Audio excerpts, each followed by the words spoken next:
Hey everyone, welcome to FanFic Canon. Thanks for hitting play. I'm thrilled to bring this fan-made story to life for you. If you enjoy the ride and want more narrated fanfics, smash, subscribe, and tap the bell so you never miss an episode. And if you want audiobook of a novel of your choice, join my Patreon. Request any title that's freely available online, and I'll produce a full narration just for you. Now, let's dive into today's adventure. Forging the orange light. The clang of Li Chengfeng's forging hammer echoed. Its blows a blend of the crimson fury of rage and the emerald resolve of will. Under their rhythm, the disparate pieces of URU metal twisted and melded into a single, unified mass. As he continuously funneled the energy of a fixed star into the metal, its temperature soared, and its surface shimmered with a growing saturation of power. When the URU reached its peak plasticity, Li Chengfeng stopped. Without hesitation, he willed a mold of a lamp furnace into existence and shaped the superalloy perfectly within it. Forging the lantern's physical shell was the easy part. The real challenge was still to come. "The furnace is ready," Li Chengfeng said, turning to Hela. "Now I need to solve the problem of the lantern beast." Hela was taken aback. She had never seen an orange lantern beast, but from the look on his face, she knew he needed her help. "How we do this? What do you need from me?" "It's simple," he explained, taking her hand. "After all this time, you must be able to sense the mammon's blood in your body, right?" The greedy orange light was born from the extreme desire fueled by that blood. He lifted her arm, revealing a faint, splattered orange mark, the remnants of Mammon's blood that had splashed onto her during the battle in Storybrooke. "Use your divine power to wrap the greedy orange light and the blood, and then expel them from your body through your own blood." Hela blinked. "That's it? Why don't we do this back on Midgard?" "My dear Goddess King," he smiled, holding up the nascent lamp furnace. "The orange light of greed is a parasitic thing. It's nearly impossible to force it out without a powerful lure. But here, we have a limitless supply of fixed star energy and URU metal, a material that can contain immense power.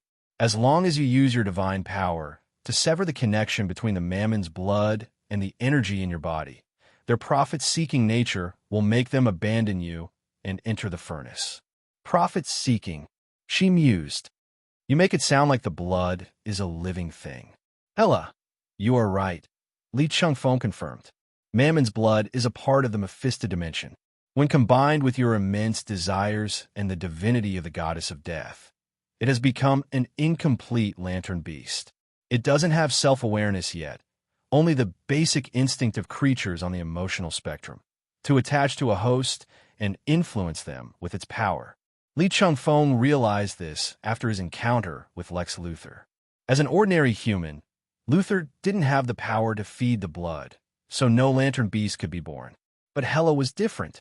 Her eons of accumulated desires, her potent divinity, and her raw power were the perfect nutrients.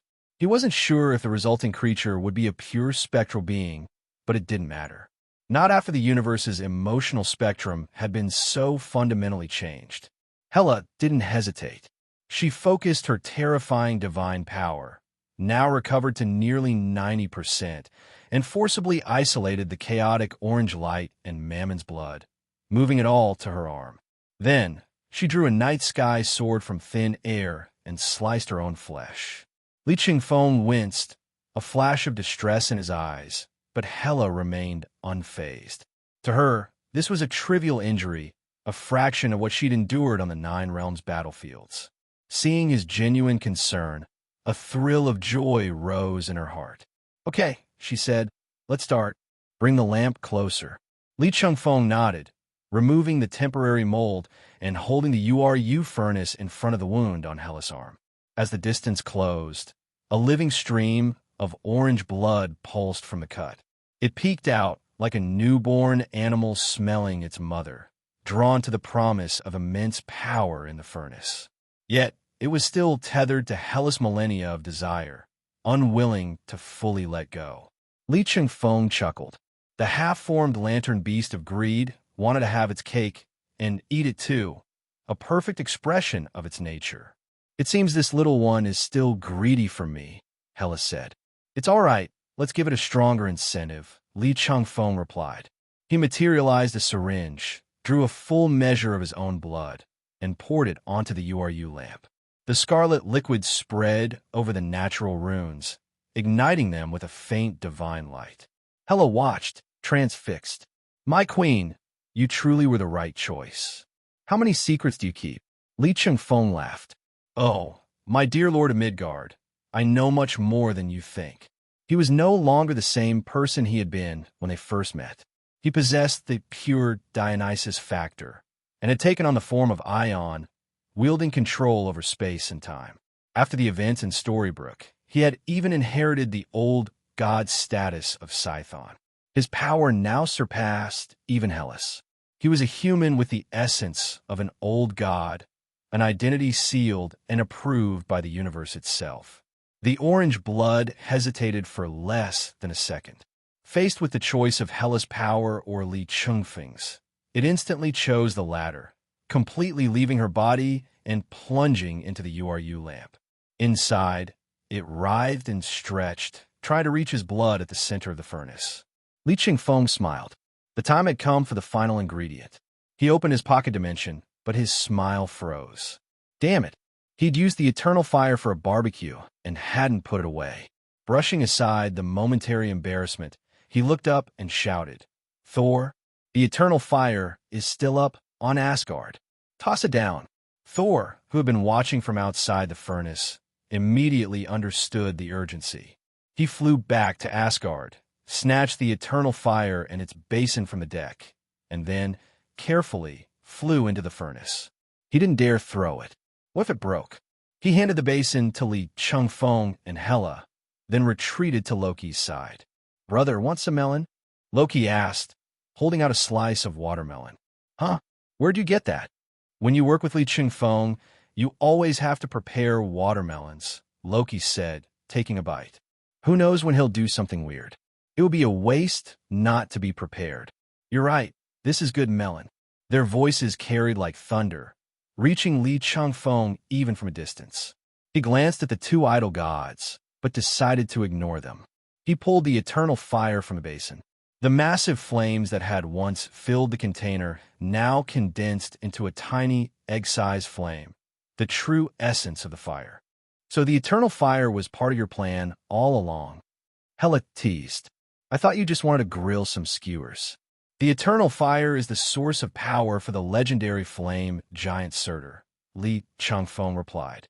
"It symbolizes destruction and rebirth." He joked with her, then sent the eternal fire into the furnace. The half-finished lantern beast immediately went still. After less than a second of hesitation, its greedy instincts won out and it lunged at the eternal fire. A piercing, hissing shriek erupted, but it lasted for only a few seconds before going silent. Li Chengfeng and Hela peered into the lamp. The eternal fire had been completely absorbed. The creature's sticky, blood-like body transformed, sublimating into the purest greedy orange light. It was no longer a mix of blood and energy, but a true spectral being, a genuine orange lantern beast. Its body began to shift, taking the form of a delicate snake with scales of pure orange light. "Is it a snake?" Hela asked uncertainly.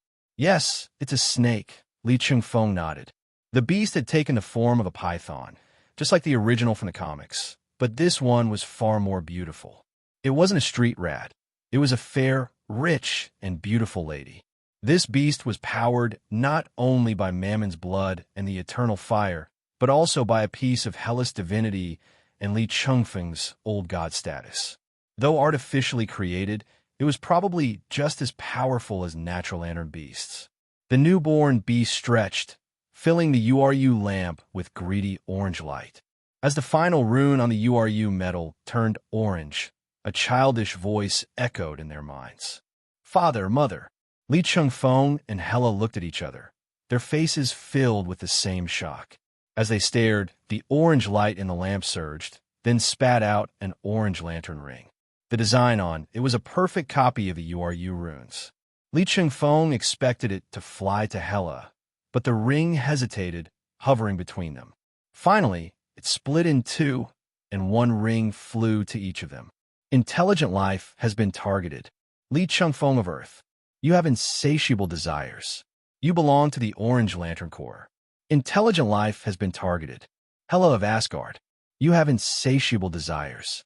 You belong to the Orange Lantern Corps. Without hesitation, they both put on the rings.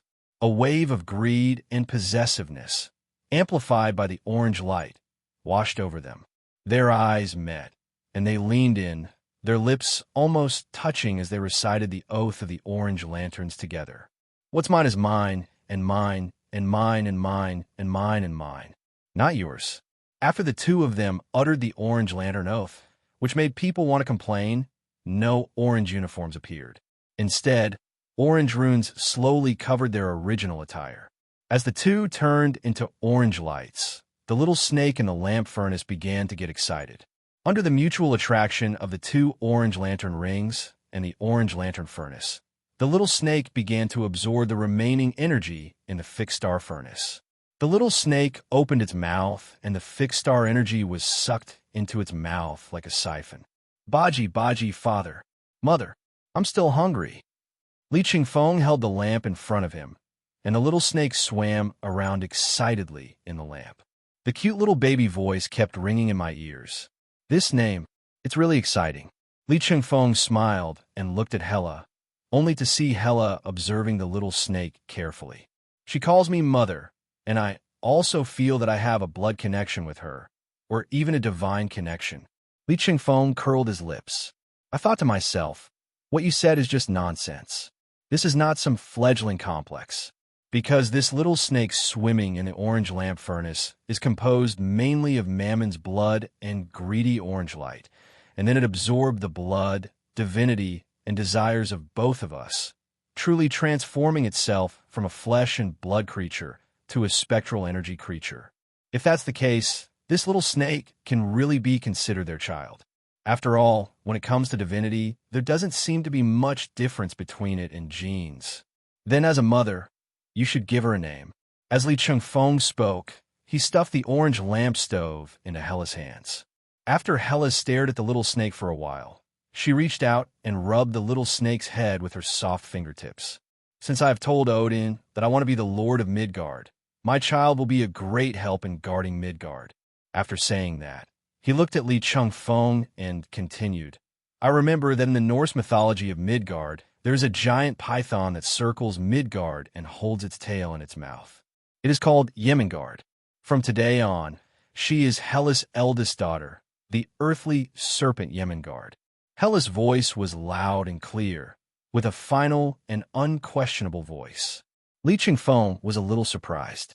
These were words sworn under divinity, just like signing Mephisto's parchment. It's just that you violated the contract with Mephisto. As long as you can kill this demon, you don't have to comply with the so-called contract. If one breaks the oath sworn by divinity, not only will divinity originally backfire against him, but he will also be rejected and despised by the entire universe. In other words, the so-called God in this universe will really take action to discipline you. But what did the little snake know? She knew her mother was pleased with her and her powers, and gave her a name. From today on, the Orange Lantern Beast is Jemingard, the giant python. Although it doesn't live up to its name, it does sound pretty good. Then Li Chengfeng and Hela walked down the fixed star furnace hand in hand. At this moment, the star ring had stopped running. It was AI Chui who forced it to stop with a bitter face. TM, just now, when they were forging this weird lamp and ring, these two guys almost sucked the shit out of their fixed star forge. Looking at the dimmed fixed star, AI Chui felt like his heart was bleeding. It is not easy to capture such a vibrant fixed star. First of all, you have to be lucky enough, and secondly, we need a level godfather to help. For example, the fixed star forge in front of us was actually built with the help of Odin after the forging star Nidave was conquered. Do they have to trouble the king of God to make a trip for them and find a way to capture another fixed star to provide energy for the forge? Even if Odin is willing, they, the dwarfs, can't bring themselves to do it now. Anyway, the 9 realms have been at peace recently, and except for the arrival of Hela, and Li Chengfeng this time, the fixed star forge is really not needed. This time, Thor and Loki witnessed the entire process of making the orange lantern furnace. They could not be said to be stunned, but they were shocked. Starting from shaping the orange lantern stove, every step seemed almost like a fantasy in the eyes of the two. Especially the flesh and blood creature in its semi-finished state, which was sublimated into another life form at the moment when the eternal fire ignited the lamp furnace, and also gave birth to true independent consciousness. This was really beyond their understanding. But at the end of the day, they are both Asgard gods, so they're strong enough to accept the ability. So when Li Chengfeng and Hela walked towards them, they both laid down beside the orange lamp to see the child of their eldest sister and Li Chengfeng. This little snake is pretty cute. This was the thought of the Asgard Golden Retriever. It's indeed beautiful, but why is it named Yemengard? Why do I have a feeling that a creature with this name must be very close to me? Well, it must be an illusion. This is the voice of the Asgard Husky. Okay, you two, stop standing around here and watching. There will be plenty of time to watch it later, but right now your sister and I have something to do back in Asgard. Li Chengfeng pushed Asgard's big golden retriever and husky forward, urging them to quickly board the Asgard territory. Now that the orange lantern furnace has been built, it would be inappropriate to stay on the forge Star Nidave. After all, they didn't have a very good personal relationship with the dwarfs, so there is no need to continue with the awkward small talk, and most importantly, Yemengard has swallowed so much fixed star energy. If we don't run away now, will we have to wait for others to react and then demand compensation? So Li Chengfeng just nodded to the dwarf king Ai Chui and took the 3 Asgard siblings to the Asgard domain. Start the spaceship, connect to Bifrost, and go. The domain of Asgard flashed on the spot, then disappeared and entered the superliminal space of Bifrost. Ai Chui looked in the direction where the Asgard domain disappeared with a face full of grief and anger. Damn it! If he wasn't afraid of being killed by Hela, he would have to talk to these Asgard gods today. But as soon as this thought appeared in his mind, he immediately shuddered and slapped himself hard. Crazy, crazy. After living in peace for too long, I almost dared to bargain with those killers in Asgard. Atri had witnessed how Hela and Odin drowned world after world in blood and tears. Okay, follow my orders. All dwarf members with extra time should go find a way to replenish the energy for the fixed star forge. After giving the order, Ai Chui suddenly thought of something. The Midgard god, namely Chengfeng, also possessed red and green rings and energies before creating this orange lamp. In addition to the orange this time, there will be yellow, cyan, blue, and purple in the future, right? Doesn't that mean that their fixed star forge will have to continue to be destroyed? Originally, the speed in Asgard was a bit outrageous, and it used the Bifrost hyperspace highway, so it only took a short time to get there. At the moment, the return journey was naturally fast enough. Even Heimdall, who was in charge of controlling Bifrost, was a little confused. Back then, the king of god Odin went to the forge Star Nidave and commissioned the dwarfs to forge Mjolnir with URU metal. It took 3 days and 3 nights to complete. But for a divine artifact, 3 days and 3 nights is already very fast. Heimdall looked at Li Chengfeng, who had docked the Asgard domain next to the Airbus, and said, "But I didn't expect that you would come back so soon."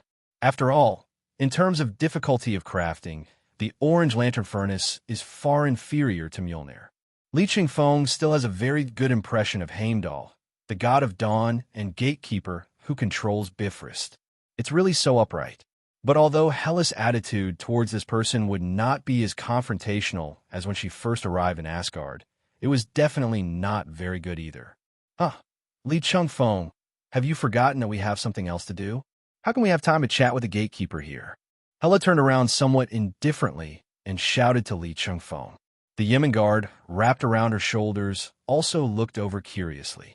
Li Chengfeng immediately nodded to Heimdall and quickly caught up with the 3 Asgard siblings. Hela didn't even call him the Queen of Gods just now, but called him by his full name. I didn't make any mistakes. With this question in mind, Hela took her 2 younger brothers and Li Chengfeng into Asgard again. After many twists and turns, They arrived at the treasure house of Asgard. The guard was very observant. Seeing that Hela had the key and was with two princes, he immediately led her in respectfully. The group, led by Hela, did not stop in front of some treasure. Instead, he walked to the deepest part, a corner that did not display any treasures but appeared inexplicably. Hela stretched out her hand, used the night sky sword as a handle, and then materialized huge amounts of maces on it with greedy orange light. With a clang, the mace hit the floor of Odin's treasure house. It fell apart in an instant. Then, after several consecutive hits, a huge amount of holes appeared on the floor. It was deep and dark, and a desolate atmosphere emanated from the bottom to the top. Hela turned around, smiled at her two younger brothers, and asked, "Do you want to see the real power?" After saying that, he grabbed Li Chengfeng's hand, leaned back, and jumped into the hole in a backwards posture. Thor and Loki don't know if their eldest sister has been infected by Li Chengfeng. Why is it that no one can understand her when she speaks? The Riddler's illness can be contagious through the exchange of body fluids and communication with the divine, right? Will you jump? Nonsense, definitely jump. Oh, all right. Loki nodded and suddenly pushed Thor further into the hole. Looking at Thor, giving him the middle finger when he fell, Loki fiddled with his hair nonchalantly and jumped down coolly. Perfect superhero landing. When Loki fell to the bottom of the cave, he saw that Thor had adjusted his body balance in mid-air and landed steadily on one knee with his fist against the ground. Even though Thor didn't stay on Earth for a long time, he did learn the superhero's signature moves. "Loki, if you sneak attack me again next time, I will definitely pin you to the ground and beat you." Thor stared at his brother, and although he said threatening words, there was no anger in his eyes. After all, if it were in the past, Loki would not have pushed Thor down, but would have stabbed Thor in the back with a dagger. In Thor's eyes, Loki treats him much kinder than before. Shut up, you big fool." Loki ignored Thor's little threat. Instead, after looking around, he frowned and told Thor to shut up. Seeing that his cynical brother had such a serious expression, Thor calmed down and looked around. This is a mausoleum. A circular mass mausoleum with huge amounts of runes in the center, symbolizing death. The remains of countless soldiers wearing Asgard armor are displayed here. In the middle of the remains of the Asgard soldiers were the remains of a giant beast. It looked like a huge canine. Even though it was already a corpse, its sharp fangs still looked terrifying. Li Chengfeng and Hela were standing beside the giant beast at this moment. Hela reached out and gently stroked the beast's head. "My dear Fenris, how long have you been here? It must have been very lonely." Li Chengfeng stood beside her without saying a word. Hela's eyes were filled with nostalgia for the past. Once upon a time, she was a high-spirited goddess of death. She worshipped her powerful father and led the army to expand the territory of Asgard. But now, after 2,000 years of being sealed, except for a handful of people in the entire Asgard, no one even recognizes herself, the eldest daughter of Odin, the former commander and crown prince. As for those who knew him, they either died on the battlefield like these Asgard soldiers, or died at his hands like the Valkyrie who were ordered to attack him. When she killed Valkyrie, she was actually devastated inside. He was once the most loyal soldier under her command, and the sister with whom she would die together. But now they were fighting to the death. Was I really wrong at the beginning? Hela turned her head and looked at Li Chengfeng. "My dear, there is no inherent right or wrong in everything in this world. You are not wrong. Odin is not wrong. Fenris and Valkyrie are not wrong either. They just have different standpoints." Li Chengfeng held Hela's hand. What happened in Asgard back then was a huge amount of mess. Odin is indeed in a dilemma. If he continues to fight, the entire Asgard might be wiped out by the gods in one click, ushering in Ragnarok ahead of schedule. But to stop the war and conquest, one can only sacrifice the eldest daughter, the biggest advocate of war. Between Asgard and his daughter, Odin chose Asgard. After all, he is the king of God first and a father second. "Definitely, I'm not asking you to forgive your father."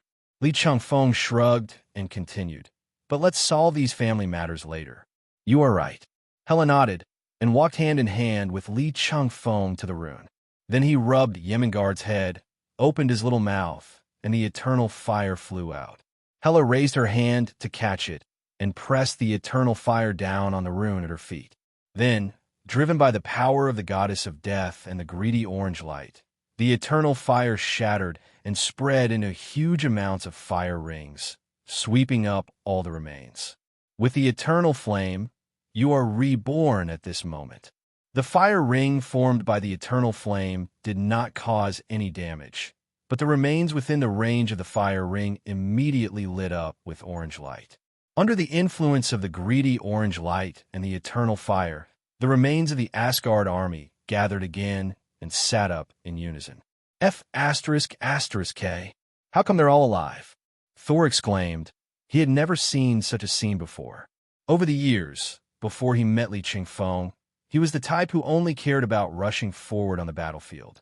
He didn't pay much attention to the corpses everywhere, let alone seeing so many ghosts who came back to life. And why is it orange? I clearly remember that the necromancy that allowed the decedent to temporarily crawl out of the grave should be green after being activated. Loki was more rational. After a brief pause, he began to analyze. But before either of them could get an answer, they heard a long wolf howl coming from behind them. The two turned around and found that, like all the Asgard soldiers, the huge amounts of canine had also stood up.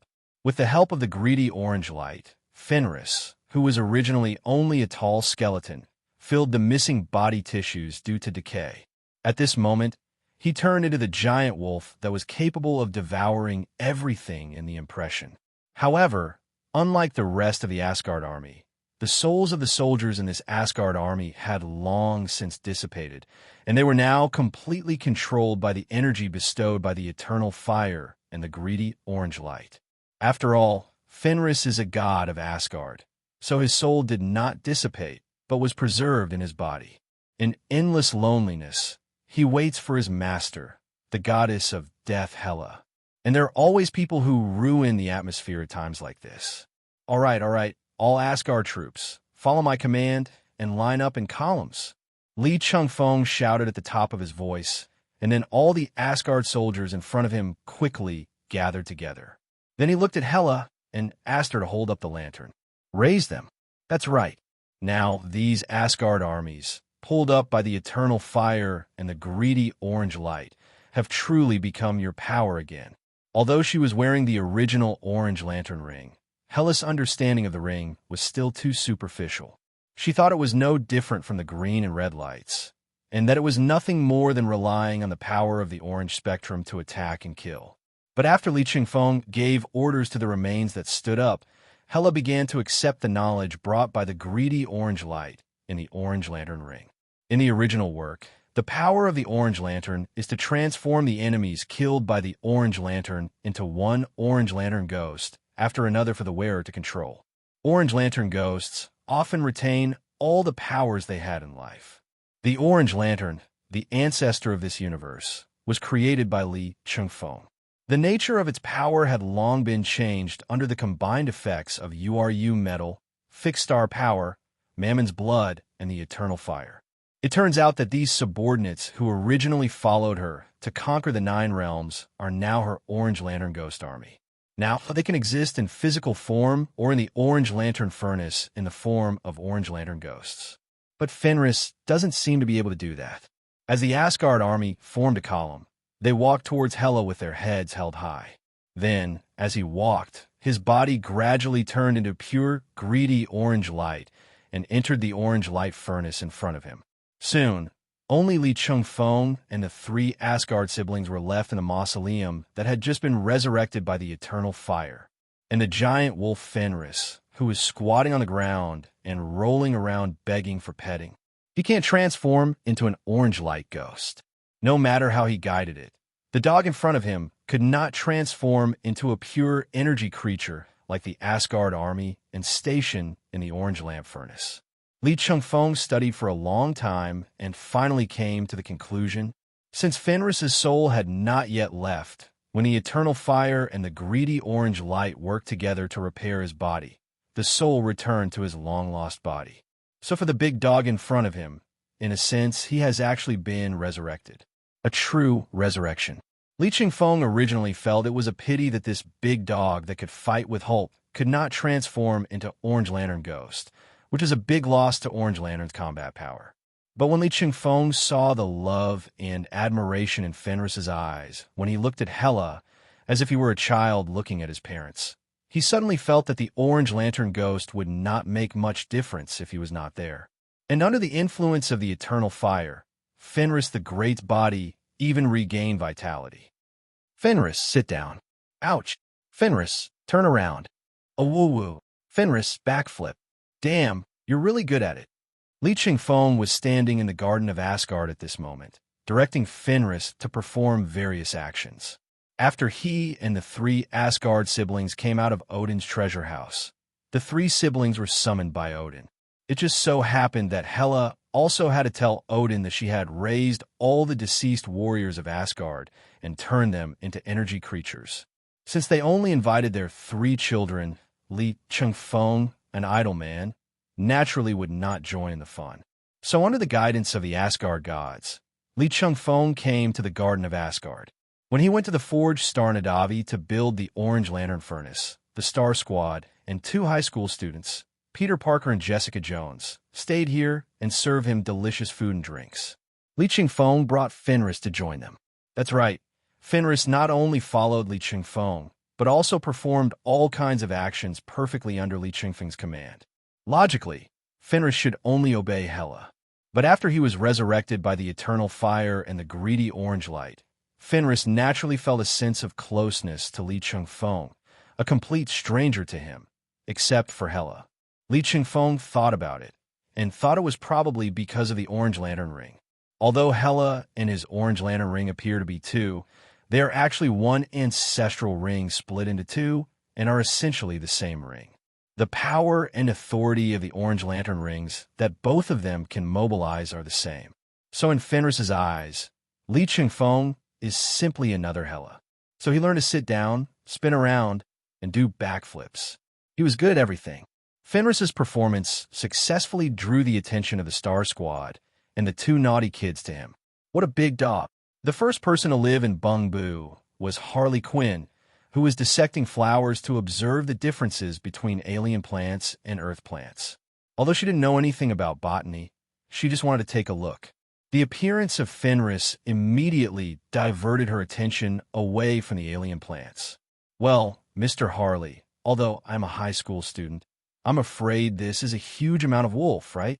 When Jessica Jones spoke to Harley Quinn, she didn't have the same aggressive attitude as when she spoke to Li Chengfeng. Instead, she was a little cautious.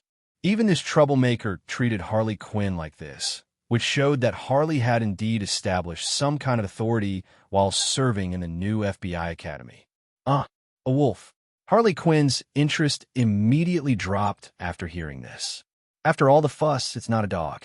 I was thinking of giving him the little flowery pink dress. Oh, I guess he can't wear it. The child is a little too big. Little Flower refers to the hyena she kept in the ward of Arkham Asylum. It was originally sent in by Bruce Wayne, and after she was discharged from the hospital, she forgot about the hound. Now it is estimated that Bruce Wayne has released it back to its original habitat. Li Chengfeng was already accustomed to Harley Quinn's enthusiasm, which was not even 3 minutes long. So he made a gesture and Fenris laid down on the ground obediently, looking at these Midgard people from behind Li Chengfeng. The moment he saw Hulk, the whole wolf froze. This is Beast's susceptible perception of danger. Hulk also stared at Fenris, with a hint of fighting spirit in his eyes. A wolf this big must be very good at fighting, right? However, Li Chengfeng saw through Hulk's thoughts at a glance, and just a look from him made Hulk stop. Hulk, we are in Hela's house now. Remember what I told you? No, Hulk can't cause damage in a friend's house. Very good, you must remember this. Li Chengfeng curled his lips. Fenris will return to Earth with us when the time comes. By then, I won't bother to care about you even if you fight Fenris 800 times a day. Hulk nodded hastily. Hulk always trusts Li Chengfeng 100%. First of all, Li Chengfeng is better at fighting than Hulk. Secondly, Li Chengfeng fed Hulk. And Hulk isn't the only one who thinks so. All the Hulk personalities in his mind, including the main personality Bruce Banner, have extremely high trust in Lee Chengfeng. To be honest, there are very few people who can understand Hulk and Bruce Banner. Even among the teammates of the Star Team and the Phil Coulson team stationed in the same base, only Lee Chengfeng can do this. Hella's problem has been solved. After the three of them talk with their father, we can probably prepare to return to Earth. So fast. Lee Chengfeng looked at the guy who said this, and it turned out to be the naughty kid Peter Parker. What else? Do you think we came to Asgard for tourism? Lee Chengfeng rolled his eyes. Although for you, this period of time is no different from traveling, but Hella and I have been really busy. Ahem, that's true. Even Peter Parker couldn't say much. After all, they did spend half a day in this gorgeous and comfortable garden. Although there are not many entertainment activities, this rare peace and comfort cannot be bought with any amount of money, especially for them, the FBI agents. But since Lee Chengfeng has already told them to prepare to return, then they just need to be prepared. But they didn't expect that they were brought here originally to prevent a conflict with Asgard, and that Lee Chengfeng and Hela alone would not be able to escape safely. Unexpectedly, their trip turned from preparation for a tough battle into a funded tour. Even as an FBI agent, no one longs for fighting and war. But a flash of alert suddenly crossed my mind. Lee Chengfeng frowned. It was Wolverine's beast instinct that took effect. There's danger. And when he looked in that direction with the help of his beast intuition, another person also looked in the same direction. It's Peter Parker. Peter, you felt it too, didn't you? Agent Lee. How did you know that? Nonsense. As students of the FBI Academy, if we don't even know your abilities, how can we teach you? That's right. My spider telepathy tells me that there's a dangerous aura coming from that direction. Peter Parker pointed in the direction of Odin's residence. Dark elves, a race that has existed for an extremely long time, even earlier than the Asgard people who conquered the Nine Realms. When there was little life left in the entire universe, dark elves had already appeared in the depths of the Golden Galleon Abyss. According to legend, the dark elves were born in the initial darkness of the universe.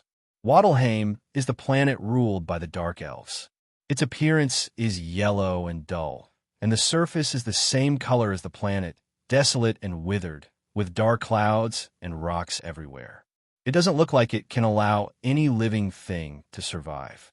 In fact, it is impossible to survive. So the dark elves lived underground in Waddleheim, which resulted in their pale appearance, deep eye sockets, and blue eyes. The dark elves of Waddleheim once built an advanced and powerful civilization underground, but as resources became depleted, the social order of the dark elves gradually collapsed, and they gradually became a bandit civilization that made a living by plundering other civilizations. As a bandit civilization, the dark elves were once very powerful, and were ready to use the dark elves' most precious treasure, ether, to seize all resources and destroy the entire Nine Realms.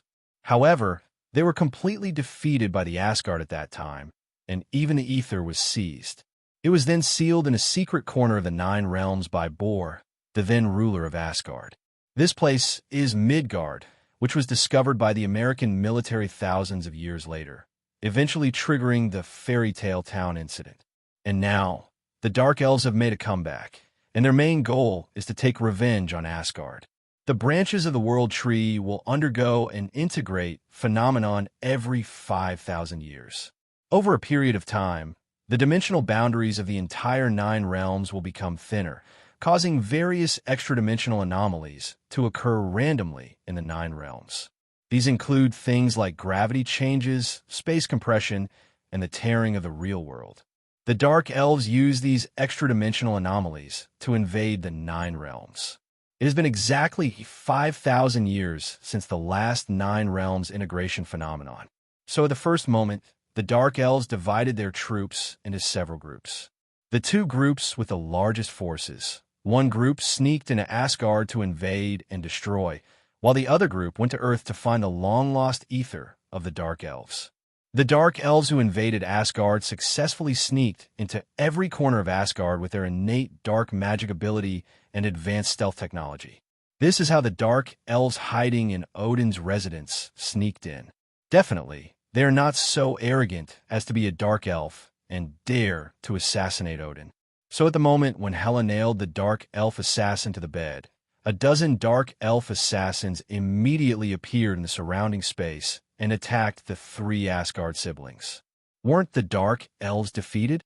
Why are they making a comeback again?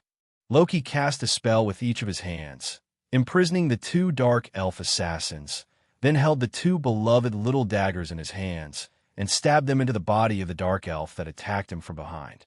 Even with the technology of the dark elves, they normally can't sneak into Asgard silently, but Hela turned on the orange light to transform again, and several orange light ghosts instantly blocked the way of the dark elves. Calculating the time, it should be the beginning of a new integration phenomenon of the Nine Realms.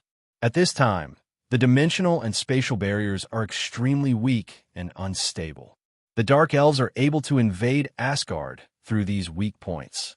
At the same time, several night sky swords engraved with orange runes materialized around him, flew out, and easily beheaded the enemy.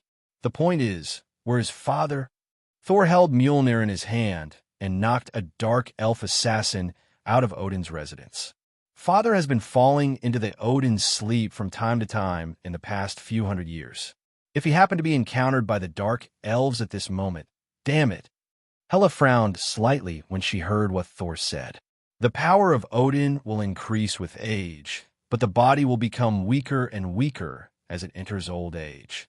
The body gradually cannot bear its own divine power. So we'll use Odin's sleep to stabilize and restore the power of Odin and prolong life. This is a relatively fragile time. If he were discovered by the dark elf assassin after entering Odin's sleep, he would be in great danger. When Hela thought of this, a flash of enlightenment flashed through her mind. It turns out that deep down in her heart, she doesn't want Odin to die. At least he shouldn't die at the hands of the dark elves and other such insignificant creatures. The battle in Odin's abode began suddenly and ended just as quickly. After all, if the three siblings were placed among the gods of Asgard, they could be called the ultimate force. There were only a dozen dark elf assassins. Even if they were attacked by surprise, they would be instantly refined. When the three siblings walked out the door, a dozen orange light ghosts in the shape of dark elves appeared behind Hela. The moment the door opened, they saw the star team, led by Chengfeng, surrounding the Asgard priest who had just led the way for them. Hey, did you guys resolve the fight? Chengfeng put his hand on the god's shoulder, pretending to be a good brother. Peter Parker and I both sensed the danger, and when we rushed over, the god stopped us outside, saying that Odin wanted to talk to you alone. After saying that, Chengfeng glanced at the orange lantern ghost behind Hela that was gradually dissipating and returning to the orange lantern ring, and smiled at this divine servant. Is this what you meant by Odin wanted to talk alone? No. The god servant's face, which was originally filled with fear, suddenly changed. His eyes turned bloodshot, and he shouted heartbreakingly, "All this is for Lorelei." Then he took out a dagger from his arms, the same one as the dark elf assassins, and stabbed it towards Chengfeng's heart. Go to hell. Chengfeng looked at the crazy Asgard god's servant speechlessly and couldn't help laughing out loud. It can be seen that this guy's mind is completely confused. He sighed, then reached out and grasped the blade with just 2 fingers. With a little force, the blade was broken off. Come and knock anyone out. Chengfeng pushed away the confused divine servant. Although he had tens of thousands of ways to kill this divine servant, it was after all his first meeting with his father-in-law, and it could be regarded as the honeymoon period between Earth and Asgard. What's more, this divine servant was obviously controlled by someone. After seeing Jessica Jones kick the divine servant against the wall and make him faint, Chengfeng turned to look at Hela. What happened? The situation is quite complicated, and I can't explain it in just a few words. Hela shook her head. To put it simply, the integration of the 9 realms has reappeared, the Dark Elves have invaded Asgard, and my father, Odin, has disappeared. Isn't this quite clear? Chengfeng shrugged, but then fell into a brief thought. 9 realms integration? Isn't that the plot of Thor 2? Chengfeng knew this. It happens once every 5,000 years. Could it be such a coincidence that it has been exactly 5,000 years since the last time. However, invading Asgard and other planets in the Nine Realms as soon as possible is indeed in line with Nicki Minaj, Malekith's character. How could a man who could be called the most despicable and evil among the Dark Elves, with a heart smaller than a needle tip, not seek revenge? If the Nine Realms integrate again, then the Dark Elves may not only invade Asgard, but there's a great possibility that they will invade the Earth. Earth? You mean? That's right. The Dark Elves regard the ether as a treasure. 5,000 years ago, it was seized by your Asgard god and hidden in Midgard. Now, they will definitely take the opportunity to get it back. Li Chengfeng smiled. Definitely they don't know that the ether has been contained by me. But I still have to notify Nick Fury and let him lead people to prepare for defense. After Li Chengfeng finished speaking, he opened a portal. When he turned it on, he felt much more relaxed than before. Is it so obvious that the Nine Realms integration phenomenon thins the dimensional barriers? Walking out of the portal, he came directly in front of Nick Fury. Fury, let me make it short. There are some strange phenomena happening in the universe right now. Every corner of the Earth may experience gravity anomalies and abnormalities in real space. Immediately notify the FBI in all countries to take preventive measures and evacuate and comfort the people. As Li Chengfeng spoke, he sat down next to Nick Fury's bathtub, picked up a glass of iced martini from the small table above the bathtub, and drank it all in one gulp. Also, there may be a group of space bandits called Dark Elves who may come to Earth to look for the whereabouts of the ether. Pay attention to deploying key defenses in Fairy Tale Town and the place where the ether was temporarily stored. The Dark Elves must have a way to detect the aura of the ether. Nick Fury didn't even wear a blindfold at the moment. He was half lying in the bathtub with his naked, but staring blankly at Li Chengfeng, who drank up the good wine he was going to enjoy later. Note that the enemy this time is from a cosmic civilization. Ordinary field agents are no match for them. Sent out the X-Men and the guys from the F.B.I. Academy. You actually bought a music massage bathtub? You really know how to enjoy yourself, don't you? Don't forget to send a few to our base after this is over. One of them must be specially made and enlarged. Otherwise, the Hulk won't be able to sit in it. After saying that, he raised his thumbs up to Nick Fury and showed a sunny smile. Then a portal suddenly appeared and enveloped Li Chengfeng. The whole process took a maximum of 1 minute. Nick Fury looked at the place where Li Chengfeng disappeared, then looked at the wine glass with only ice cubes left. Suddenly, a tear flashed in his one eye. F***K. I just got off work. After Li Chengfeng gave instructions to Nick Fury, he returned to Asgard again. There will definitely be no problem on Earth. After all, Nick Fury is not a fool. When he has enough powerful people at his disposal, he can easily deal with the attack of an alien force. The focus of a star team can be placed on Asgard. After all, Asgard will be one of Earth's strongest allies in the future, so the problem definitely needs to be properly resolved. The Lorelei that the priest just mentioned should be from your Asgard, right? Li Chengfeng looked at Thor on the side. Lorelei, the sea siren, and her sister, the enchantress, I have heard of their names for a long time. You know it very well. Thor nodded. Lorelei and Enchantress are both serious criminals imprisoned by Odin himself. Both sisters can use voice and body contact to make men submit to them and fall madly in love with them. In addition to this ability, Sister Lorelei is a powerful warrior, and Sister Enchantress, as the name suggests, is one of the best witches in Asgard. Thor's frown deepened. But over the years, the detention of these two sisters has been very careful, and there has never been any mistakes. Needless to say, the Dark Elves must have gone to the dungeon to release the prisoners after the invasion to disrupt Asgard's security so that they could fish in troubled waters. Loki snorted coldly. I stopped playing this kind of trick more than 700 years ago.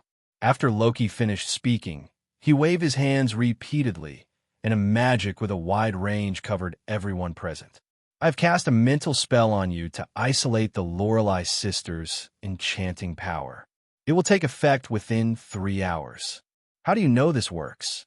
Li Chengfeng did not question Loki's ability. After all, he was known as the #1 magician in the Nine Realms. He was really just curious, because from what he knew about the comics and movie plots, Loki didn't seem to have much interaction with these two sisters. Finally, there is something you don't know. Loki's handsome face showed a genuine smile. Why do I know this works? Because practice makes perfect. It was because I brought the two sisters to justice that my father gave me the name God of Trickery. Li Chengfeng looked at Loki with a proud face and tried to hold back, but finally couldn't hold back. He walked up to Loki and stroked his head, just like he would stroke a husky's head, and then said, "That's really awesome. Our Loki is worthy of being the god of trickery of Asgard and the backbone of the FBI. You will definitely be promoted faster than Thor." "Oomph, brother Thor, follow me. The Lorelei sisters are left to the two of us." After hearing what Li Chengfeng said, Loki snorted coldly, then dragged the somewhat confused Thor to look for the traces of the Lorelei sisters. When Li Chengfeng was still looking at Loki's back with the look of an old father who thought the child has finally grown up, Hela walked to his side. "My queen, please don't always tease Loki with your words. This is just a little hobby of mine, and it also shows you Asgard what a truly effective family education looks like." Li Chengfeng held Hela's hand. "He is my brother-in-law after all." "Snort," Hela hummed, but her voice was more of satisfaction and pleasure. But for some reason, two identical cold snorts seemed to be heard faintly from behind Li Chengfeng. "This must be my illusion." Li Chengfeng comforted himself in this way. At this time, he raised his head and looked into the air. The phenomenon of spatial disorder became more and more obvious in the air above Asgard. The nine-realm integration phenomenon has officially begun. After watching Loki and Thor complete their side quests, Li Chengfeng led the rest of Team Star to conduct a detailed investigation of Asgard. The most important thing now is to find Odin. Otherwise, if Odin really capsizes in the gutter, he will become a joke. Along the way, Li Chengfeng couldn't help but sigh that although the Dark Elves were a deformed and a bit abnormal race, their powerful technology was really tempting, especially the stealth technology. Even if Li Chengfeng maintains the transformation into a lantern man, he must be within 1 meter of the other party before he can feel the other party's presence through the power of the emotional spectrum. They can even hide some of the energy of the emotional spectrum. I can only say that they are worthy of being a veteran, powerful race in the universe. Apart from anything else, at least in terms of technology and combat level, the Kree Empire and the Skrulls can hardly catch up. After clearing out a large number of dark elves along the way, Li Chengfeng soon led the others from Odin's residence to Frigga's bedroom. But when they got closer, they found that the entire bedroom was completely frozen. Li Chengfeng walked forward and gently tapped the huge and thick ice with his hand. It is definitely not a natural product, but a magical product.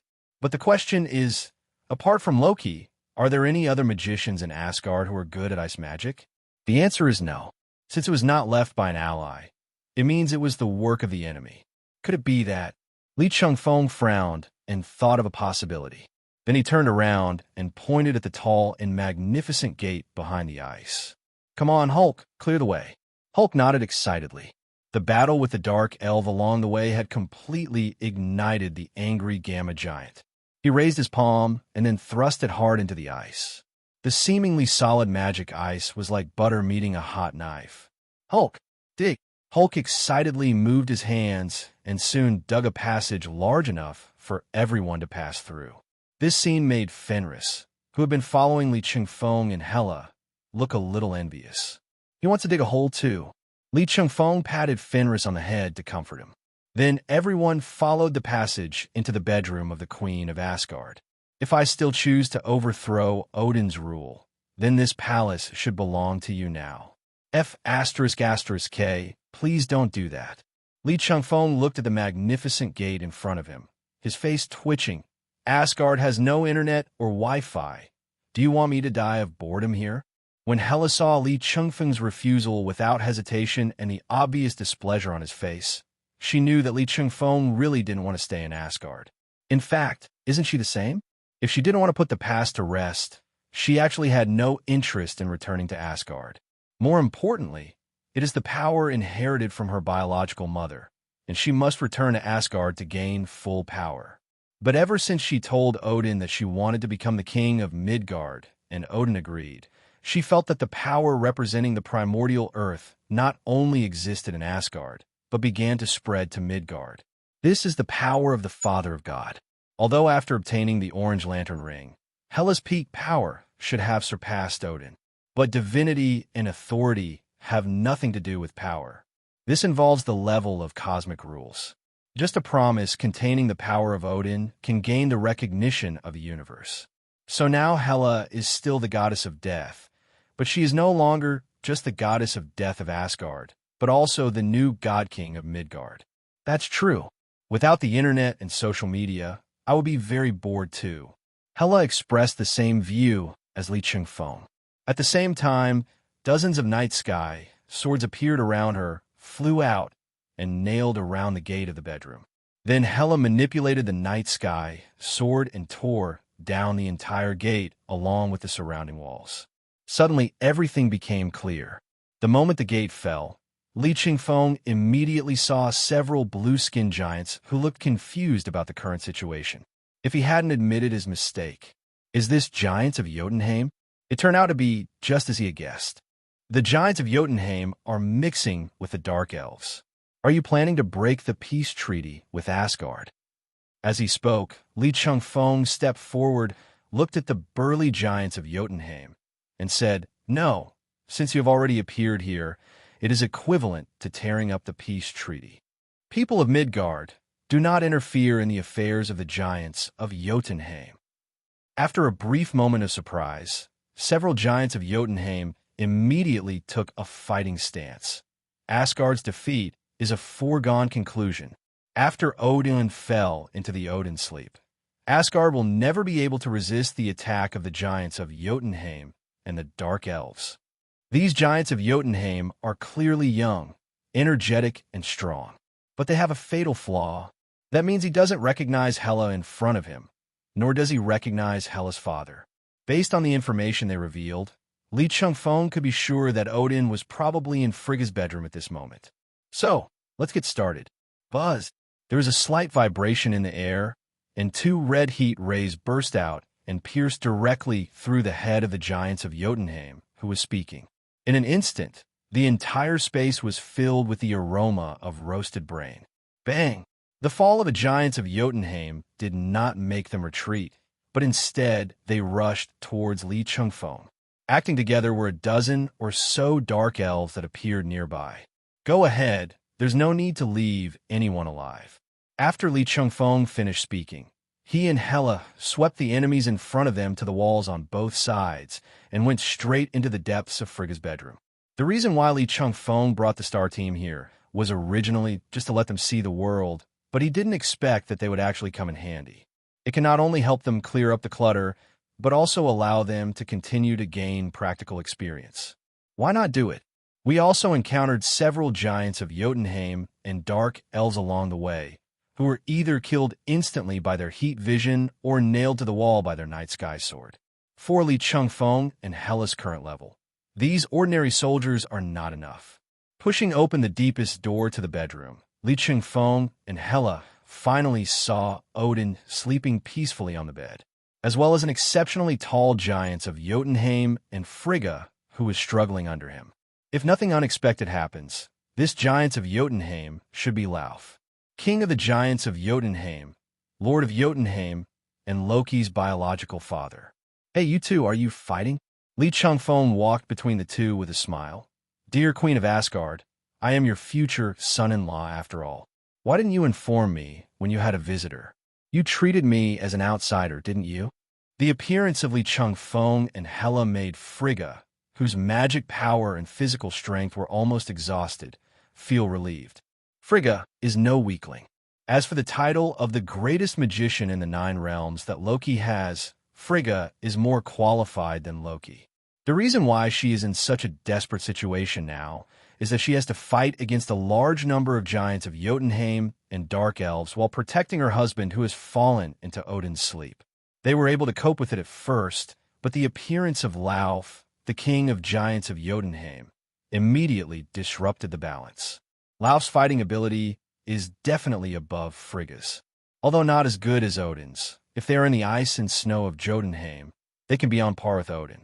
Lauf didn't look at Li Chengfeng, but cast a surprised look at Hela. Hela, goddess of death, haven't you betrayed Asgard long ago? Betrayal? Maybe, but even if I betrayed Odin, the blood connection cannot be erased. Hela didn't really care about the past anymore. She just looked at Lauf with calm eyes. Although I don't want to admit it, Odin is my father after all. He was the person I respected and admired the most. How could he die at the hands of a scumbag like you? Lauf was shocked. Beneath the other person's eyes, which were as calm as the windless sea, a raging undercurrent of murderous intent was surging. He is a bit cowardly. When Odin conquered the Nine Realms, he defeated Jotunheim and seized the casket of ancient winters belonging to the giants of Jotunheim. The Asgard commander in that battle is the goddess of death before us. I didn't expect that after thousands of years, she would still be the one standing in front of me. Anyone who has experienced that war knows that the goddess of death standing on the land of Asgard is invincible, so we can't blame Lauf for being cowardly. He couldn't exert his peak strength after leaving Jotunheim. The gap between them was too big. Moreover, he was originally planning to use a sneak attack to eliminate Odin, who had fallen into Odin's sleep. God knows how the goddess of death, Hela, suddenly appeared. Hela, I have no intention of being your enemy. This is all Malekith's fault. If it weren't for his instigation, how could I have torn up the peace treaty? I can apologize. I can pay compensation. I can also tell you all of Malekith's plans. All right, we are all thousand-year-old foxes. What are you trying to do with me? Li Chengfeng curled his lips and helped Frigga to Odin's side. It's nothing more than handing you a large number of dark elf assassins and then releasing the criminals in Asgard prison. While disrupting Asgard, you can directly deal with the sleeping Odin. Lauf opened his mouth, but said nothing. This is indeed the case. You, the king of the giants of Jotunheim, are really stupid. You haven't even realized that you've been used as cannon fodder. Let me ask you, Malekith didn't come to Asgard, but went to Midgard, right? They didn't think you could successfully deal with Odin. Instead, they used you to tie down the main force of Asgard so that they could search for the whereabouts of the Ether in Midgard. Although Malekith probably couldn't withstand the power of Midgard original. My queen, there is no need to waste time talking to the giants of Jotunheim. Hela walked forward, and countless night sky swords appeared at her sides. Looking at the orange runes on the night sky sword, Lauf actually felt a terrifying unknown power. This power alone is enough to fight against my current self. And this does not include the original terrifying power of the goddess of death. Giants of Jotunheim. Lauf, for the first time in his life, knew what it meant to despair. Well, judging by the time, that idiot Lauf should have already started a fight with the people from Asgard, right? A dark elf took off his mask, and half of the skin on his face, which should have been pale, was actually pure black. This is none other than Malekith, ruler of the Dark Elves. The black on his face was the mark left when he betrayed his mentor. At this moment, he was leading the Dark Elf army through a jungle on Earth. After a comprehensive scan with detection equipment, he found 2 locations on Midgard with the most residual ether. Now, they were approaching the first location. According to the intelligence they obtained, this place was called Fairy Tale Town. Captain, we have entered the outskirts of Fairy Tale Town. After investigation, we found that there are a total of 400 humanoid life forms in this town. A dark elf captain came to Malekith's side, bent his back, and lowered his head respectfully. Should we just eliminate them all? Don't be in a hurry. Explore it carefully first. Although Midgard may not have powerful gods, it is still one of the 9 realms after all. It is better to be careful. Although Malekith is a treacherous and shameless D, backstabbing his allies is as common as drinking water. But you have to admit, he's an excellent D. He will never act rashly before he has a complete and huge advantage. He is not a fool like Lauf, who will shine with a little sunshine.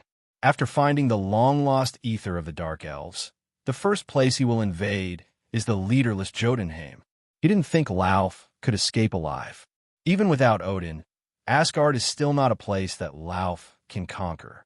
This was also a big question that Malekith had back then. Obviously, there were huge amounts of advantages. Why did Odin, the warmonger, suddenly change his mind in a short period of time and sign peace treaties with other planets in the Nine Realms? He didn't believe that Odin suddenly wanted to be a benevolent emperor. He understands Odin, or more precisely, he understands the Father of God throughout the ages. They're just like me, guys who will do anything to achieve their goals. It's just that I am more insidious. Definitely, in the mind of this guy Malekith, insidious and cunning are all words of praise. The Dark Elves, in invisible form, quickly approached Fairy Tale Town. At the moment, the Fairy Tale Town had just been rebuilt not long ago, and no outsiders had entered yet. The fairy tale characters are still adapting to their new lives. And Little Red Riding Hood at the moment was skipping and running towards the forest. Everyone in the town was resting today, so she ran out alone to get some fresh air. All fairy tale characters quickly accepted the fact that they had come to another universe. After all, the new life is a little too good. But suddenly, Little Red Riding Hood stopped, and her little nose kept twitching. She caught a hint of a strange smell in the air. The next moment, she did a backflip as if by reflex and dodged a slash that appeared out of nowhere. Then, a group of pale humanoid creatures she had never seen before appeared in front of her, holding daggers, and attacked her again. Little Red Riding Hood suddenly lifted her hood, revealing her wolf ears and wolf pupils. The werewolf power that was originally suppressed by the Red Hood instantly gained the upper hand. After a fierce whip kick hit a dark elf, a long wolf howl came out from its throat. This is the code she and her companions developed, representing enemy attack. Although Little Red Riding Hood is young and likes to act cute, as one of the best hunters in the fairy tale universe, she is always accurate and quick when she takes action. This is also due to her ability as a wolf walker. Since being possessed by the wolf spirit, she has gained extremely strong physical fitness and the power of the wolf spirit. But there are also many side effects. For example, growing wolf ears and wolf pupils, and the desire for killing and bloodthirstiness expanding without limit. Only this blessed Red Hood can suppress the side effects, and definitely the power of the wolf walker will also be suppressed.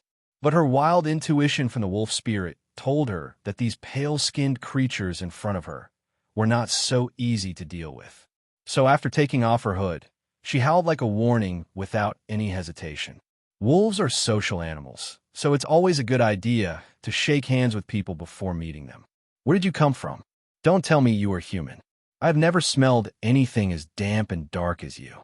When facing Little Red Riding Hood, ordinary dark elf soldiers can only parry a few moves before Little Red Riding Hood's claws tear off some body parts.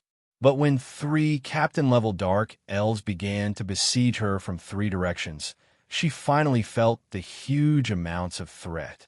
Swish! At the critical moment, a path of frost on the ground spread over at an extremely fast speed. After touching the 3 captain-level dark elves, it instantly froze them into crystal ice sculptures. Ruby, are you okay? Sister Elsa, do I look okay? Little Red Riding Hood, Ruby breathed a sigh of relief and put her hood back on. If you had come a step later, I would have had a fight to the death. Okay, I'm here now. Princess Elsa was wearing a white suit and looked like she was from Legally Blonde. Who are these people? Why is it so difficult for us to live a peaceful life? Elsa sighed in dissatisfaction, and then a large number of dark elves appeared in front of her again. The person leading the group was none other than Malekith with a two-tone face. His expression was not good at the moment. When did such a powerful ability user appear in Midgard?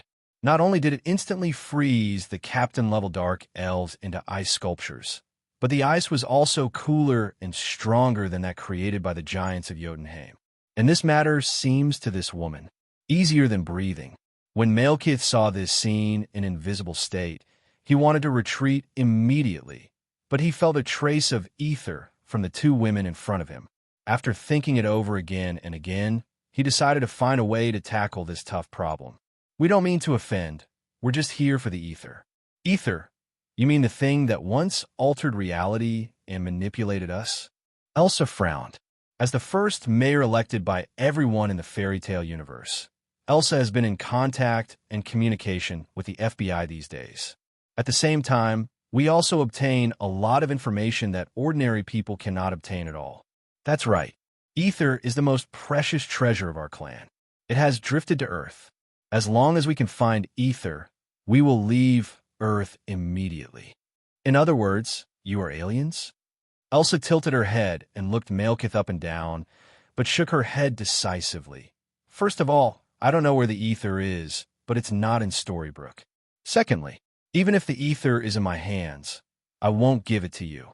You killed a stranger with whom you had no grudges, but now that you realize I'm not strong enough to deal with you, you think about reason? Elsa sneered at the character of Malekith and his group of dark elves. Most importantly, how can anyone who is associated with that evil thing called ether be a good person? Little Red Riding Hood Ruby sniffed again at the moment, then looked around vigilantly. Her face changed drastically. Sister Elsa, this yin-yang face is trying to attract your attention. I smell the same scent as them. They are sneaking around us from both wings and heading towards Fairy Tale Town. Upon hearing this, Elsa immediately stretched out her hands, and in an instant, a siege surrounding the entire Fairy Tale Town rose from the ground, and the dark elves who were preparing to attack Fairy Tale Town were frozen in place. Retreat. Retreat immediately. If it was just the performance at the beginning, Malekith would still be willing to take on this tough task, but now he knows. This town was definitely not a place he could invade. He never imagined that the weak earth in his eyes was just an insignificant town, but was actually protected by a real goddess. Want to escape? Elsa just stretched out her hand and pointed, and ice appeared out of thin air and quickly approached Malekith. No matter how fast Malekith ran, he could not distance himself from ice. Instead, he was getting closer and closer. In the end, he had no choice but to activate the teleportation magic circle constructed with dark magic and disappeared from the spot at the moment before being frozen. But the dark elves he brought with him, completely annihilated. Malekith went to Earth to look for the ether, so he certainly couldn't find a needle in a haystack.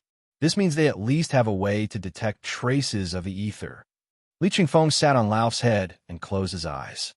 Then there are two places he is most likely to go. That's Fairy Tale Town and a top-secret military base in America. It's probably affiliated with the Air Force. These two locations are where the ether has been stored for the longest time. It is definitely possible that Malekith will go to other places to look for it, but these two locations are where he must go. After listening to Li Chengfeng's analysis, Helen nodded in agreement. Moreover, there are a large number of fairy tale characters in Fairy Tale Town who have been controlled by the ether, which can easily attract the dark elves. Didn't you ask Nick Fury to lead people to focus on these two locations? With the combat effectiveness of the X-Men, Malekith will not be able to succeed. If nothing unexpected happens, Nick Fury should have deployed all of his key forces to the American military base where the ether was stored for a long time. Wait, the main forces have been deployed to the military base. What about Fairy Tale Town? Fairy Tale Town? Li Chengfeng was stunned for a moment. With Elsa, Nick Fury only needs to send most of the ordinary field agents to Fairy Tale Town to clean up the mess. Elsa. Hela frowned and recalled, remembering the ice magician who almost killed Loki in Storybrooke. But could she take on Malekith and his army of dark elves alone? Li Chengfeng raised his hand and smoothed out Hela's slightly frowned brows. That's right, Elsa. What we saw on the battlefield in Storybrooke was Elsa being controlled by the ether fragments. Without her self-awareness, Elsa could not exert her true strength at all. If it was Elsa in her complete form at that time, I'm afraid we really wouldn't be able to leave Storybrooke.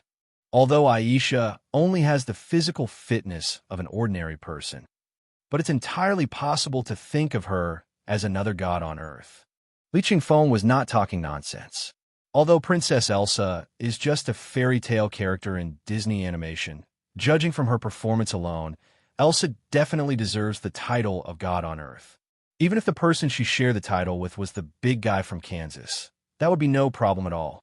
She looks like an ice princess, but in fact, in the late second part, she has already mastered all the attributes of earth, water, wind, and fire, but ice is her main attribute. Then Elsa can cast all attribute spells instantly with no CD and even no blue bar, and the range of the AoE is ridiculously huge.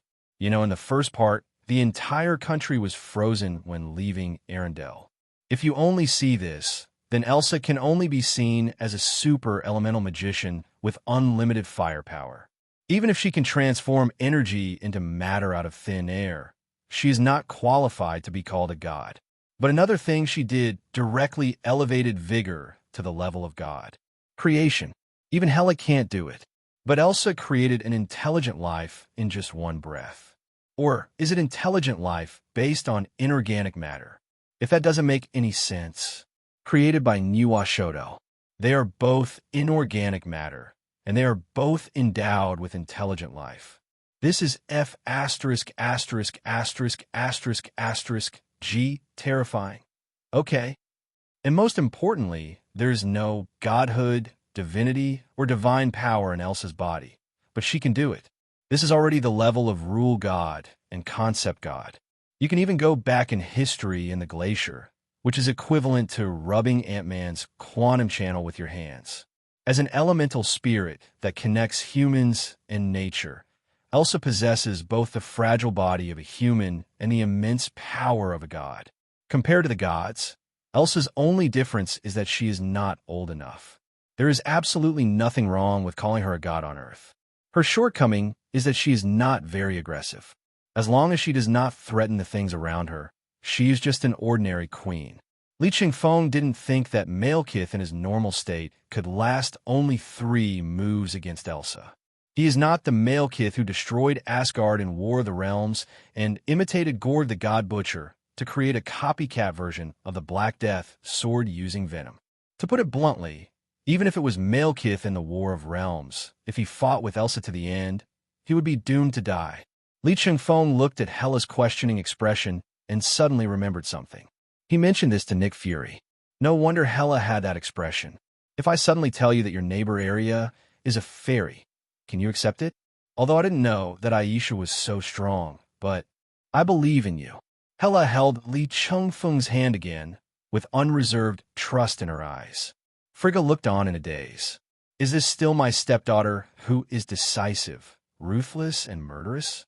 And most importantly, ahem, if you want to show off your affection, can you do it behind your parents' backs? Frigga's face was filled with embarrassment.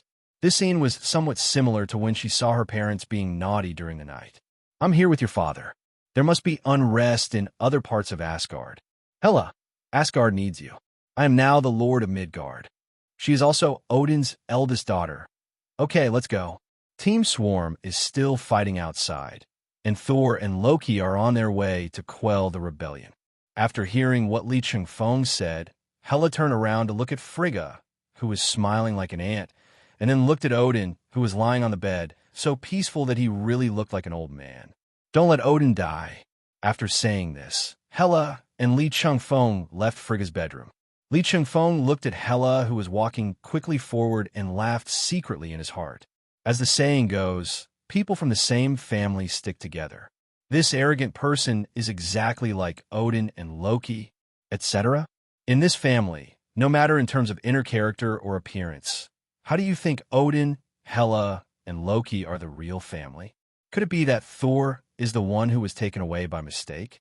If this were to be a wild history of Asgard, especially one that highlighted both wildness and history, it would probably become the #1 bestseller in the 9 realms. The scene outside the door was not surprising.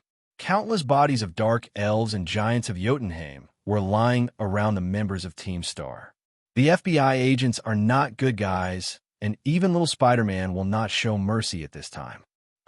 These big blue guys aren't as strong as I thought. Harley Quinn picked up her adamantium bat from the ground and saw Li Chengfeng and Hela coming out. How will it end? Will the family be happy or broken? It's okay. It should be considered a happy family. but we dare not say too much. Li Chengfeng shrugged. It has been confirmed that Odin is alive, Frigga is alive, so next we can go find Thor and Loki. What's wrong? Are they in trouble too? Isn't this supporting teammates? Li Chengfeng said with a smile. Although I think they probably don't need support, we can't be so unlucky as to run into an opponent at the level of a god on Earth. That would be a miserable situation. Damn it, damn it, damn it. Why is there such a powerful, true god on Earth?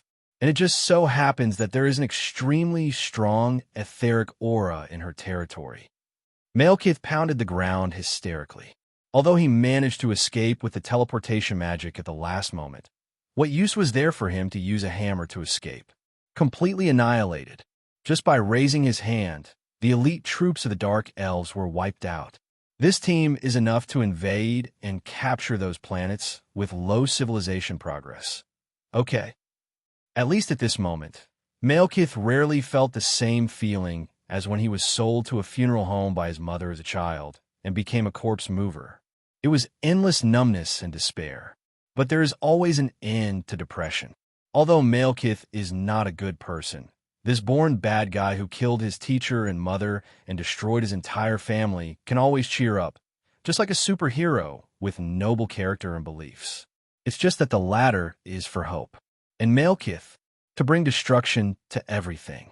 The coordinates of the teleportation magic circle that allowed him to escape from Elsa were set from the beginning, and it was only 3 kilometers away from another area with a strong etheric atmosphere.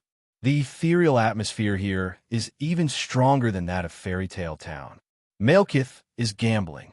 As long as he can find the ether here, he still has the ability to take revenge on Asgard and bring destruction to the 9 realms. Definitely except the Earth. The next time he comes to Earth, he will be a dog. Malekith made up his mind, but he didn't realize that not far behind him, there was a red gamma monster that gave him a dangerous smile. Nick Fury sat in a conference room at the Air Force Base, waiting for the person in charge to arrive. This is the place where TIE particles were once preserved for a long time, apart from the Fairy Tale Town. This place also has a well-known name both at home and abroad. Area 51. But this is only the most external disguise. And Nick Fury happens to be one of the people who knows all this.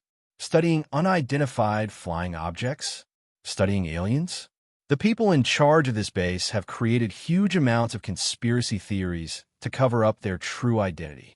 It's very clever, so clever that it makes people uncomfortable. Bite! With a slight sound, the automatic sliding door of the conference room opened. A fat middle-aged black woman walked in. Oh, isn't this the famous Nick Fury? How come you have time to visit my small Air Force base? Stop talking nonsense, Amanda. I came to your Sky Eye Society's territory this time because of an emergency. That's right, the one in front of you is the infamous Amanda Waller. Compared with her, Nick Fury can be considered a conscientious leader. Your high-ranking FBI, when has it not been for an emergency that cannot be handled that it will only cooperate with us, the Sky Eye? Can you clarify the cause and effect? Nick Fury stood up and walked in front of Amanda Waller. If you hadn't been researching TIE particles in this base for a long time, how could you have asked the FBI for help and eventually triggered the Storybrooke incident? Nick Fury knows his old colleague Amanda Waller all too well. When he was still working for the American government, Amanda Waller showed extraordinary potential. She was born to be a cold-blooded spy master. He even felt that Amanda Waller's Eye Society had failed to understand the ether and had asked him for help, simply trying to divert trouble. After all, TIE particles are a reality gem, and during the research process, many phenomena that they cannot understand are bound to appear. Now that the Dark Elves are attacking, I have to clean up their mess. It's absolutely amazing. As soon as he finished speaking, the automatic sliding door opened again, and 2 people who were not wearing the uniform of the Sky Eye Society walked in. Commander Waller, the external defenses of the Sky Eye have all been taken over by the F.B.I. The person who was speaking was wearing an orange and black combat uniform and a full covering mask that was half orange and half black. Although the person following him didn't say anything, he kept his eyes on Nick Fury, as if he wanted to stare flowers out of Nick Fury's face. Nick Fury glared back with his one eye without any hesitation. What are you looking at? Am I afraid of you just because you're wearing a shirt with a skull painted on it? After spending a long time with Li Chengfeng, Nick Fury himself didn't realize that he always had some similarities with Li Chengfeng when speaking. Just as hateful. Amanda Waller glared at the two men, then said to Nick Fury in a friendly manner, "Let me introduce them. These two are high-level agents of the AOM, Slade Wilson and Frank Castle." Nick Fury raised an eyebrow, pretending to be surprised. "Oh, Deathstroke Slade Wilson, I know you. Your cousin is doing well in our FBI. As for this Frank Castle, who are you?" After rolling his eyes with his one eye, Nick Fury pushed Amanda Waller aside, bumped Frank Castle aside, and walked towards the door. "My FBI has taken over this extraterrestrial invasion. After it's over, I will issue you a written file and ask you to report to the American government. Next time, don't overestimate your abilities and touch this unknown force." "Do you really think you are our FBI?" What does Nick Fury like most about Li Chengfeng? If there is a grudge, it must be taken on the spot, without any delay. Li Chengfeng shuddered violently. Because the action was too obvious, Hela even looked at him sideways. "What's wrong with you? Are you physically ill after seeing the corpses of the dark elves and giants of Jotunheim?" "No, I just felt that someone had installed B for me." Hela just raised her eyebrows. Li Chengfeng said a lot of strange things, and she couldn't understand every word. In short, as long as there are no physical or mental problems, it's fine. As a commander of the Asgard army, he understood too well the horror of the battlefield. Even Asgard's warriors would show various abnormalities after leaving the battlefield. She had learned a word in Midgard, post-traumatic stress disorder. This is the warrior's greatest enemy. Before Hela could continue speaking, a silver shadow flashed by, and Quicksilver, who had been leading the way in front, ran back. "Captain, there's a little problem ahead."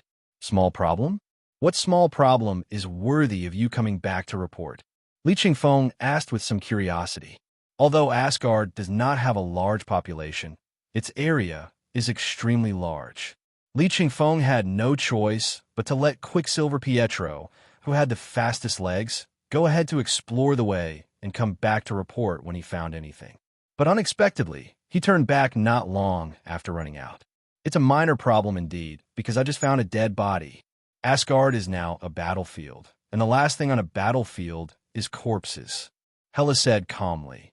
"The most effective way is to solve this war from the source.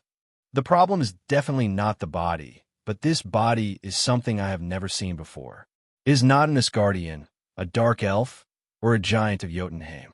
It looks like the legendary Angel." "Angel?" Everyone was shocked. After all, most of the people present live in Western countries. Even if they do not believe in Christianity, they have been exposed to it to some extent. The degree of shock is probably about the same as when a person in the Republic says, "I saw Monkey King's dead body." Only Hela's eyes showed a thoughtful look. "Come on, Pietro, lead the way. Let's go take a look ahead." So everyone followed Pietro to a place more than 200 meters ahead. It looked like a multi-party melee here. In addition to the corpses of the dark elves and giants of Jotunheim scattered on the ground, there were also two female corpses that had never been seen before. It has a human form, all four limbs intact, and no trace of animal transformation, and has a pair of huge amounts of wings on its back. The pure white feathers did not fade, even after death. Li Chengfeng walked forward and carefully observed the two so-called angels. It seems that they are indeed the birdmen in the heaven dimension. Damn, to put it bluntly, these guys are really not good people. It seems we miscalculated. There are not only dark elves and giants of Jotunheim ahead, but also these wing guys. And Hela got a thorough look at the two bodies belonging to Angel. She had seen it before. The first and only meeting with Angel dates back thousands of years. At that time, Hela and Odin were on the verge of a breakdown, so she remembers it particularly clearly. "What's wrong?" Li Chengfeng noticed Hela's expression and asked with some concern, "Could it be that these angels are your acquaintances?" "Back then, when I was the crown prince of Asgard, I met Angel." Hela did not answer Li Chengfeng, but instead explained to everyone. At that time, this universe had more than 9 realms. There was also a 10th realm called Heavenly Kingdom. What Hela said made all the members of the star team, except Li Chengfeng, K up their ears. They sat next to the tall pile of bones and listened to Hela talk about the past. The 10th dimension? King Ada asked, but I've read a lot of Asgard history books in the past few days, and there's no record of such a dimension. Because the Kingdom of Heaven was originally Asgard's greatest ally. Not only did it have many angel warriors in the Asgard army, it also provided a Pegasus with wings on its ribs, which was once the exclusive mount for the Valkyries. Hearing Hela herself mention the Valkyries of Asgard, Li Chengfeng looked at Hela's expression. Although he had a clear conscience, he felt a little regretful. After all, she almost killed all the Valkyrie. But the Queen of Heaven at that time, Haven, was a greedy person. Asgard was clearly conducting an equal and mutually beneficial exchange with Heaven. But she demanded too much and even set her sights on Odin's treasure house. Odin has always been very tolerant of this ally, but one day, Hela gestured with her hands. Odin directly severed the connection between Asgard and Heaven, and eventually even separated Heaven from the World Tree. This was a severance of ties and an exile. But I don't know why Odin did this, because not long after the incident, I was also sealed in Midgard by Odin. Hela told the whole story of what happened back then. She had never had a good impression of the Kingdom of Heaven, so she had never made a close friendship with them, nor had she ever had any direct conflicts with them. But now that Angel appears at this time, something is not right. Taking advantage of the emergence of the Nine Realms integration phenomenon, is it planning to return to the Nine Realms through Asgard? Wait, Hela, look here. Li Chengfeng pointed at one of the dead angels and said, do the scars on her body look like those left by Mjolnir? Yes, it is Mjolnir. As the former owner of Mjolnir, Hela knows all too well the damage this URU alloy hammer can inflict. Angel has scars from Mjolnir on his body, which means the Angel Kingdom is already at odds with Thor and Loki. Thinking further, the Angel Kingdom is probably wearing the same pants as the Dark Elves and the Giants of Jotunheim. Although Thor and Loki have made great progress in strength after being specially trained by Hela for so long, they're now facing the combined forces of 3 planets, plus the vicious prisoners in Asgard, so they're probably in great danger. Li Chengfeng naturally thought of it as well. This time, it was his command error. I originally thought that even if Thor and Loki couldn't walk sideways, basically no one could kill them. But now it seems, under the siege of the 4 forces, the 2 men will be badly injured if they don't die. Boom! Thor wielded Mjolnir and sent down another divine thunder, completely knocking down the giants of Jotunheim, who was blocking his way. Then he turned around, his brows full of worry. Loki, how are you? Ahem. Not good, but I'm still alive for now. Loki leaned against a flower bed and coughed, spitting out a few mouthfuls of blood again. The originally handsome face was now extremely pale. Looking down, I saw that Loki's abdomen was already stained with blood. The wound had been sealed by himself with black magic. Although there was no heavy bleeding, the pain had affected his brain's normal thinking. The pain of having his abdomen pierced by a sword was hard to bear, even though he was a descendant of the king of the giants of Jotunheim. After all, the wound was not caused by an ordinary weapon, but a sharp sword wrapped with angel runes. This sword seemed to destroy his self-healing ability. At this time, the people who had been chasing Thor and Loki also showed up one after another. The first was a dark elf wearing gold and red armor and a horned helmet. This man's name is Agram, and he is the dark elf with the strongest melee ability. His physical strength is not inferior to that of the big fool Thor. He is the one who leads the Dark Elves who invade Asgard this time. Then there are 2 sisters with graceful figures. The one wearing green from the crown to the tights to the cape and boots is the elder sister, the Enchantress, one of the most powerful witches in Asgard, who is good at manipulating others with her beauty. The one wearing a blue tight dress and holding a ramhorn warhammer is her younger sister, the Siren Lorelei, who can make men fall in love with her with just her voice. Originally, she is a powerful warrior. The last one to show up was even more heavyweight. He was wearing extremely revealing golden armor that looked very defensive, holding a sharp sword of heaven and a golden belt made of heaven symbols wrapped around his body. the most deadly warrior in Heavenly Kingdom. Angela, stop struggling. Thor and Loki of Asgard. Angela slowly approaches Thor and Loki with sword in hand. This time, they joined forces with the Dark Elves and the Giants of Jotunheim to invade Asgard. They didn't expect that they would be able to find important figures like Thor and Loki so easily. But unexpectedly, these two people were so stupid as to run out on their own to hunt down the Enchantress and Lorelei. So after sacrificing the life of a giants of Jotunheim royal family, Thor and Loki were forced into a desperate situation. Loki, although you used black magic to seal the wound in time, you must be able to feel that the wrath of the Rune Angel is burning your soul. Angel, if you have the guts, hit me with the sword again. Even though Loki acted timidly in front of Li Chengfeng and Hela, that was just his unique way of acting like a spoiled child. Facing such a mortal enemy, he was very tough. You can lose as a person, but you can't lose your mouth. A guy without even wings actually calls himself an angel. No matter how you look at it, you look more like a Vanir or an Aesir, okay? Not to mention, you look a lot like your mother. Loki's precise complaint hit Angela's biggest pain point. She is clearly the most deadly warrior in the Angel Kingdom, but she doesn't even have the form of an angel. So she stopped talking, just raised her sword and rushed towards Loki and Thor again. Thor at the moment was exhausted, but he still tried his best to block Angela's sword. But still a step slow. Just as the sword was about to pierce Loki's head, a portal suddenly opened. A night sky sword flew out and repelled Angela's attack. Loki, you're such a clever little fellow. How do you know that this Miss Angela is the daughter of your Odin family? Loki, black question mark face? Odin's family situation is hard to describe. Even a time traveler like Li Chengfeng, who is used to seeing outrageous relationships, had the urge to give the old man a thumbs up. It's really awesome.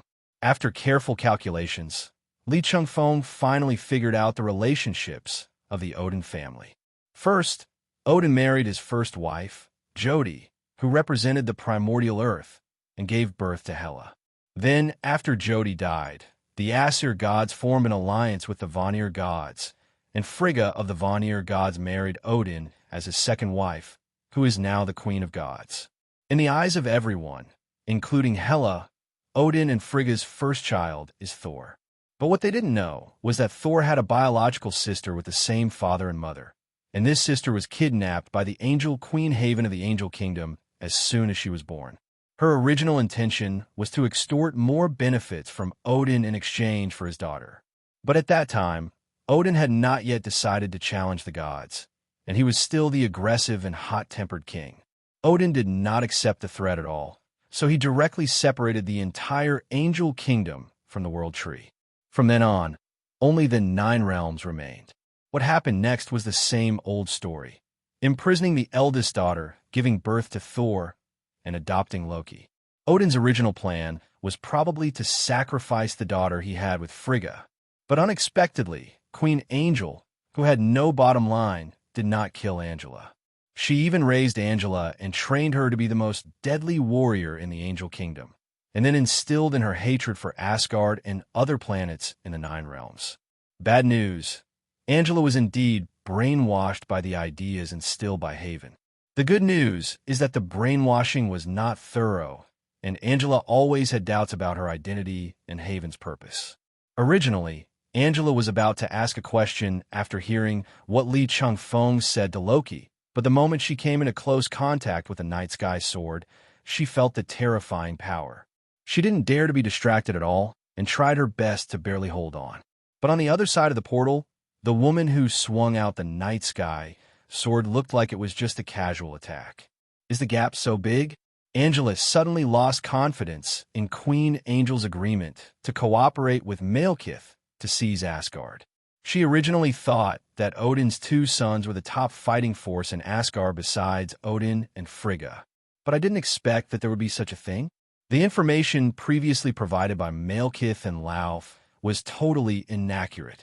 But before she could curse these 2 unreliable allies in her heart, she saw many people walking out of the portal one after another. Angela's expression changed instantly. So many people outside of intelligence? Although the body of the Midgard man who spoke just now was not deified, he possessed the status of a god. Although he is still a human being, how can he be a simple person if he can be associated with the word God? There's also the big green guy with an innocent look on his face.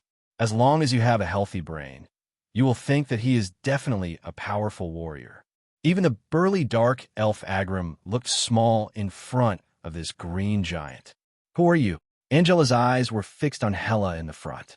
It was her. She launched the sword just now. The overwhelming force made her hand holding the sword tremble continuously.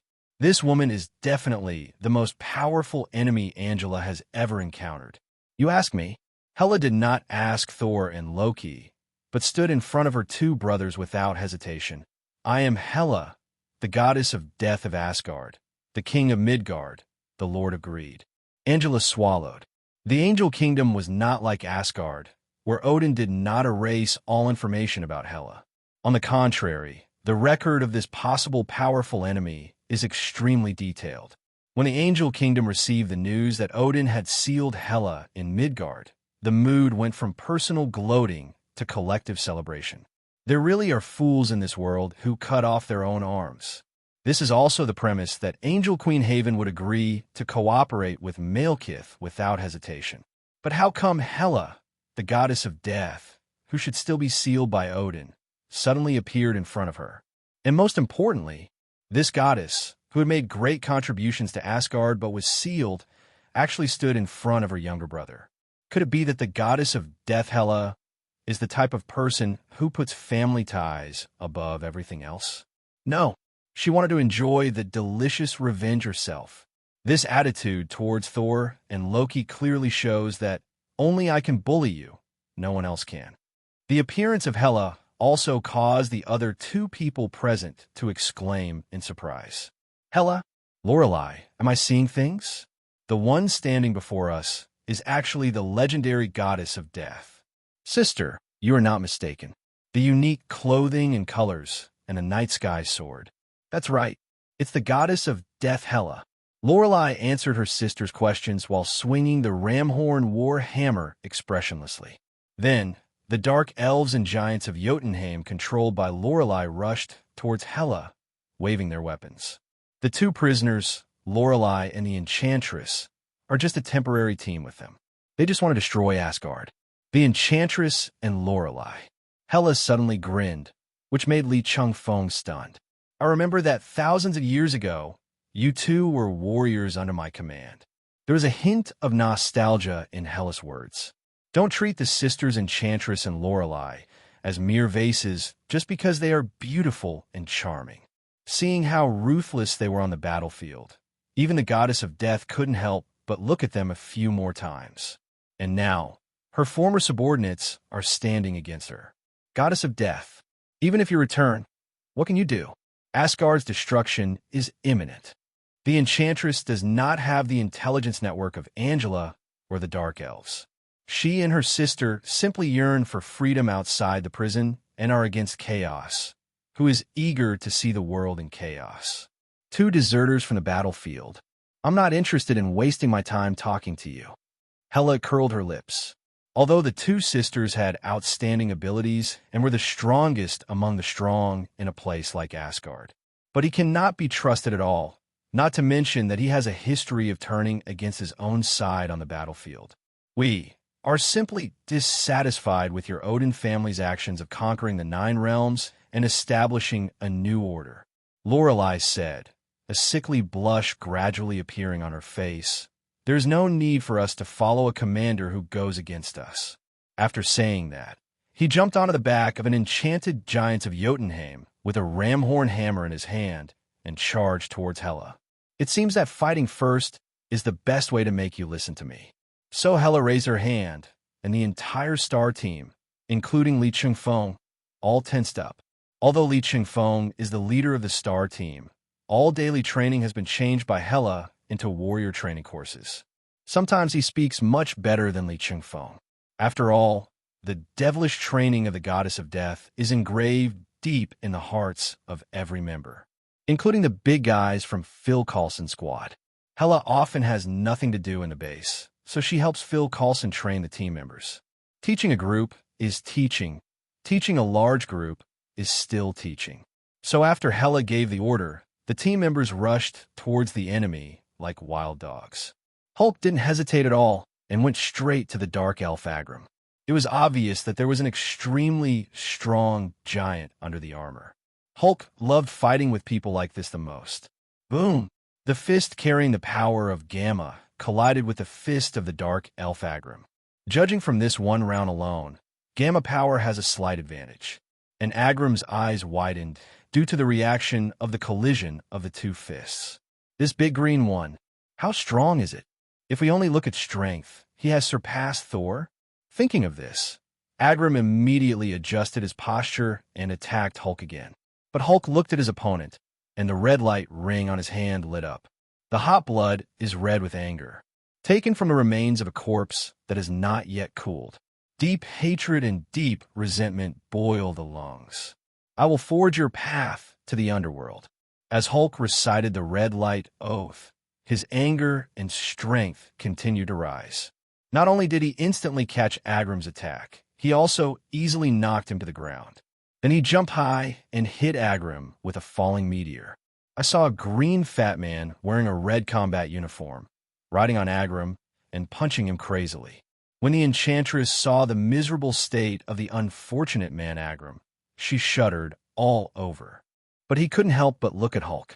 If she could charm this big green guy, why would she worry about failing to achieve her goal? Definitely, this is just her one-sided fantasy. Not to mention the green fat man's weirdly strong mental resistance. The opponents she and her sister faced would never give them the chance to get close to Hulk. The crimson magical force flashed through the air, and the enchanted witch was immediately hit, and her body began to become uncontrollable. The force forced her head to face forward. A magician in dark red attire walked towards her. Let me introduce myself. My name is Wanda Maximoff. I'm a magician. After experiencing the events of Storybrooke, Wanda's control over the origin magic power has reached a new level. And with the passing of Sithorn, the shackles in her heart had long been untied. This young magician has only been awakening for a few months, but he can already be included in the discussion of the strongest magicians. Let my sister go. Let her go. Seeing that the enchantress was directly controlled by Wanda, Lorelei jumped off the back of the giants of Jotunheim without saying a word and changed her target of attack to Wanda. But a silver shadow suddenly flashed before his eyes. The sheephorn warhammer that was supposed to be in his hand was now in the hands of the silver shadow. You are a very cruel woman to wield such a dangerous weapon. Pietro complained calmly on the surface, but he was actually filled with relief in his heart. Fortunately, Loki cast resistance magic on everyone, otherwise they would be in real danger.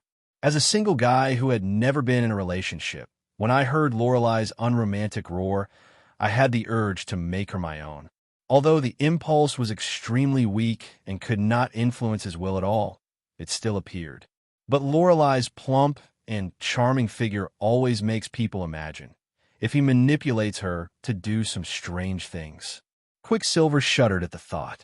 Being controlled is not a good thing. Hey, Pietro, you're not going to show mercy because you're attracted by her beauty, are you? Harley Quinn, who was working with Wong Ada to harvest the Dark Elves, happened to pass by Quicksilver and asked quietly, No, absolutely not. Quicksilver's sanity returned instantly. He didn't want to be dragged by Harley Quinn to attend that devilish psychological counseling class after the mission was over. Then he transformed into a silver shadow again and swung the ramhorn hammer towards Lorelei. Crack! The sound of the patella being crushed and the screams reached Angela's ears at the same time. But she no longer had the energy to figure out who made the sound, because at the moment there were two gods standing in front of her. One is the goddess of death Hela, and the other is a Midgard man who is extremely close to the goddess of death. Sweat beads ran down her temples, and she maintained a fighting stance, but neither of the two men took action, but instead kept whispering to each other. Then, while saying this, he looked at her with a strange and playful look. just when she could no longer bear this strange atmosphere and was about to launch a suicidal charge, the man spoke. "Dear Angela, I just came in a hurry and didn't have time to introduce myself. My name is Li Chengfeng, and I'm from Earth, which you call Midgard. My other identity is the future husband of Hela, the Lord of Midgard." As Li Chengfeng spoke, he took a few steps forward. But it was these few steps that made Angela immediately take an offensive stance. "What do you think this has to do with me? Let's fight. Warriors from the Angel Kingdom are never afraid of death." "What are you talking about, Angela? How come it has nothing to do with you?" Li Chengfeng frowned when he heard Angela say that. "You are my dear sister-in-law. You have to call me brother-in-law. As the saying goes, the sister-in-law is half of the brother-in-law's buttocks. I was just joking. Hela, your eyes are a little too scary." As soon as this explosive information came out, Angela's already tense nerves instantly broke down. After being stunned for a long time, he gradually calmed down. "What do you mean? I want to call you brother-in-law? That means..." "That's right. You are Odin's child. Hela, the goddess of death, is your elder sister. Thor, the god of thunder, and Loki, the god of trickery, are your younger brothers. Especially Thor, who just wanted to block the sword with his body, is your biological brother from the same father and mother." Li Chengfeng was too lazy to beat around the bush with Angela. This sister-in-law had long doubted his identity, and the best way was to directly break through this unfounded window paper. And Angela obviously, some believed it. "Queen Angel didn't tell me." "Nonsense. She snatched you away from your parents, blackmailed your parents, and turned you into a sharp blade to swing towards Asgard. I have long felt that Queen Angel cannot be trusted, but how can you guarantee that everything you say is true?" Hearing Angela's doubts, Li Chengfeng smiled and shook his head. Then, the red, orange, and green lights all lit up. In an instant, the terrifying three-color energy swept across most of Asgard. Li Chengfeng said to Angela, who had a dull expression, "If you weren't my sister-in-law, you would have been dead for almost 5 minutes. Call." When Odin woke up from his annual Odin sleep, but before he opened his eyes, he vaguely felt that there were many people in front of him. Is he not sleeping in his own abode? Why are there so many people? Are the guards just there to eat for free? Odin was a bit grumpy when he woke up, and the surging power of Odin covered the entire Asgard in an instant. "Odin, you finally woke up." Frigga sat on the edge of the bed, her heart finally at ease. So much has happened during this period of time. Hela's return, the 9 realms integration phenomenon suddenly began, Odin's sleep, and the dark elves and giants of Jotunheim invaded Asgard. It can be said that there are more major events than those encountered in the past 1,000 years. Odin knew nothing about what happened next except that Hela had returned. After all, Odin's sleep will completely internalize Odin's power and completely close off his perception of the outside world. So, when Odin opened his one eye to see who wanted to disturb his sleep, he was very surprised when he saw his entire family. When I fell into Odin's sleep, what happened? His wife, eldest daughter, 2 sons, and the ghost who abducted his daughter were all present, and he was not lying in his own residence, but in Frigga's bedroom. And why do Thor and Loki still have so many scars on their bodies? But it was obvious that these 2 tough-skinned guys were fine. As for Hela, the fact that she was able to stand aside with a calm expression meant that the problem of her daughter being infected by Mammon's blood had been resolved, and that he could no longer directly feel the presence of the power of greed in his daughter's body. Then he looked at the extra orange ring on his daughter's hand. It seemed that this thing was used to suppress the greedy power from the dimensional demon, and even control it. But when his eyes moved to Li Chengfeng's hand, he found that he also had an identical orange ring, and the evil fire in Lao Dang's heart suddenly hit his forehead. 2 orange lantern rings were worn on the ring fingers of each person. Although as the king of God, I was mentally prepared, because she promised her daughter that she would become the king of Midgard and rule Midgard together with her husband. But as a father, TNND, I really want to use the power of Odin to kill this B asterisk asterisk asterisk asterisk asterisk D for Midgard. Definitely, there was no sign of it on the surface. Odin's mouth just twitched twice, revealing a kind and gentle expression. The hot-tempered self of that year was killed by the kicking of the gods. The king of God, Odin, who survived, is a god known for his kindness and justice. After forcing himself to calm down, Odin finally had time to truly see the man named Li Chengfeng. You don't know until you see it. It's shocking. Although he is essentially immortal, he possesses the status of an old god of Midgard, so there is no problem in insisting that he is a god. The red, orange, and green energies that had not yet dissipated from his body were even more turbulent and terrifying. No wonder he dared to go back to Asgard directly with Hela. A bitter taste rose in Odin's mouth. Although his Odin power becomes stronger as he grows older, he still seems to be no match for Hela and Li Chengfeng now. If his daughter really wanted to overthrow him, she would have already sat on the Asgard throne that originally belonged to her. What happened? Frigga was about to speak, but after thinking for a while, she gave Li Chengfeng a look. She was mainly responsible for protecting Odin's safety in the bedroom. Although she knew roughly what happened, she didn't know the details after all. She had not experienced it personally. Moreover, Frigga also wanted Li Chengfeng to get closer to Odin. After all, he is the husband chosen by the eldest daughter. After careful observation, she found that Li Chengfeng is a genius who possesses black magic, necromancy, and origin magic power. Compared with this person, the little fool in his family who is known as the #1 magician in the 9 realms is as shallow as a beginner. The scariest thing is, she's only 25 years old. Are the powers of all short-lived species so terrifying? Li Chengfeng received the eye hint from his future mother-in-law and nodded slightly in response, indicating that he understood. Then Li Chengfeng stepped forward. Considering that Odin had just woken up, he smiled what he thought was the kindest smile and said, "More than 80% of Asgard has been destroyed." The first sentence almost made Odin spit out blood. What? Asgard has fallen. Hey, Laodang, why are you so anxious? Calm down and listen to me slowly, okay? Li Chengfeng gave Odin a reproachful look. Odin was so rude that he interrupted others casually. Odin immediately clenched his fists. Calm down. How can you let me calm down? But this only happened in a moment, and Odin was no fool.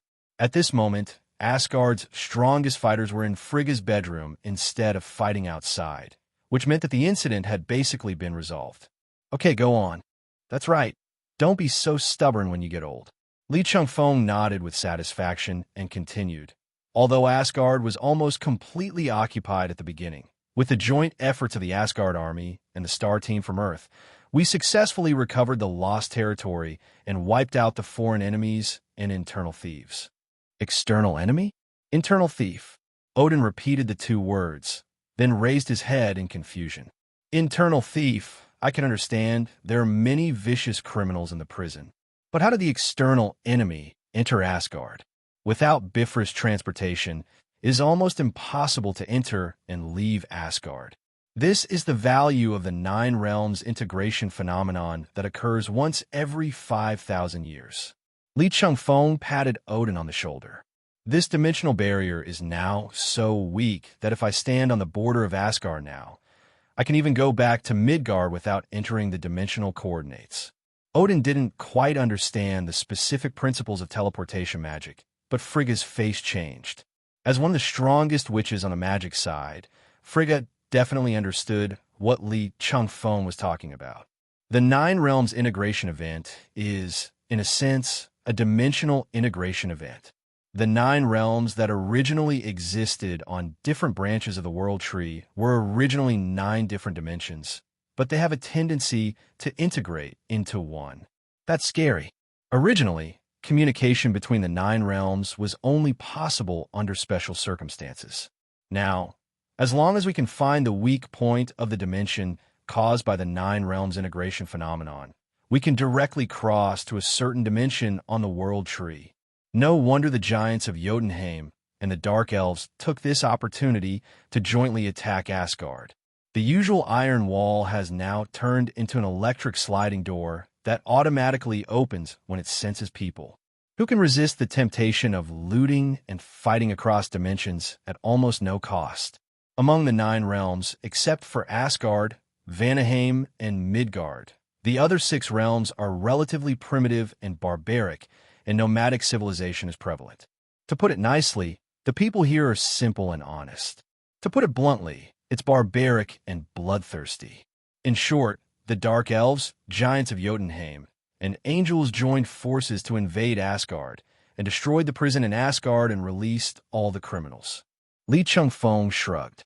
Although the lost territory has been basically recovered now, according to the report of Sif and the 3 Asgard warriors, at least 30% of the people in the prison took the opportunity to escape to other dimensions. Odin was a little stunned. What is going on? Dark elves? Giants of Jotunheim? And angels? Join forces to attack Asgard? Are they so bold as to do this? Hey, you look quite dissatisfied, right? If Hela is still sealed in Midgard, the Star Squad will not come to Asgard, and your 2 sons will still be imprisoned in 2 places in Midgard. Do you think Asgard can be spared in this situation? Li Chengfeng's words were like a hammer, hitting Odin's heart hard. If it weren't for them, with only Sif and the 3 Asgard warriors, even if they lead the Asgard army, they can only hide in Asgard and resist. Recovering lost territory? Forget it. So, thank goodness Hela is back. You should thank me first for this. Li Chengfeng shamelessly patted his chest. By the way, Lao Ding, do you want her daughter? What do you mean? Odin was shocked by Li Chengfeng's unconventional thoughts.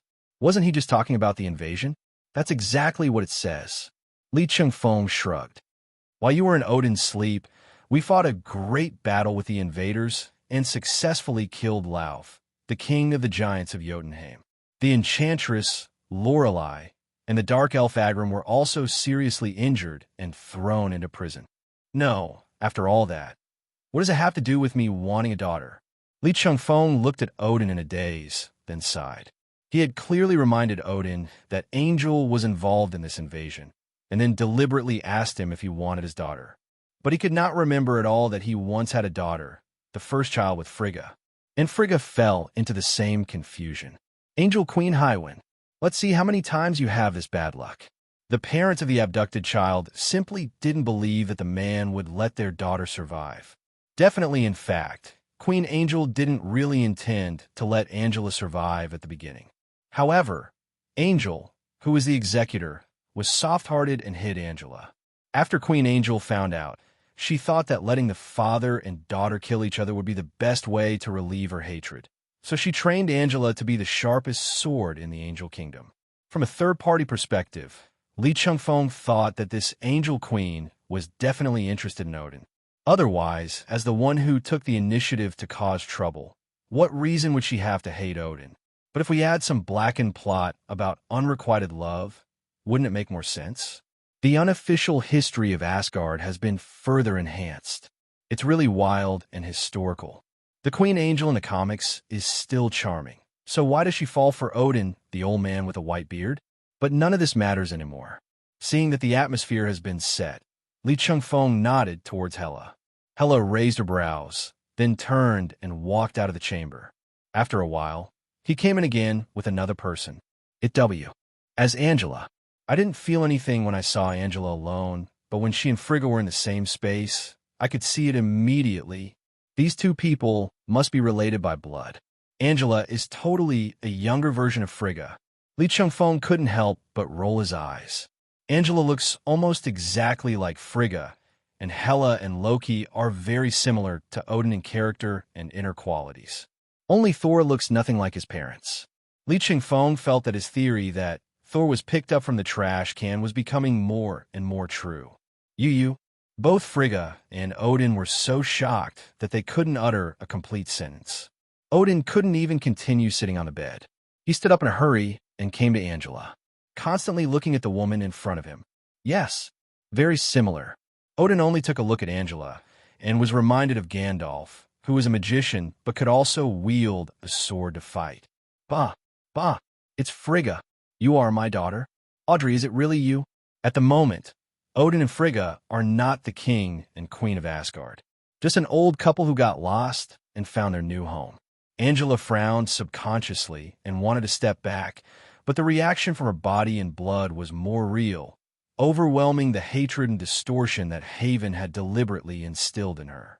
She originally thought that although she did not have Angel's wings, she should be an abandoned child adopted by Angel. But as she grew older and stronger, she began to sense a hint of calculation and fear in Queen Angel's eyes. From that moment on, the seeds of doubt took root in her heart.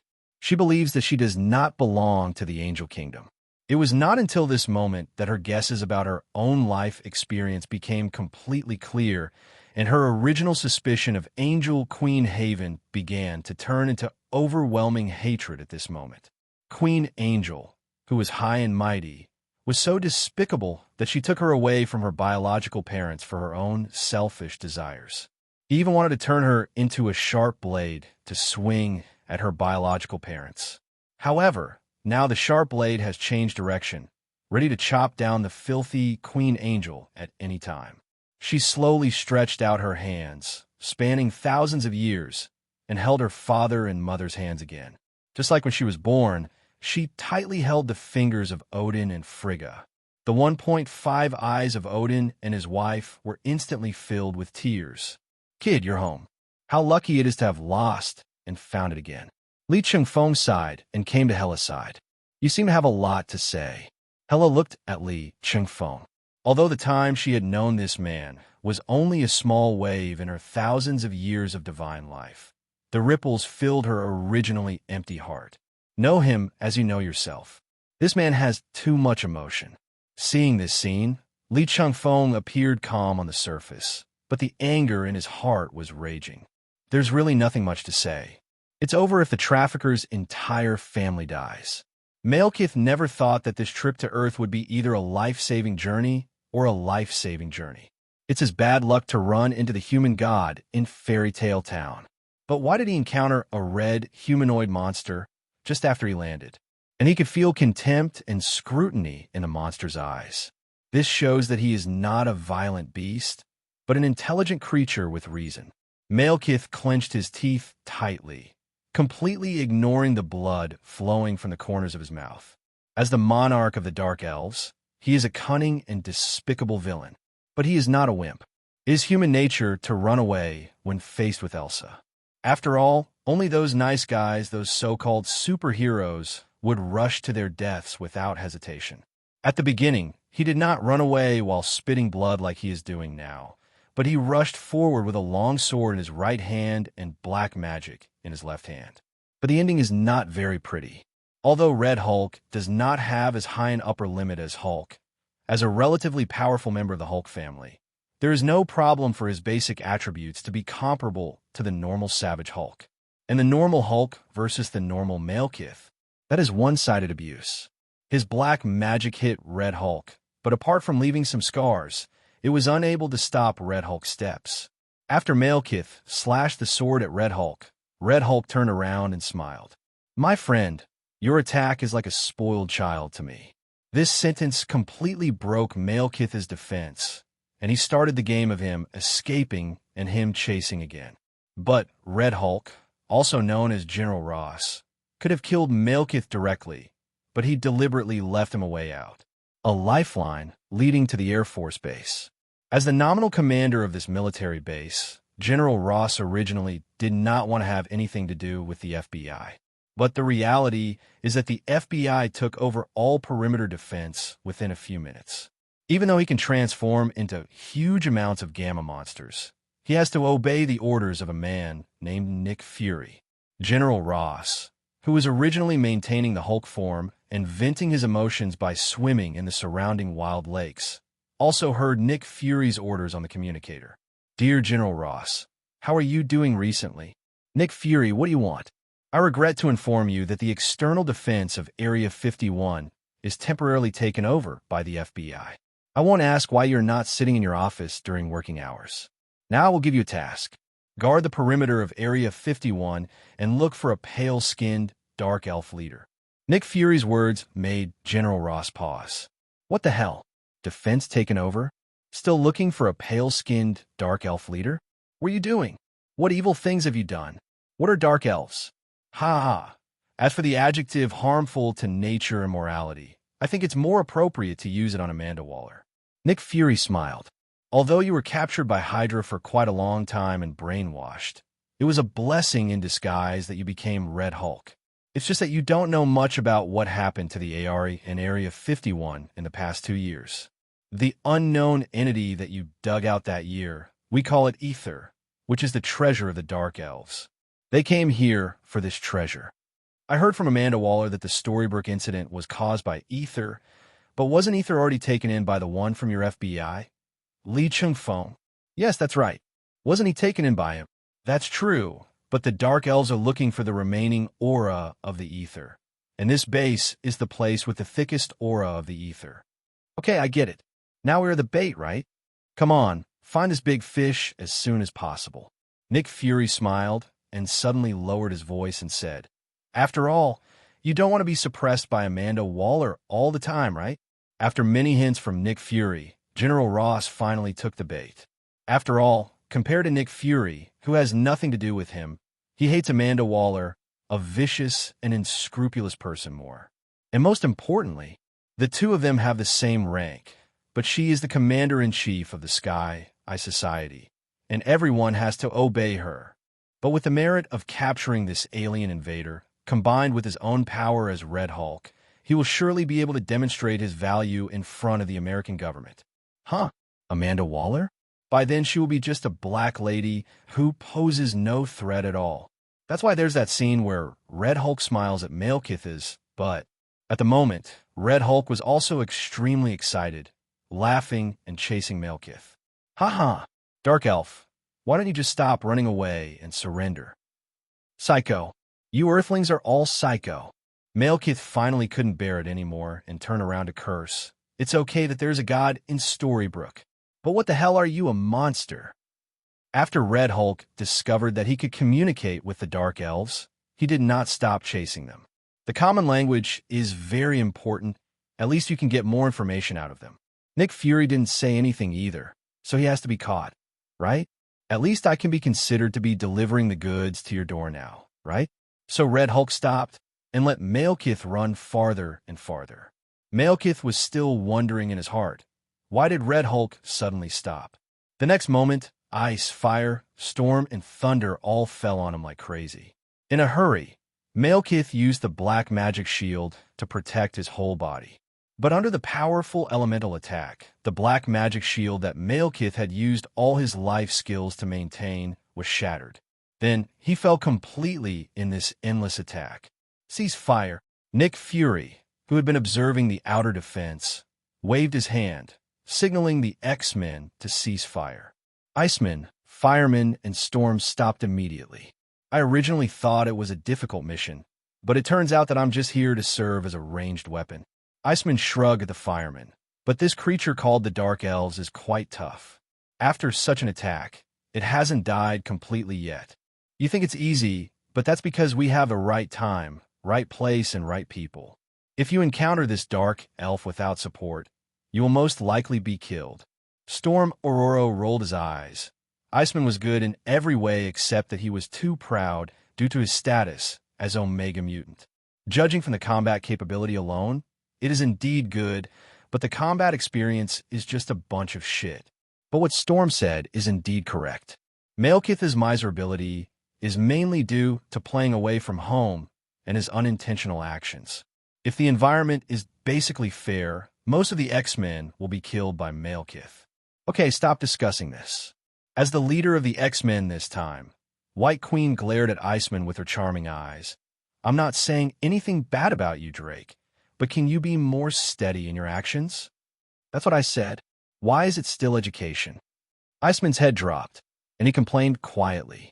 White Queen Emma Frost's originally bohemian temperament has completely changed since she took on the role of Dean of Academic Affairs at the F.B.I. Academy. His clothing, appearance, and daily conversation have all changed drastically. If you don't know, you would think she is the sister of Bayadin. But after all, he is a master of telepathy who is on par with Professor X among all the X-Men. Iceman just complained a few words, but his body was very honest, and he followed the White Queen closely. Nick Fury did not intervene in this episode, but waved to the X-Men he brought with him, and then took the lead and walked towards Malekith, who looked half dead. This guy, is he still alive?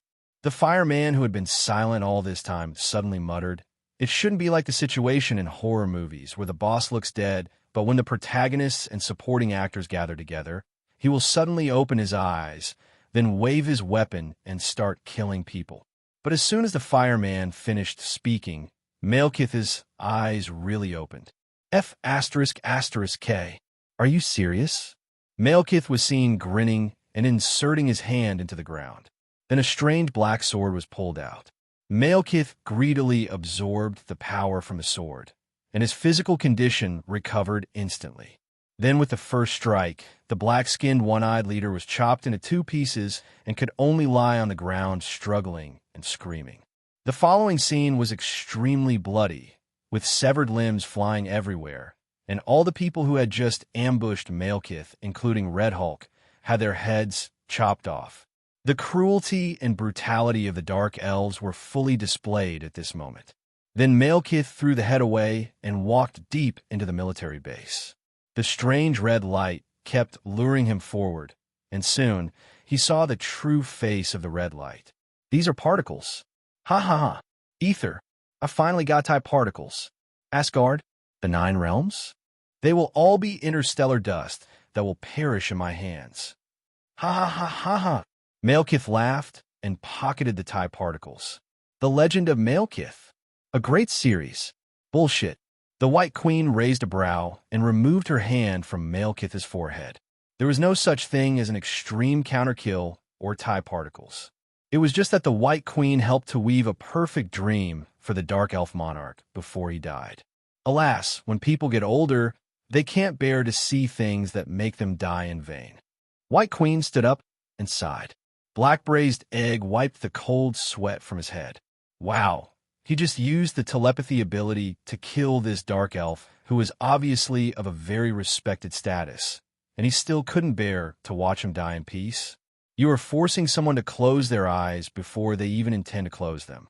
This dream was indeed perfect, but it also consumed the last of his life. A generation of Dark Elf monarch, just like that after being beaten twice. Drowned in a dream by the White Queen. If Li Chengfeng saw this, he would probably give Malekith a thumbs up. What good luck. At least it's more dramatic than the death of Old Man Lauf. Isn't it? Buzz. Buzz. Nick Fury's dedicated director's personal terminal buzzed twice, and a message came. When I opened it, I saw that it was the field agent from Fairy Tale Town, who had already finished washing the floor. Okay, we finished our work in Fairy Tale Town, and this invasion is over. Nick Fury nodded to White Queen, then muttered to himself, "Li Chengfeng told me to be careful, but this is it?" Nick Fury looked at the X-Men around him and thought of Team All-Stars who were far away in Asgard. I suddenly felt my waist was particularly stiff. At this moment, Li Chengfeng, who didn't know that Malekith was completely dead, was still staying in Asgard. To be precise, it is waiting for Odin to find a way to reconnect the 10th realm with the World Tree. After all, the 9 realms integration phenomenon appears randomly. For example, only a very small channel appears in the Angel Kingdom. Therefore, the main force of the coalition forces that invaded Asgard this time was still the Dark Elves and the Giants of Jotunheim, while the angels accounted for less than 1/20th of the number. But this did not prevent Odin from preparing for revenge against the Angel Kingdom. Do you really think Lao Ao is a weakling? Not only did he kidnap the girl, but he also wanted to use brainwashing to make the father and daughter kill each other. If he doesn't kill Queen Angel, old Ao will be unworthy of the throne of the King of God. Well, father-in-law, I don't know if I should say something. Who the hell is your father-in-law? Odin, who was angry, finally regained his temper and glared at Li Chengfeng unhappily. If you have something to say it now. Hey, it's like this. Li Chengfeng was so shameless that he didn't take Odin's cold face seriously. He put his arm around the old man's shoulders and said, "In fact, the best solution at this time is to let Angela take us back to the Angel Kingdom. I definitely know. I've fought for thousands of years. Do I need you to teach me?" Odin rolled his eyes and replied, "But what I want is not just to get rid of that whole woman haven, but to bring the entire Angel Kingdom back in the 9 realms." Li Chengfeng agreed in his heart. He is truly an old fox who has lived for thousands of years. In such a family recognition situation, he can ensure that his rationality is not affected by emotions, thus giving up maximizing his interests. What is valuable in Angel Kingdom? Isn't it just an entire dimensional space with an extremely low level of development and a group of angels who are almost all soldiers? Needless to say, the former represents the resources of the entire world. The latter, Old Dang, probably feels sorry for the Valkyrie who were killed by Hela back then, and plans to fill the gap left by the Valkyrie by making those angels surrender. In this way, killing Angel Queen Haven would be a matter of killing two birds with one stone. It can be used for both revenge and profit. Otherwise, he will be the #1 warmongerer in the 9 realms, and our own Lord God King would have to be second. Great. Lao Deng, it's really great. If you call me Lao Deng again, I will definitely stab you with Gungnir. Ever since Odin decided to counterattack the Angel Kingdom, Li Chengfeng has witnessed how efficient Asgard, the divine realm that once swept the entire universe with war, is. Especially after Odin reached a consensus with Hela, they once worked closely together, becoming the king and commander, both father and daughter, and comrades in arms. Tell me the truth. Do you have a nickname, Horus? Why do you think that as a god, there is such a thing as a nickname? As gods, our real names are related to divinity and divine power. Hela looked at Li Chengfeng with pity. You didn't inherit the old god status of Zithorn, and your IQ was affected by that stupid guy, right? Does Zithorn look like someone with low IQ in your eyes? Li Chengfeng did not comment on this. But if you think about it carefully, every one of these old gods of the earth is extremely cowardly. It does seem stupid to look 100 steps ahead before taking one step and eventually die of indecision. All we can say is that the god Eater Adam was so murderous back then that he scared all of his relatives. As the first god to die at your hands, I don't think he can be called smart. Hela shrugged, then went out of the bedroom with Li Chengfeng. The members of the star team were bored and watched the giant wolf Fenris and Li Chengfeng's demon cat Doug playing around. Although there was a huge difference in their physiques, Li Chengfeng was not surprised that the two of them could get along well. One is a divine creature, the other is a magical energy creature. Okay, dear team members, does anyone want to go to heaven? Oh, putting your tone and expression right now, give me a sense of the laughing killer. So sexy. Harley Quinn looked like a gangster who saw a stripper. She leaned her arm on Li Chengfeng's shoulder and raised his chin. It would be even better if there were some splashes of blood on your face. Hey, Harley, your XP system is really unique. Color embryos are not scary. Perverted perverts are scary. But what exactly do you mean by heaven? King Ada frowned. We have seen a few so-called angels along the way. Are you planning to attack their lair? This is not my decision, but the decision made by the great king of God inside. Li Chengfeng pointed to the palace gate and said with a smile, Our star team is just here to watch the fun. We mainly want you to experience an interdimensional war. After all, in the future, the star team will not only cross dimensions, but also cross time to carry out missions. Li Chengfeng was not talking nonsense. Although Li Chengfeng has not mentioned the existence of the legendary squad to anyone except Harley Quinn, with whom he had met the legendary squad. And Captain Carter never mentioned to other teammates how she came here from another timeline. But Li Chengfeng had a feeling that the problem with the timeline would begin to emerge in the near future.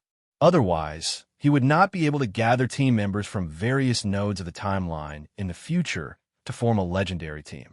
Just like Sarah Lance, who originally secretly went out to sea with Oliver Queen, was supposed to be stranded on Purgatory Island and then picked up by the League of Assassins. And it was at this point in time that my future self took Sarah Lance away. Originally, Sarah Lance was dispensable to the League of Assassins, but to Oliver Queen, it was the same whether Sarah was rescued by himself or the League of Assassins. The same goes for Howard Stark. I just don't know at what point in the future I will decide to form a legendary team. Moreover, what Sarah Lance said at the beginning made Li Chengfeng inexplicably entangled. She said that as the acting director, she disappeared after forming the legendary squad. What happened to my future self? It was 2 hours later when Odin, Frigga, and others appeared in front of everyone again. Angela seemed to have completely understood her identity and accepted the name that originally belonged to her. Audraphis Odinstodia. As Hela said, the name of a god is closely connected to divinity and godhead. Angela was indeed very strong before, but she was only slightly stronger than Thor. The reason why she was able to beat Thor and Loki into such a miserable state was mainly because of her group fight. But now that Angela had accepted her real name, her power immediately began to rise. If she fought with Thor and Loki again at this time, I'm afraid she would be enough to defeat the two brothers alone. Li Chengfeng patted Loki's shoulder sympathetically. He got into all kinds of trouble, jumped around, but in the end he was still at the bottom of the family's food chain. Miserable, Loki, miserable. Can you please stop looking at me like a poor creature like that? Loki was completely disappointed with Li Chengfeng's unconventional thinking. He definitely doesn't have any good thoughts about himself in his mind.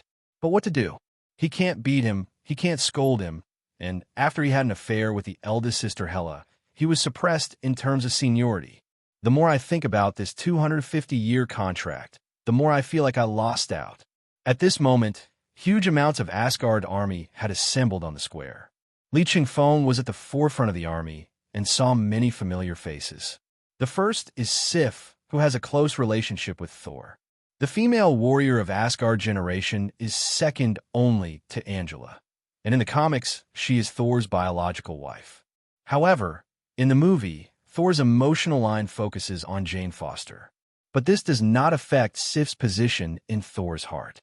What's more, in this universe, Thor has not yet met Jane Foster.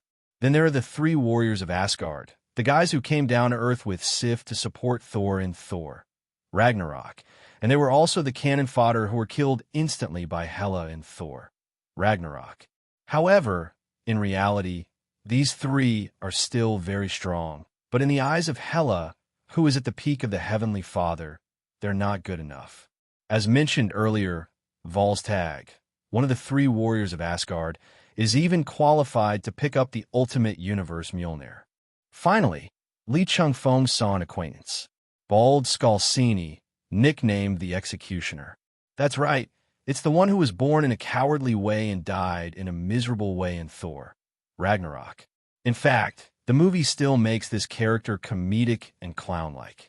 In fact, Skalsini the Executioner, as the child of an unknown giant of Jotunheim and an unknown Asgard goddess, is more powerful than most Asgard people. Otherwise, she wouldn't be hanging out with Enchantress and Lorelei in the comics. But now he was standing in the first position behind Heimdall. Don't think that Heimdall was mocked by Hela as a gatekeeper, but on the battlefield, he should be called by another name, God of the Dawn. In Asgard, he is definitely the number one person below level Godfather.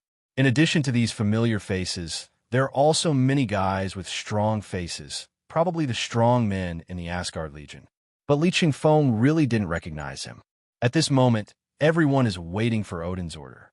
It has been too long since they had a true, full-scale attack. Ever since Odin decided to treat the Nine Realms with kindness and friendliness, they have only occasionally faced minor frictions within the Nine Realms. Who can tolerate being transformed from a large and powerful army into a group of local police officers who have to mediate everywhere? And Odin is obviously not a useless leader, otherwise the Asgard army would have no chance of setting off today. Odin and Frigga passed through the Asgard army and came to the altar. He said nothing, but raised the invincible Gungnir with one hand, and a divine light shone in his one eye. Having just experienced Odin's sleep, Odin's power and his body are at their absolute peak. Angel Kingdom is indeed a bit unlucky. If they had not reached a deal with Malekith to invade Asgard this time, or even if they had used the time of Odin's sleep to prepare to kill Odin, they would not have been counterattacked. All I can say is, it's fate. Li Chengfeng also witnessed the power of Odin.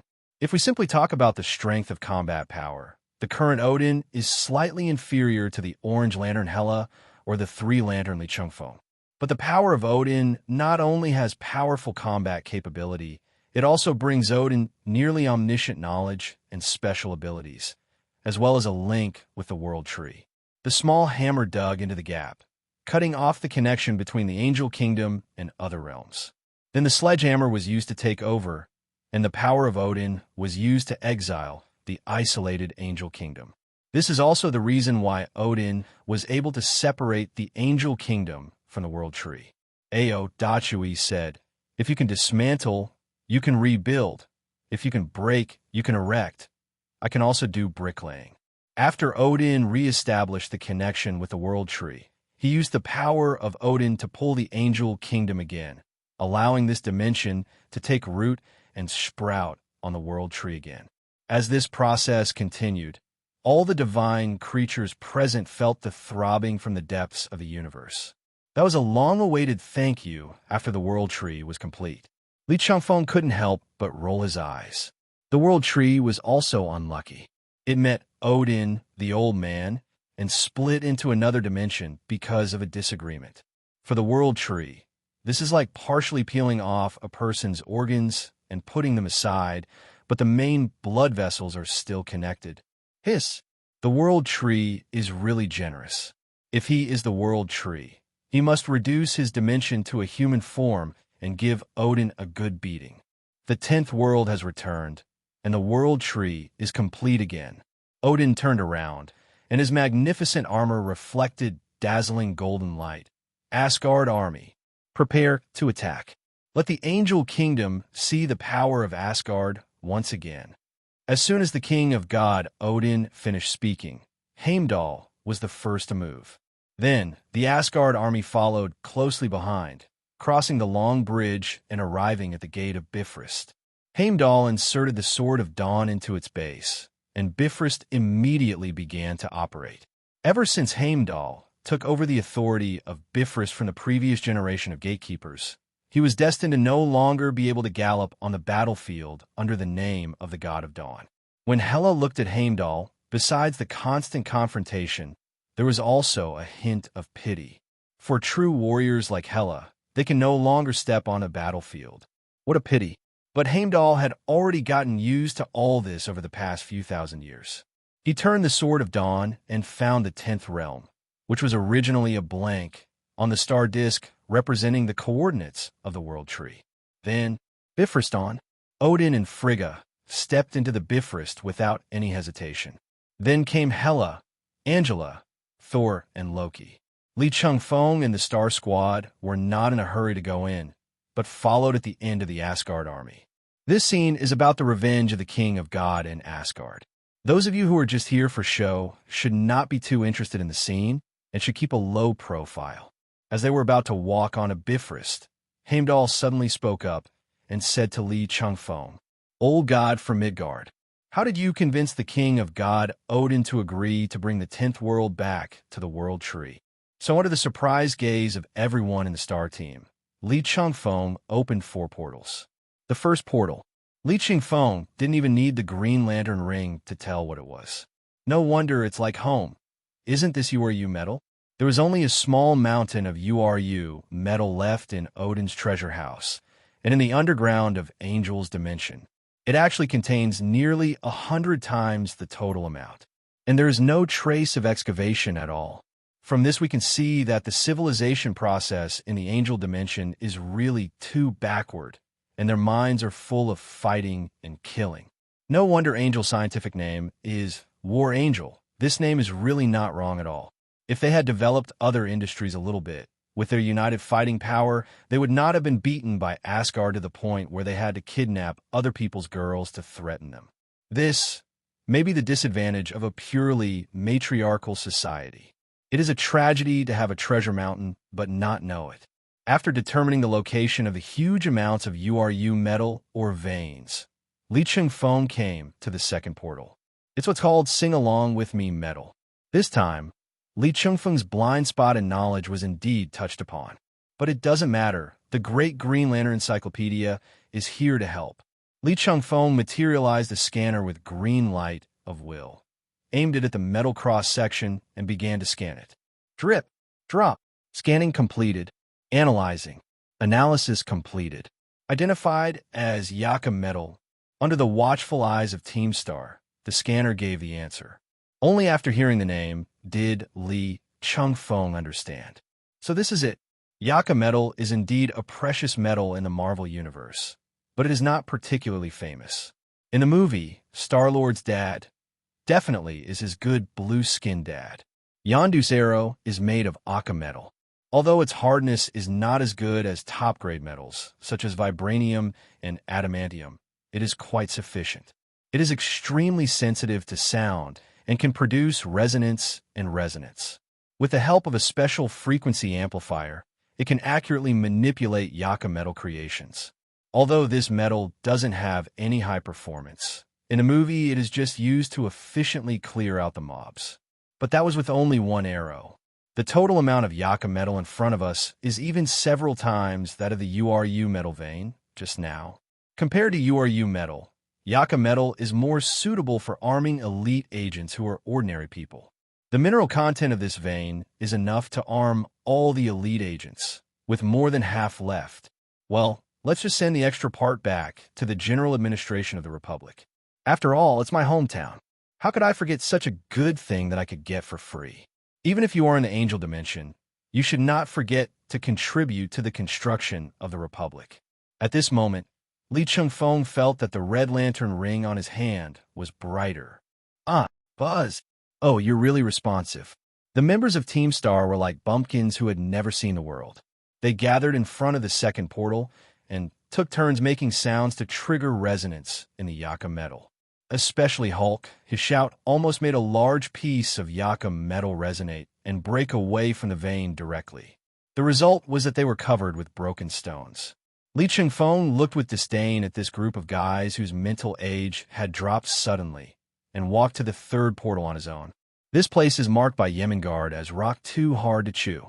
Neither URU metal nor Yaka metal received this evaluation, which shows that at least in terms of hardness, it far exceeds these two metals. But it is obviously not vibranium or adamantium, let alone adamantium.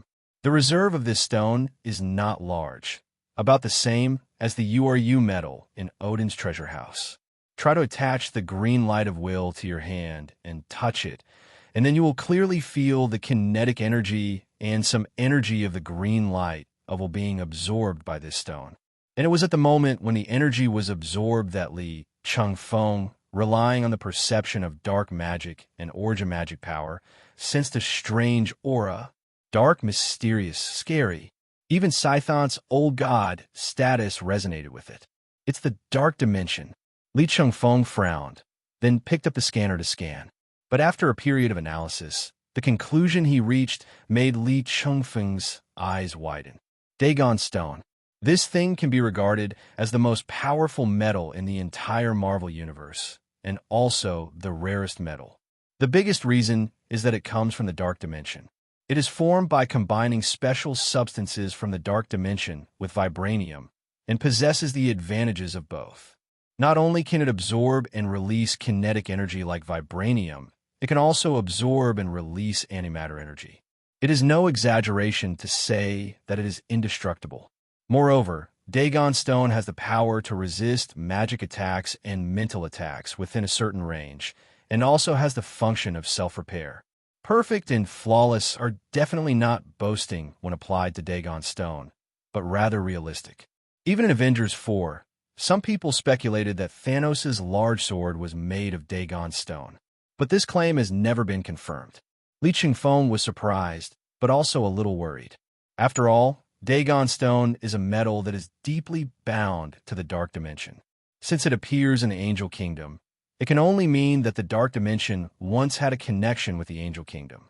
But even if there is, it is probably a dimensional loophole similar to the Nine Realms integration phenomenon, which accidentally connects two dimensions.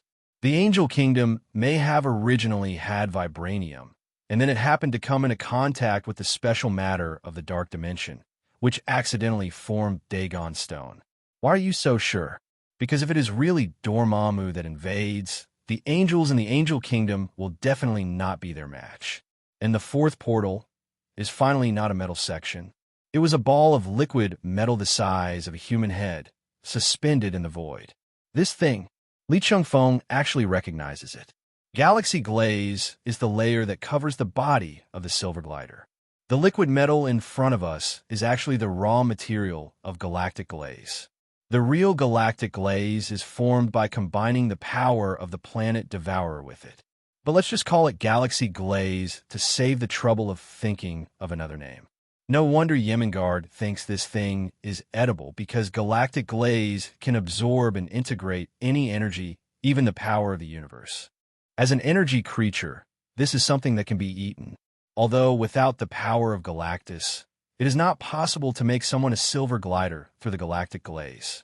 However, the power of the original galaxy glaze is also quite strong, and it can even stimulate human potential and strength. At this moment, Li Chengfeng had already thought about who would be the best choice to hand over galaxy glaze to. After putting the galaxy glaze directly into the pocket space, Li Chengfeng called on everyone to start the excavation work. Isn't it a bit too much trouble to just hollow out the rocks around the vein and dig out the powerful metal originally? Everyone looked at Li Chengfeng with a sad look, as if to say, "You are using a group of elite agents as miners." Except Hulk. Hulk is such a good boy. Li Chengfeng was so moved that he almost cried. Puff! Angel Queen Haven held the sword across her chest, but ultimately failed to withstand the fierce blow from Gungnir, and the sword broke instantly. At the same time, all her ribs were broken. A mouthful of blood spurted out, and the Queen Angel, who was originally majestic and charming, now roared like a hysterical, trapped beast. But instead of attacking Odin, who knocked her to the ground, he roared at the other man. "Damn it! Fernande, you traitor! How dare you betray me?" The Fernande she mentioned is a high-level angel from the Angel Kingdom and a military and political commander under her. When the Asgard army was approaching the city, she opened the energy shield protecting the city without hesitation, then turned against them and led the Asgard gods into the palace of Queen Angel. Without her, even if all of Asgard's high-end combat forces were deployed, it would be impossible to capture the war fortress with a powerful energy shield in such a short time. It's all because of her. Angel Queen Haven's eyes were bloodshot. The revenge she had planned for many years fell through because of her own people's betrayal. It was like a joke. She hated this traitor more than Odin. But the traitor Ferdinand looked directly into the eyes of the former queen without any shame or regret, and was extremely frank, as if he had never done anything treacherous. Hearing the roar of Angel Queen Haven, Fernande snorted coldly. "Betrayal? You actually told me betrayal? As your right-hand man, I carry out every one of your tasks perfectly, but you actually sacrificed an angel's life just to cooperate with that beast Malekith, just because he told you that he had never experienced the feeling of killing an angel. You asked all the angels to draw lots, but the one who won the lottery was Anamuni. That's my love." Fernande's eyes were red with anger. Finally, driven by anger, he drew out his long sword, leaped towards Haven, stabbed the sword into his heart, twisted it, crushed the heart, and pulled it out. The last sword beheads. From the moment you gave up the life of an ordinary angel for your own selfish desires, you have already betrayed the entire tribe. Haven, you are the traitor. After saying that, Fernande picked up Haven's head, turned around, and knelt on one knee. Great is the King of God. This is the sincerity of the angel family. Odin never thought that this time the battle would be resolved so easily by sending out the entire army. It can even be said that there was no resistance along the way. All the angels witnessed that Malekith killed the angel Anamni, who had drawn the lot, in an extremely cruel way in front of them.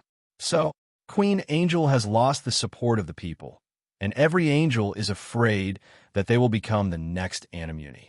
If we want to completely eliminate this panic, then there's only one way: to make Queen Angel disappear. After talking with Ferdinand, Odin learned that even if the Asgard army had not arrived at the city today, she would lead most of the angels to revolt and fight a decisive battle with the Angel Queen's most elite War Angel Regiment.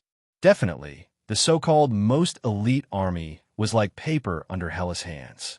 However, Fernande did not feel the slightest bit of regret for their deaths.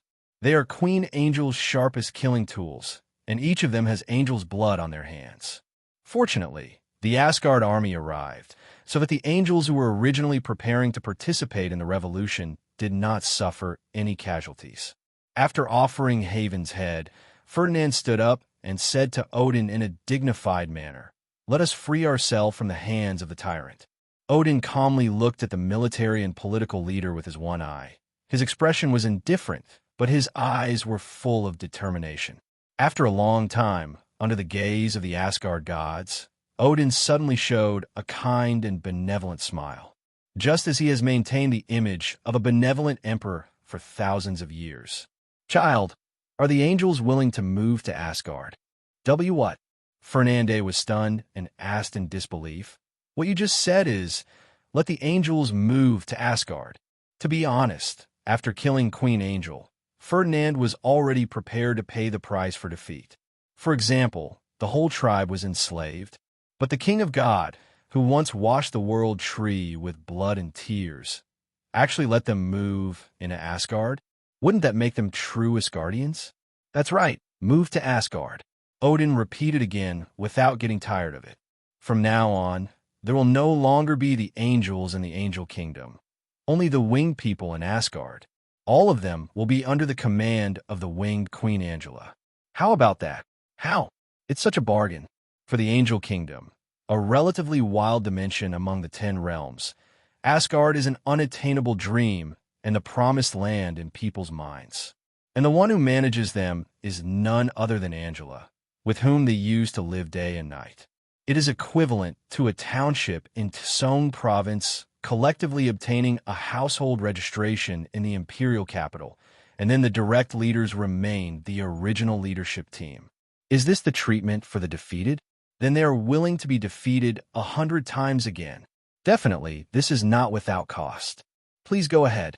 Fernande, as a veteran of the Angel Kingdom, you have fought with Asgard before. You should remember that Asgard once had a powerful army called Valkyrie, right? Yes, I once faced off against Brunhild. I remember she was called Valkyrie among the Valkyries. They have all died in the battle. I hope that the Winged Clan will rebuild the Valkyrie army. As he spoke, Odin lifted Gungnir and motioned for Fernando to kneel on one knee.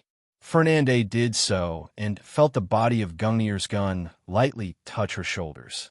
Then a great power from Odin suddenly appeared in his body. Fernande of the Feathered People, in the name of Odin and the World Tree, I grant you the title of Valkyrie. Valkyrie, the title of the Valkyrie leader, has existed for many generations. Even Lorelei, who is now half dead in prison, once served as a Valkyrie for a period of time. And now, Odin bestowed Fernande with this name that represents ability and glory, which made the angel military and political leader who surrendered with his entire clan burst into tears of gratitude. Hela, who was watching all this happening, suddenly felt, your father is always your father. This old Deng's method of killing one group and then winning over another is really ingrained in his bones. Directly make the angel clan disappear in name only and become the living force of Asgard. If she were allowed to choose, maybe on a whim, there would be no angels left in the world. It's just that then it will not be in the nominal sense, but in the physical sense. Hela couldn't help but start to reflect. As a conqueror, must you fight to the end of the universe? And Angela, who had been standing by from beginning to end, finally breathed a sigh of relief at the moment. She is not an emotionless monster. The Angel Kingdom is where she grew up, and she cannot bear to watch the Angel Clan perish. But she really didn't expect that Odin would actually lift it high and put it down gently. Not only did he allow himself to lead the angels, who were renamed the Winged People, but he also allowed them to migrate to Asgard. I don't actually have much affection for the father I just met, but that doesn't stop me from having a little more respect for him in my heart. But letting you move to Asgard does not mean giving up this former angel kingdom. Odin changed the subject and continued. Except for war, the angel kingdom is very backward in all other aspects, and the level of resource development is extremely low. I understand what you mean. Fernande nodded. I have detected the rare mineral veins in the angel dimension, but Queen Angel has never given me the manpower to dig. I can give you the coordinate map of the entire dimension. Exchange the old house in your hometown for a new one in the city. It's a sure win." Odin was very satisfied. Fernande had very high IQ and EQ, much higher than Haven, whose mind was filled with war, plunder, and revenge. But when Odin and the Asgard army dug tunnels leading to various mineral veins and walked down with great interest, they found a huge amount of irregular holes instead of the mineral veins that were supposed to be hidden there. And not just one, but all the precious mineral deposits disappeared. On the contrary, common minerals such as gold, silver, copper, and iron were not even touched. As a level godfather, Odin actually felt his blood pressure rising. What's going on? How come there is nothing valuable left? There is a hint of confusion in Odin's single eye. As the god with the highest attainments in magic and witchcraft present, Frigga discovered the highlight at this moment. There are many auras emanating from these holes. Frigga closed her eyes and perceived carefully. Dark magic, origin magic power, teleportation magic, and the familiar breath of the old gods and the energy of the emotional spectrum. Before Frigga finished speaking, a soft laugh suddenly sounded in the huge amounts of space. The sound was not loud, but it echoed in the space and was exceptionally clear. Everyone looked at the person who was laughing, only to find that it was Hela, who was the most serious.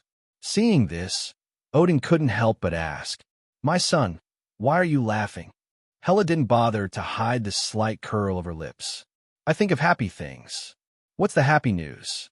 "My Queen of Gods has given birth to a child in an upscale bar in Los Angeles. Is it really okay for us to just run away like this?" Harley Quinn sat next to Li Chengfeng, blowing bubbles into the soda water in her cup out of boredom. "It's not working time anymore. Why are you only drinking soda water? When did you change your personality?" Li Chengfeng frowned, a little confused. "With your personality, you should at least drink a beer, right?" "Oh, pudding. Although I'm a lunatic, I'm also a doctor. Drinking during my period? Do I look like someone who likes to make trouble for myself?" "I really can't say that." Li Chengfeng shrugged, which resulted in a barrage of punches.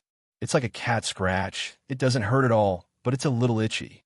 Taking a look at the bar that they had booked, Li Chengfeng couldn't help but stretch.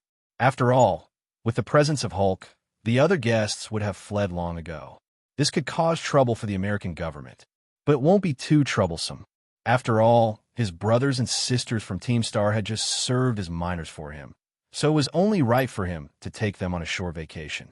Who made Li Chengfeng in such a good mood now? While Odin and the Asgard gods were still confronting the Angel Kingdom, Li Chengfeng directly took away all the undeveloped rare metals, especially the huge amount of URU metal, which filled all his pockets at that time, and he even had to rub it several times before he could take it all away. Li Chengfeng felt refreshed when he thought about how upset Odin would be when he saw the devastated angel dimension, even if he can't see it. After all, as a potential son-in-law, it would be fine for him to deal with the invasion in Asgard, but it was not within his obligation to march to the kingdom of Angel. The Star Team simply went to a dimension rich in minerals to mine resources. Who could find fault with him? Li Chengfeng did not take away Odin's treasure house, which was considered to be giving enough face to his future father-in-law. Bloody hell, I don't remember my bar being booked out today.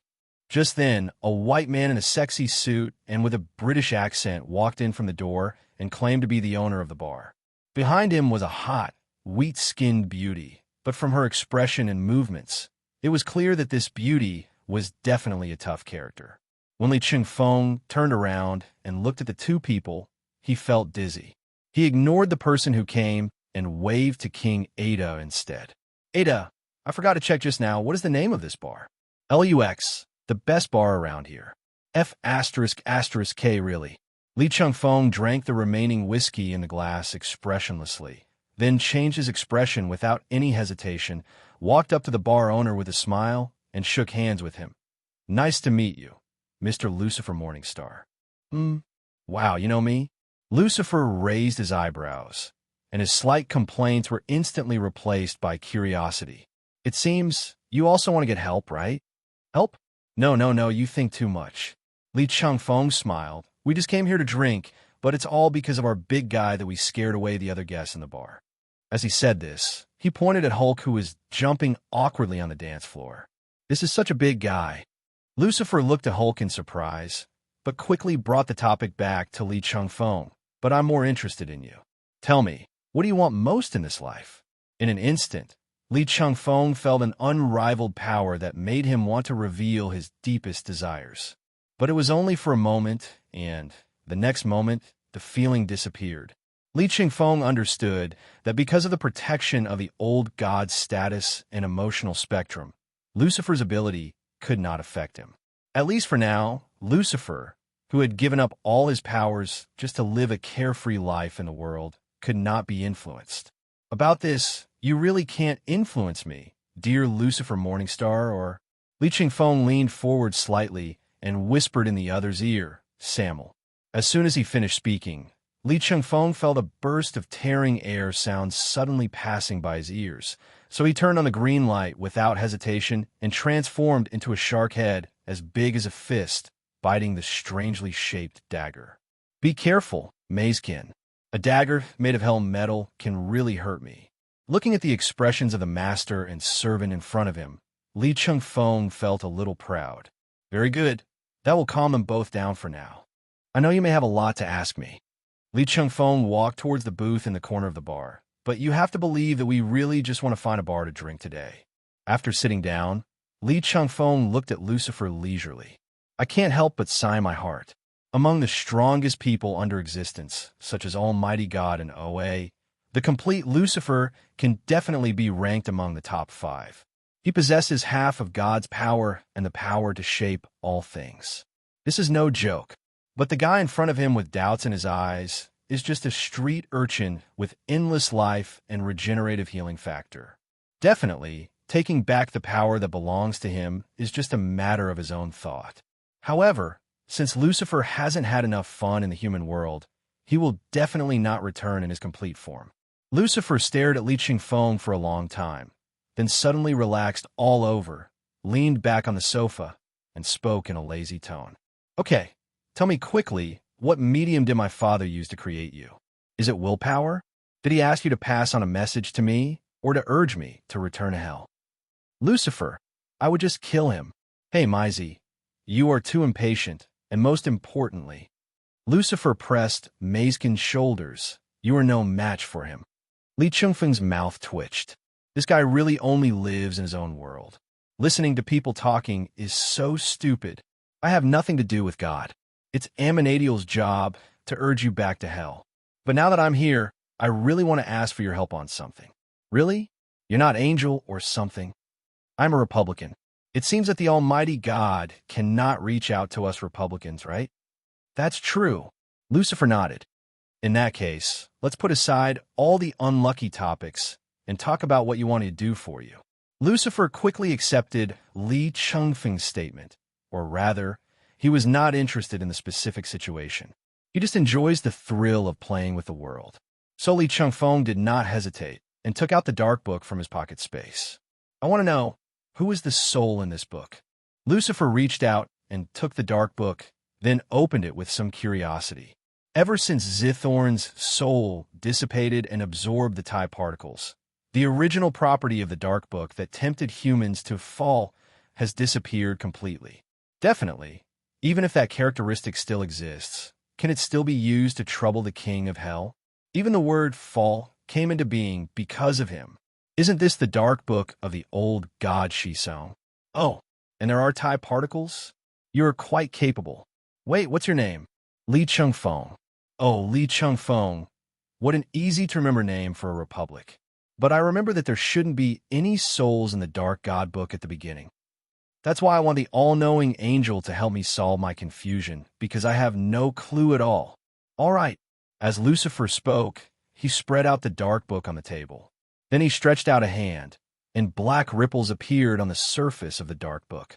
Lucifer directly inserted his hand into the dark book. It's like reaching into a box and feeling around. After a moment, it was pulled out with a sudden force, and a human-shaped soul was pulled out. There's just a black line that closely connects it to the dark book. But there was only a vague outline, and it was impossible to see what his face looked like. Not only Li Chengfeng showed a puzzled expression when he saw the soul in the dark book, even Lucifer was also a little confused. It's strange that even I can't see his identity clearly. All his soul information has been erased, but there are still some clues left. Clue: yes, this soul comes from the future, Lucifer said firmly. Hearing this, Li Chengfeng felt even more confused. From the future? Then why did he enter the dark book of the present? The soul that had been sleeping was forcibly dug out from the deepest part of the dark book by Lucifer, and its body shook violently, as if it had just woken up. What the hell is this for? Dark God Book, you are finally awake. Li Chengfeng thought about it and decided to call him Dark God Book. Then he smiled and said, "Look at who this person is in front of you. Who is that guy? Damn it. Why is it Lucifer?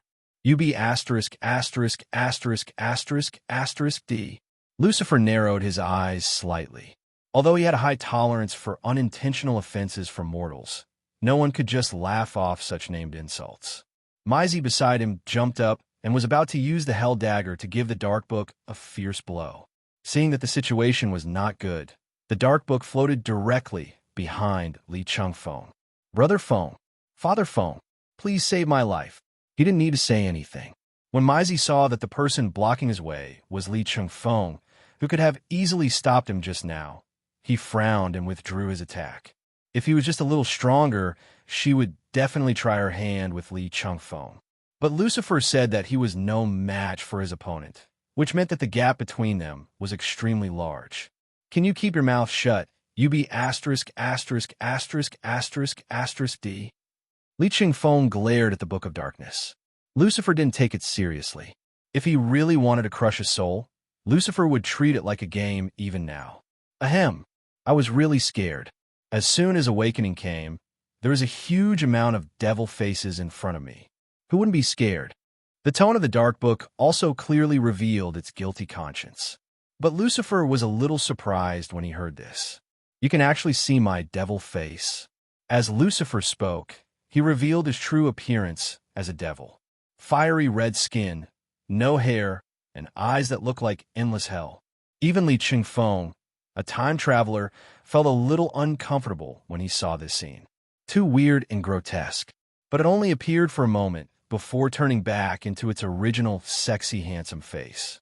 Then he stood up and walked upstairs to his residence. There is definitely something wrong with his identity. If you want to know who he is, you have to go to the future. A trip to the future? Yes, it's probably around the 31st century. After leaving LUX Bar, Li Chengfeng and his teammates played on the beach in Los Angeles for 2 more days. On the 3rd day, when they were lying on the private beach they rented and looking at the stars, a rainbow suddenly streaked across the sky and got closer and closer. It's Bifrost. After waiting for all people and things to land, it dissipated. What caught my eye were the long-lost 3 Asgard siblings. An Airbus. To be precise, it should be called Kaze. My Queen of Gods, you are really amazing. You didn't even care about the Kaze and just ran away with your men. Hey, isn't this too much trouble? Li Chengfeng stood up and came to Hela. Take her hand and give her a gentle kiss. Welcome back to your kingdom, my honorable lord of Midgard, Hela. Li Chengfeng knew that Hela always fell for this trick, but their behavior was despised by Thor and Loki on the side. How shameless to pull and tug in public.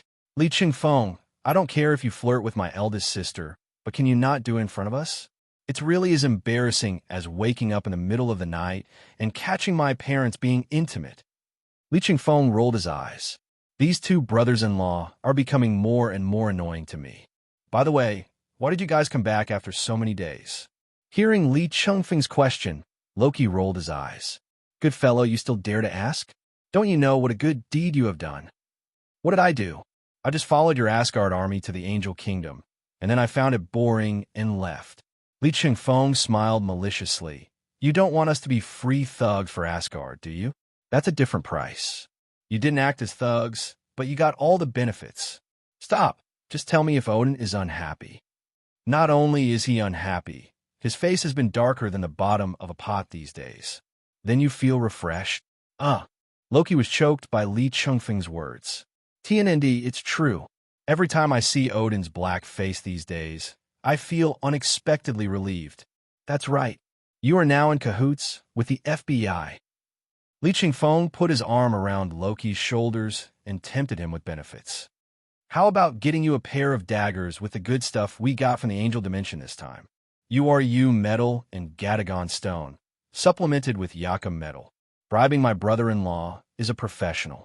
If you mention something else, Loki might not take it to heart. But if you say, use all kinds of precious materials to make him a pair of daggers, then he is not sleepy anymore. 3 days later, FBI headquarters.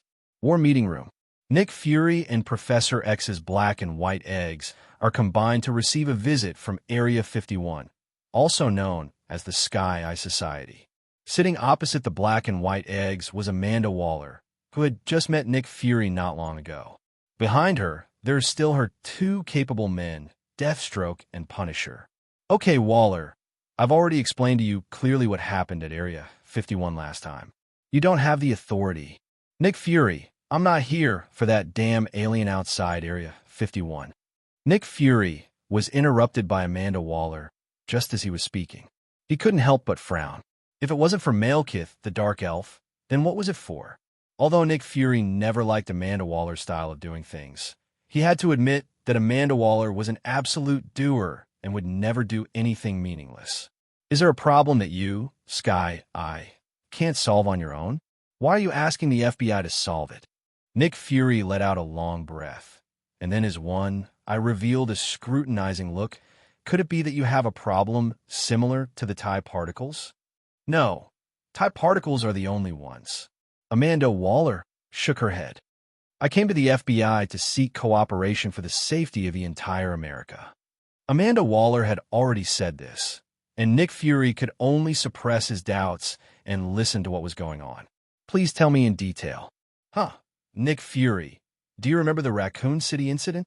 Amanda Waller's words brought Nick Fury's thoughts back to 7 years ago. That was his 3rd year as director of the America Bureau. This is also the first year that the biochemical crisis broke out in Raccoon City. At first, the local police station received reports that there were beast attacks around Raccoon City. Since there are indeed a lot of pristine forests around Raccoon City, it is not surprising that there is beast. But they all know the consequences. That was actually the spread of the T virus and zombies everywhere. By the time the local police and American authorities realized something was wrong and called the FBI for emergency help, it was already too late. In the end, despite the FBI's best efforts, they were able to save only a dozen survivors. That's a whole city, and King Ada was one of the survivors who were rescued. At that time, Ada Wong was not yet a level 4 elite agent of the FBI, but a mercenary who could be employed by any party. Nick Fury saw her potential from the beginning, so he offered to recruit her after she recovered from her injury. I thought there would be some tug-of-war, but unexpectedly, the beautiful and mysterious Ada Wong accepted the recruitment without any hesitation. He then became an expert in dealing with biological and chemical terrorist incidents in the FBI. It was not until he became Li Chengfeng's adjutant that he stopped dealing with biological and chemical incidents with large and small file sizes. Definitely, Raccoon City is a city with a population of over 100,000. Nick Fury shook his head. But after all these years, Raccoon City has been rebuilt. Although the population is not as large as before, it is still thriving. If I had listened to you and used nuclear weapons to raise Raccoon City, it would be a dead place now. Once upon a time, Nick Fury and Amanda Waller often collaborated with each other, and were even considered good friends because of their same skin color. But the two had huge amounts of differences on how to deal with the follow-up issues of Raccoon City. Amanda Waller believes that it should be razed to the ground with nuclear bombs. Nick Fury, on the other hand, believes that a mopping-up operation should be carried out by an organized military force after taking protective measures. In the end, Nick Fury suppressed and rejected Amanda Waller's proposal because of the special nature of the FBI. But precisely because this proposal was rejected, the American Army entered Raccoon City with the cooperation of FBI agents and actually successfully rescued hundreds of survivors throughout the city. This result also caused Amanda Waller, who proposed a nuclear bomb-raising method, to suffer the consequences, resulting in Amanda Waller being abandoned and transferred to Area 51. I'm not here to argue with you about who was right and who was wrong between us. Amanda Waller shook her head calmly, not wanting to suffer any loss because of this matter. Ever since I was transferred to Area 51 and established the Eye of the Sky, I've been paying attention to Raccoon City. What the hell is this? Is teleportation magic rare? Nonsense. I've only seen this kind of portal in those bullshit sci-fi TV series. Actually, science fiction dramas aren't completely nonsense. Li Chengfeng shrugged. The most ridiculous ones are actually romance dramas. Amanda Waller naturally had no intention of saying anything more to Li Chengfeng, but looked at Nick Fury again. There is another most important piece of information. The bioterrorists led by Umbrella Corporation founder Oswald Spencer have all left Romania and are suspected to have entered the country via a transnational trade fleet. The situation in Raccoon City is likely related to them. What? They all left Romania? Nick Fury frowned and his face darkened. Although the biochemical crisis incident is not a high-difficulty incident among the various incidents faced by the Joint Investigation Bureau. However, it is this type of low-difficulty event that is most likely to cause civilian casualties. Just like the number of people who die in car accidents every year is far greater than the number of people who die from murder. Wait a minute, are you talking about the remnants of the Umbrella hiding in Eastern Europe? What happened? Li Chengfeng finally found an opportunity to speak. Li Chengfeng looked around and then looked at Amanda Waller. Tell me what happened in detail. Amanda Waller frowned. Li Chengfeng's tone was very casual, but when she thought that Li Chengfeng was a person with super abilities whom she could not understand at all, she could only suppress her anger. But in her heart, she began to think about it. If the Sky Eye Club could also get such a team. After listening to Amanda Waller's story, Li Chengfeng raised his hand without hesitation, and a green light of wolf flashed, and it materialized into a communicator. Ahem, this is Li Chengfeng calling Dr. Doom. This is Li Chengfeng calling Dr. Doom. If you hear me, please reply. Afterwards, Li Chengfeng's green light ring flickered several times, and then a low voice came from the communicator. Dr. Doom received. Li, you can actually call me Victor. Okay, Victor. How are you doing lately? How is the governance of the country? How many people are there in your family? How many acres of land per person? How many cows are there in the land? Lee, just tell me what's going on. The captain of the famous star team couldn't have contacted me just to reminisce, right? Aha, the relationship between us two brothers. By the way, did those biochemical lunatics who have been living next door to you run away? Them? That's right. The so-called Mother Goddess Miranda came to say goodbye to me and expressed her unbreakable friendship with Latveria. Then I sent them away on the cruise ship. Oh, and they also took away something called fungus mastered. Everyone in the operations meeting room looked at Li Chengfeng with an expression that said, "This is related to you again." Li Chengfeng chuckled, left a message, "I'll discuss something with you when I have time," and then hung up the phone. The Green Lantern ring has this effect. Phil Coulson lowered his voice and said to Li Chengfeng, "Why don't you give it a try? I think I might have the ability to become a Green Lantern. Give it up. It's been more than 2 years since you broke up with your ex. You've been running to the company toilet to be alone when you think of your ex-girlfriend. You'd better give up on this idea." After squeezing Phil Coulson, Li Chengfeng coughed a few times in a pretentious manner and then walked to the long table. Well, it seems that the current situation is completely clear. It seems that the new virus that appeared in Raccoon City this time is related to this fungus owner. When Li Chengfeng first heard Amanda Waller's description, his first reaction was that it was the family of Evelyn and the protagonist's wife in Resident Evil 7. The infection from the E-mold caused mutations, and this situation arose because Evelyn was extremely eager for affection and family. But that was only the effect of the E-mold spread by Evelyn personally, not the gift spread by the Mother Goddess Miranda in the village. The current mold has obviously mutated compared to the original, and Evelyn alone cannot infect the entire Raccoon City. You should have heard what Dr. Doom mentioned just now. This is the source of the E-mold, a super strain with self-awareness. Spencer and his team took this thing away. It should be in Raccoon City now. But the good news is that as long as the E-mold is not deeply infected and completely transformed into a fungus beast, it can be cured. After Li Chengfeng finished speaking, he prepared to open the portal and lead the team members to set off. This should be done sooner rather than later. But at this critical moment, a hot black-haired beauty rushed in rashly. Reporting to director Nick Fury. New situation has occurred outside Raccoon City. Li Chengfeng looked up and saw that the person coming was Max. What's going on? Well, you may not believe it. Max steadied himself and said in a joking tone, although the Sky Eye Society blocked Raccoon City, guess what? 2 military jeeps broke in by force. Based on drones, satellites, and surveillance along the way, the identities of several people in the car were confirmed. They are System Engineer Ethan Winters, BSAA Commander Chris Redfield, BSAA Special Response Team Leader Jill Valentine, CIA Agent Leon S.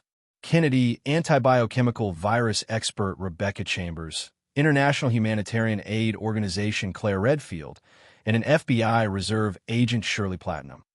When Li Chengfeng heard this, his eyes turned dark immediately. Bridgebean Sack.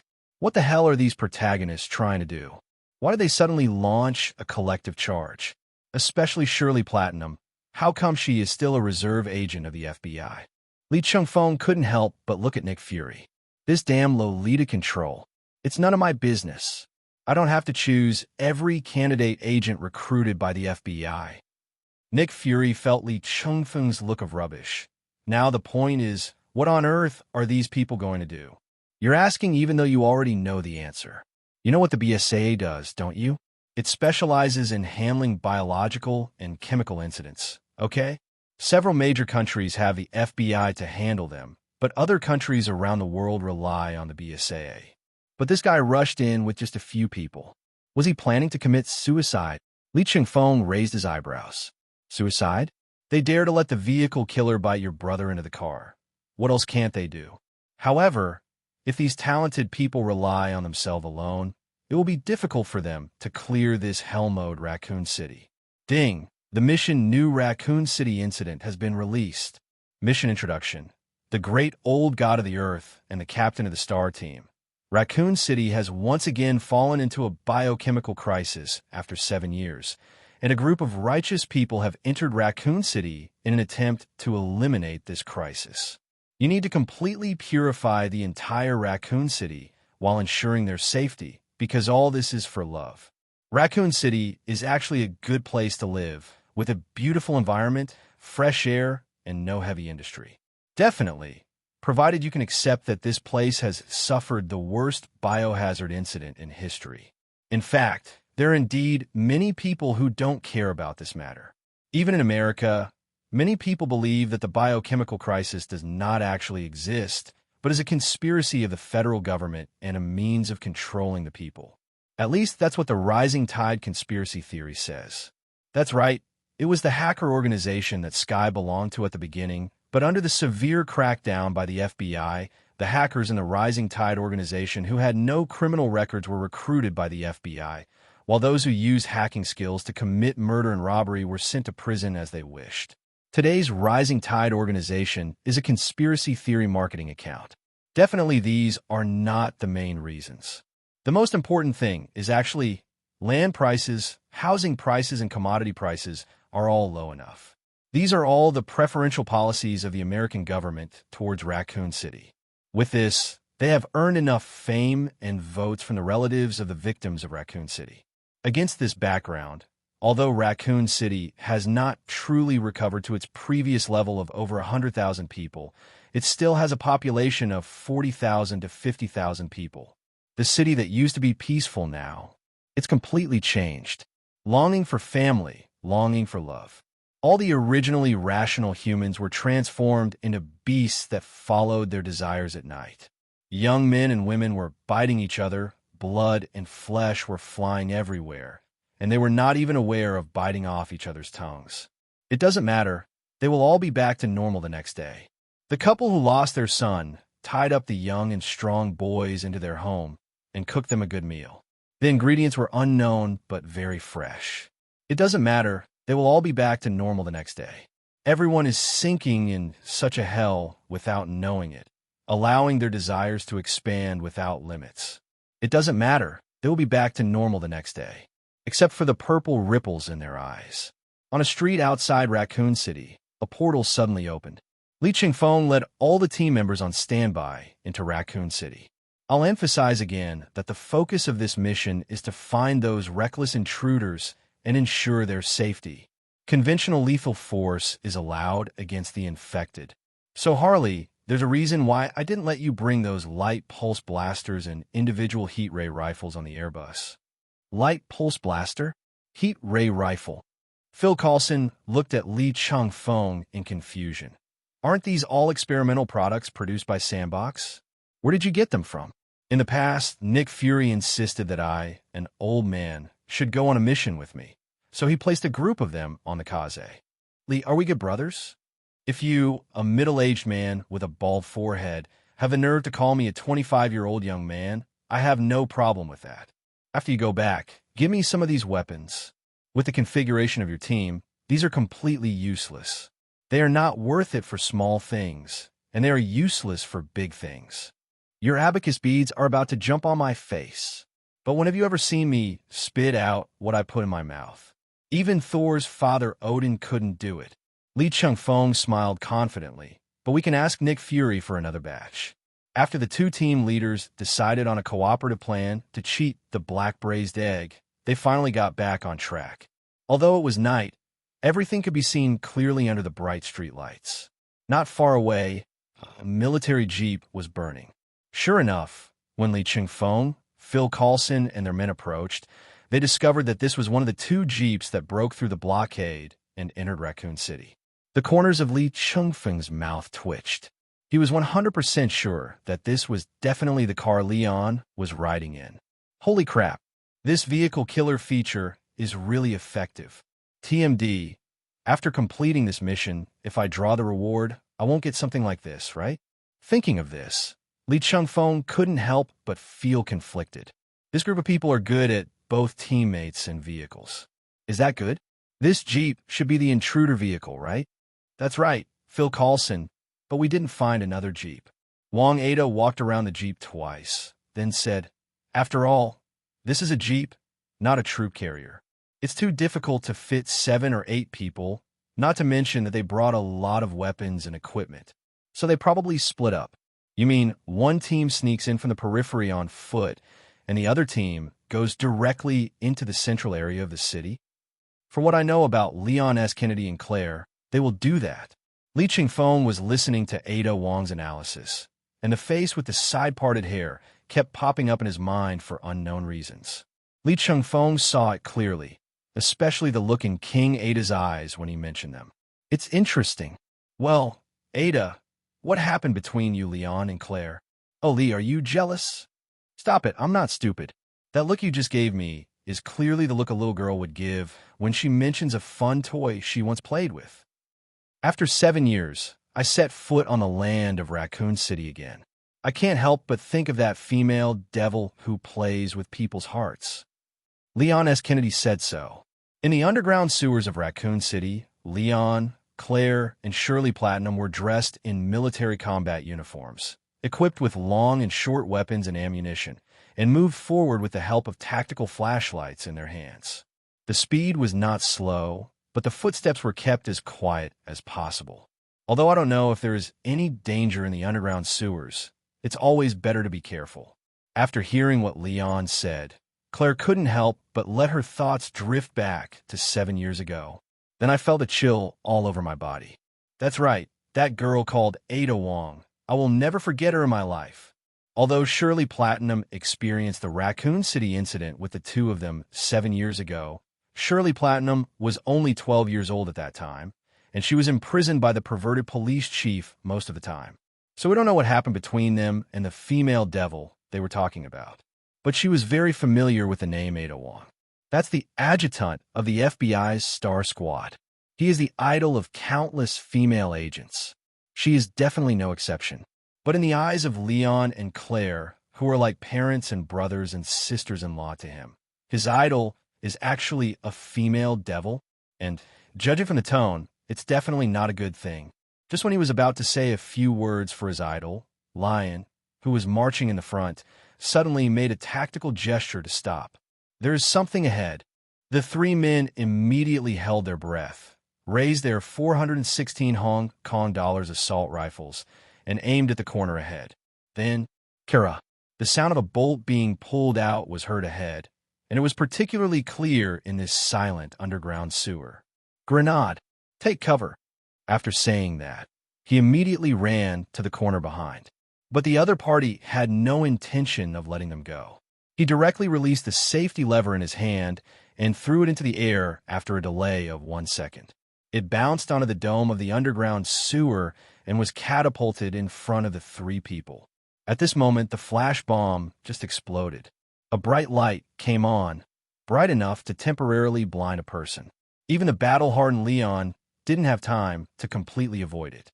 He only had time to push Claire and Shirley away, but he was still slightly affected.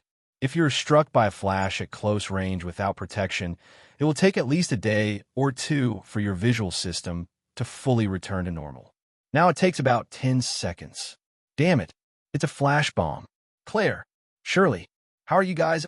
Before Leon could finish his words of subconscious care for the two of them, he was forcibly pressed onto the cold ground of the underground sewer. Hey, Leon S. Kennedy, we meet again. Shit, why are you the devil again? Leon S. Kennedy's hair is almost in a mess at this moment. So what if it's me? You guys came back to Raccoon City in a group this time. Do you think you can handle this incident by yourselves? There is no comment on this matter. You woman who works for Umbrella. Aren't you afraid that I will kill you? Then you better hurry up. You fake FBI. I'm definitely not from the FBI. Ada Wong turned Leon over and placed her FBI ID in front of him, who had almost regained his vision. But I'm now a level 4 lead agent at the America's headquarters.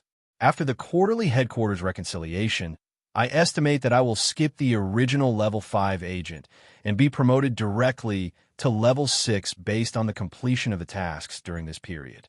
Leon struggled to sit up, coughed a few times, and then continued.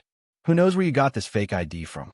No, Leon, she is indeed a level 4 agent of the FBI. I can guarantee that.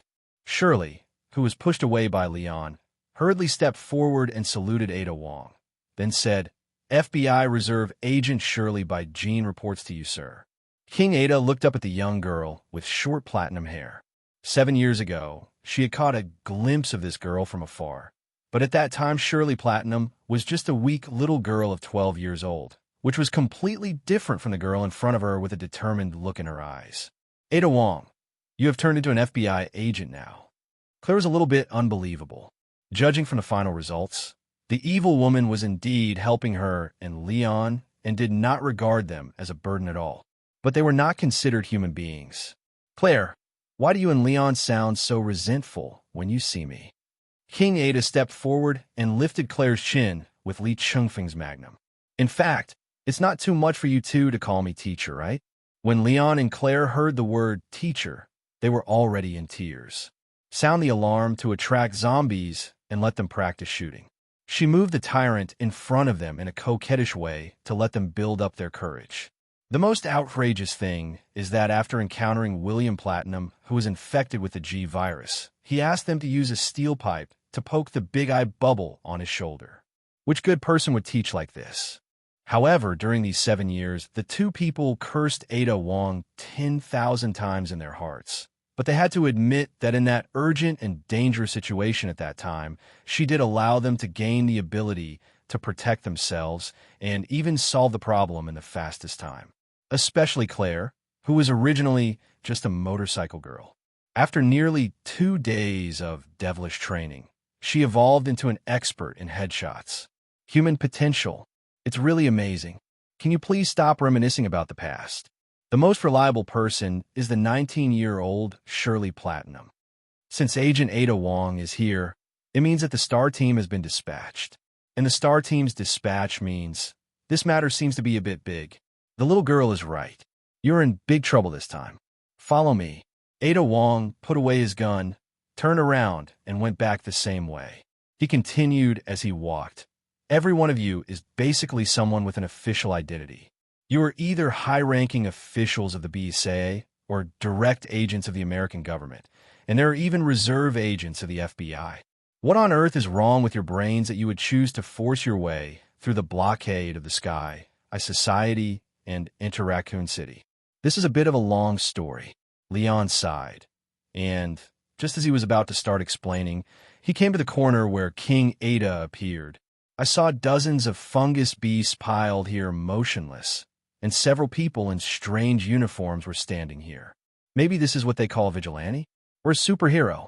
Fortunately, there were still two people dressed normally, a bald middle-aged man in a suit, and a Republican in a black combat uniform. The Republican raised his head and smiled kindly and benevolently.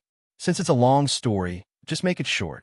Shirley Platinum excitedly poked Leon's lower back, then whispered, "This is the captain of the star team, FBI Level 7 agent Li Chengfeng, an absolute authority on supernatural events." So young. Okay, sir, here's the thing. Not to mention that the guys in front of him were obviously very powerful. The authority of a Level 7 FBI agent alone was much higher than that of a CIA agent like him. There is nothing wrong with calling him sir. His level is high enough to command himself across agencies, and his leader, even the president, cannot find fault with him. So Lion was very single and chose to tell the truth.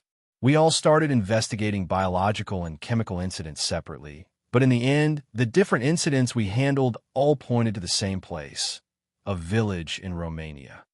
But before we could get there, they entered America via a cruise ship from Latvia.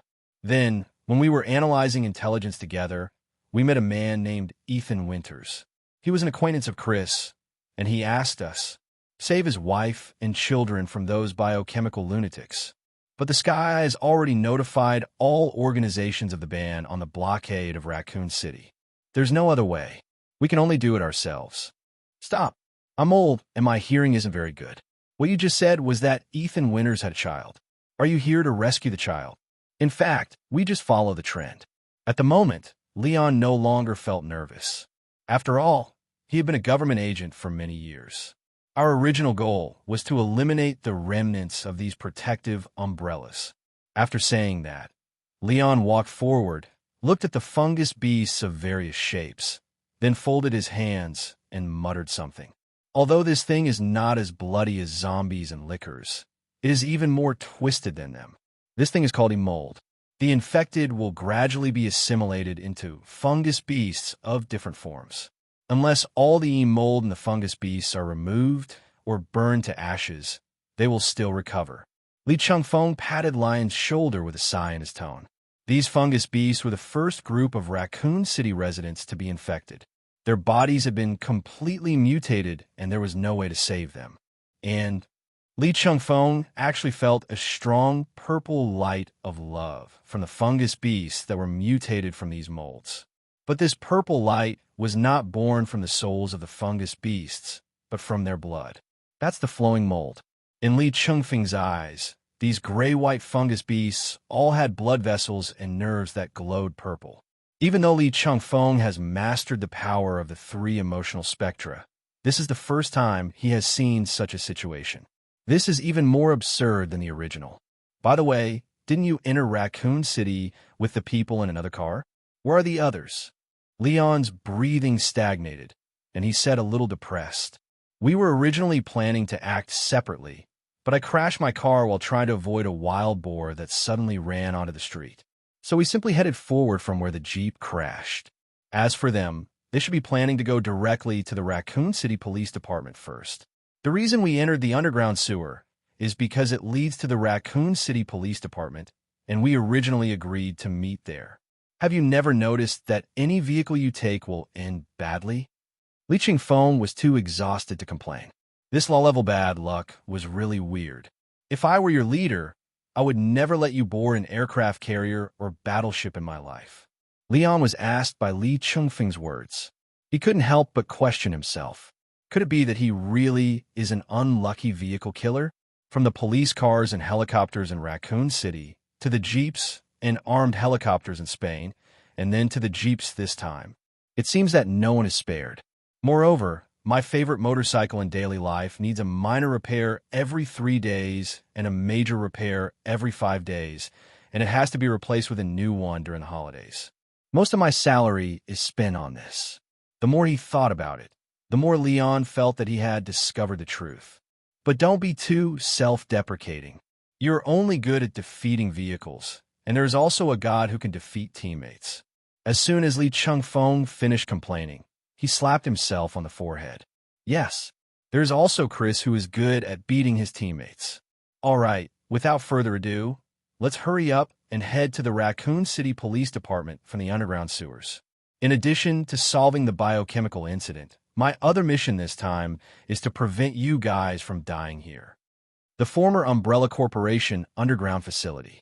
This place, which had been abandoned for 7 years, has now been completely transformed. Oswald Spencer was sitting in a wheelchair, being pushed by a man in a black priest robe with 10 pairs of wings on his back and a halo similar to that of a god growing on his spine, and he came to the huge amounts of observation windows. Teacher, every time I see you I feel so magical. I'm already very old, but you are no different from the past. Spencer, all of this is a gift from the fungus master.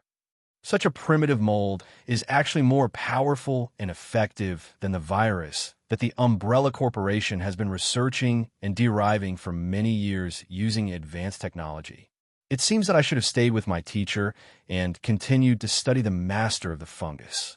The woman pushing Spencer's wheelchair is called Teacher by him. That is Miranda, the mother goddess who currently possesses the highest authority among fungi and can manipulate all those infected by mold. This woman, who has lived for more than 100 years relying on the fungus master, but whose appearance remains unchanged, has even dealt with Dr. Doom due to geopolitical issues. Compared to the viruses in the major Resident Evil series, E-mold is more ancient and has a more fantasy style. In order to increase the infection ability of E-mold, the goddess Miranda created a parasite called Gift based on E-mold. Those who accept the gift will gain some special power through mutation. As the person with the highest authority chosen by the Lord of Fungi, the mother goddess Miranda herself can transform into the appearance of another person by assimilating his or her DNA. It was under these circumstances that Ethan Winters lived with the mother goddess Miranda for a week. The woman's purpose was to successfully kidnap Ethan Winters' daughter, because his daughter is the best vessel for the mother goddess Miranda to resurrect her daughter Eva. Teacher, I have sent out the 4 nobles to deal with those old friends who broke into Raccoon City. After Spencer finished speaking, he and the mother goddess Miranda looked down from the high observation window. The master of fungi that originally existed deep in the cave was now lying at the bottom of the facility, constantly producing E-mold. But there is a huge difference between this mushroom owner and the one he met that year. If the original host is a huge amount of black fungus. So now, the mushroom master looks more like a purple-colored creature with a purple glow. Cocoon. Raccoon City Police Department. The West Office is normal. The East Office is normal. The Archives Room and the Command Room are normal. The Press Room and Lounge are normal. Okay, let's meet in the lobby. Soon, for people gathered in the center of the lobby on the first floor of the police station. It was Ethan, Chris, Jill, and Rebecca, who were also fully armed. After working in the field of bioterrorism for so many years, this is the first time I've encountered a situation without zombies and lickers. Jill shook her blonde hair, which could no longer return to its original color, and her tone was filled with unprecedented curiosity. She and Chris were chasing Weskier a few years ago, and they both died and fell off a cliff. But he was taken away by Weskier and transformed by the virus. However, because the T-virus mutated in his body, he gained powerful strength and blonde hair. It was not until Weskier died inexplicably in Westchester County, America, some time ago, that she was rescued by the BSA. Although she had endured many inhuman tortures, and the BSAA's mental evaluation team believed that she should continue to rest, she still forced herself to follow Chris here. This was the beginning of her nightmare.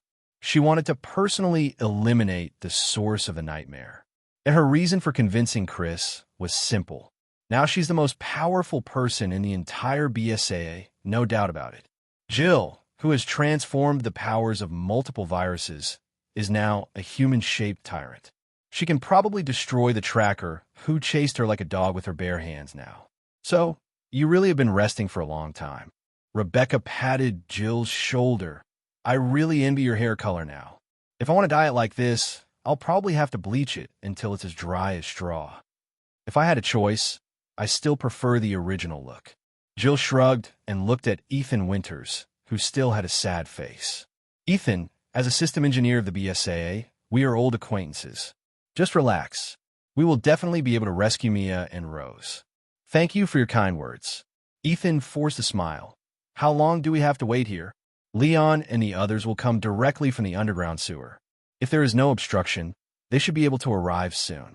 Chris shook the communicator in his hand, which had turned into a brick. The communicator is out of order. I think there's something fishy going on with Umbrella this time. As expected, they have teamed up with those guys in the village. They also saw many fungus beasts along the way. Although it wasn't very strong, the unique distortion still left a deep impression on Chris. Did you encounter this kind of thing at the baker's 3 years ago? Yes, fungus beasts, the product of E-mold. Ethan shook his head. But we have received intelligence that these fungus beasts and the infected people who have not yet transformed into fungus beasts, no matter how badly they are injured, will recover as before the next day. I have never heard of this. Ethan was very sure that there was definitely something wrong with the fungus beast this time. The biggest problem in the nightmare night I experienced at the baker's house was actually the lack of firepower. Whether it was the fungus beast or his father-in-law, Jack Baker, they were just chasing him when he was unarmed. Not killed yet. If he had a complete set of standard Delta Force individual equipment at that time, how could he have looked so miserable? When Ethan mentioned the fungus beast, Chris's eyes turned complicated, because after BSA rescued Ethan, they had already conducted a comprehensive examination and research on him. The conclusion is, Ethan is dead. Now he is just a humanoid fungus beast born from Ethan's corpse, possessing all of Ethan's memories and emotions. Only he, Rebecca, and Barry Burton, who was in charge of the BSA and was in charge of the overall situation on his behalf, knew about this. Even Jill was unaware of the situation. At the moment, Rebecca also had a look of regret and pity in her eyes and let out a silent sigh. But in such a huge police station, at the moment, several footsteps were suddenly heard. Okay, that's enough of your reminiscing about the past. From now on, you just need to act like a group of silent lambs and wait for your necks to be slaughtered. A lady's voice, full of charm and cruelty, came from the passage at the end of the hall. As soon as he finished speaking, he saw a noble lady in a simple long dress bending down and passing through the 2-meter-long door edge. And when she straightened up, what was more eye-catching than her beautiful face was her height of nearly 3 meters. Hey, whether it's the tyrant I met in the mansion or the goddess of vengeance I met, their heights are not this outrageous, right? Jill stood up from the table in shock, then looked at herself subconsciously. Exaggerate. A China Dimitrescu can be confirmed to be one of the 4 nobles under Mother Goddess Miranda. What about us? What followed was a swarm of flies, which then split into 3 parts and gradually condensed into 3 girls who were as pale but beautiful as Mrs. Dimitrescu. Jill looked down again and straightened her back proudly. How could a girl always lose? Although Jill at the moment successfully gained a morale boost, Chris and Ethan showed an indescribable look. Just by looking at her body shape, you can tell that this noble lady is much more powerful than those tyrants. And most importantly, the intelligence of various tyrants is actually not very high, but the one in front of him obviously possesses complete human intelligence.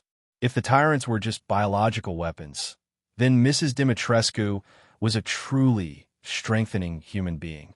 I am ordered by the mother goddess Miranda to come and exterminate all of you, the descendants of the exiles. Mrs. Dimitrescu's words still carried the arrogance of the old European aristocracy. In their eyes, America was nothing more than a place of exile. Most of the pioneers in America at that time were people who could not make it in their hometowns. Even though America is now one of the most powerful countries in the world, it will not change their minds. At best, the exiles became nouveau riche. Come on, daughters, capture them all for me. Mrs. Dimitrescu licked her sexy, unusually scarlet lips. I want to taste their blood one by one, especially Ethan Winters. Yes, mother. The three beautiful girls formed by mimicking flies once again transformed into three streams of flies and rushed towards the four people. Chris and others immediately raised their rifles and started firing forward. But for the swarm of flies. Superficial. Damn it, I can't hit it. Jill launched a fierce whip kick at the girl who had half of her body condensed in front of him, but it seemed to have missed the target, and he almost fell out. What's the use of having great strength? If you can't hit the target, it's the same as having nothing. Chris, Jill, and Rebecca were at least once members of the STARS team. Even if they can't find a way to fight the enemy for a while, they won't reveal any flaws. But the weakest Ethan Winters was already confused and was captured by one of the fly girls and brought to Mrs. Dimitrescu. Mrs. Dimitrescu easily grasped Ethan with one hand and held him in front of her. Damn it. What are you doing? You monsters. Definitely. I'm going to taste your saltiness, the fly girl said, and the curved sickle in her hand directly cut his wrist. Your destiny is to become your mother's blood food. Thank you for your hard work, my daughter. Mrs. Dimitrescu smiled elegantly at the fly girl, then took Ethan's cut hand with her other hand and pressed her sexy red lips against the bleeding wound.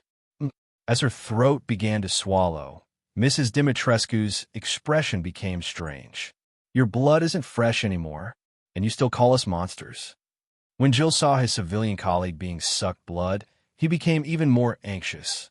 He simply lifted up a table and waved away all the flies around it. He took advantage of this opportunity to rush directly towards Mrs. Dimitrescu. I can't hit your daughter, but I can always hit you, right? Jill's superhuman speed surprised Mrs. Dimitrescu. She had no choice but to throw Ethan away, and then sharp and slender claws instantly grew out of the 10 fingers of her hands. What the hell? There's a weapon hidden in your hand, right? Jill twisted her body to avoid the fierce claw attack, and deep claw marks instantly appeared on the ground and walls. Taking advantage of this opportunity, Jill kicked the lady in the chest, forcing her to take a few steps back. But at the same time, Mrs. Dimitrescu grabbed Jill's slender legs with her backhand and threw him away. Jill! Suddenly, a voice that Jill was very familiar with sounded. It's that little girl, Claire. She had already tensed all her muscles, preparing for a hard collision with the stone wall. But the next moment, she was caught in mid-air by something soft. Turning around, I found that it was a baseball glove formed by green light. The baseball glove dropped her to the ground and then dissipated. At the same time, several crimson energies passed by the crowd, and the 3 annoying fly girls were instantly trapped in mid-air, unable to move. At the same time, several crimson energies passed by the crowd, and the 3 annoying fly girls were instantly trapped in mid-air, unable to move. Chris and Rebecca only had time to look in Claire's direction at this time, only to find that there were a few unfamiliar people around Claire. Thanks for your help. We are from the BCA, and we are here to solve the biological incident in Raccoon City. Chris said so, but the Republican man in the lead seemed not to see him and walked straight ahead. The bald middle-aged man in a black suit next to him smiled at him in a friendly manner, then raised his FBI ID and said, "What a coincidence. We are here to solve the problem as well, but we are from the FBI. We will communicate with you later about the 7 of you forcing your way into Raccoon City." Chris's expression froze instantly. Got caught. Li Chengfeng was not very interested in the reactions of Chris and others. Instead, he looked eagerly at the pale and beautiful lady not far away. "My beautiful lady, someone reported you for possessing controlled knives and large-scale lethal weapons. Please disarm all your weapons so I can check them. Put your hair up, by the way. Put your hair up. Spencer, when you brought Umbrella Corporation to me, I was a little confused. Mother Goddess Miranda stood beside the disciple she had taught so carefully. Although the progenitor virus you are studying has a completely different evolutionary path from the bacteria master, I am very pleased that you have developed to this point on your own.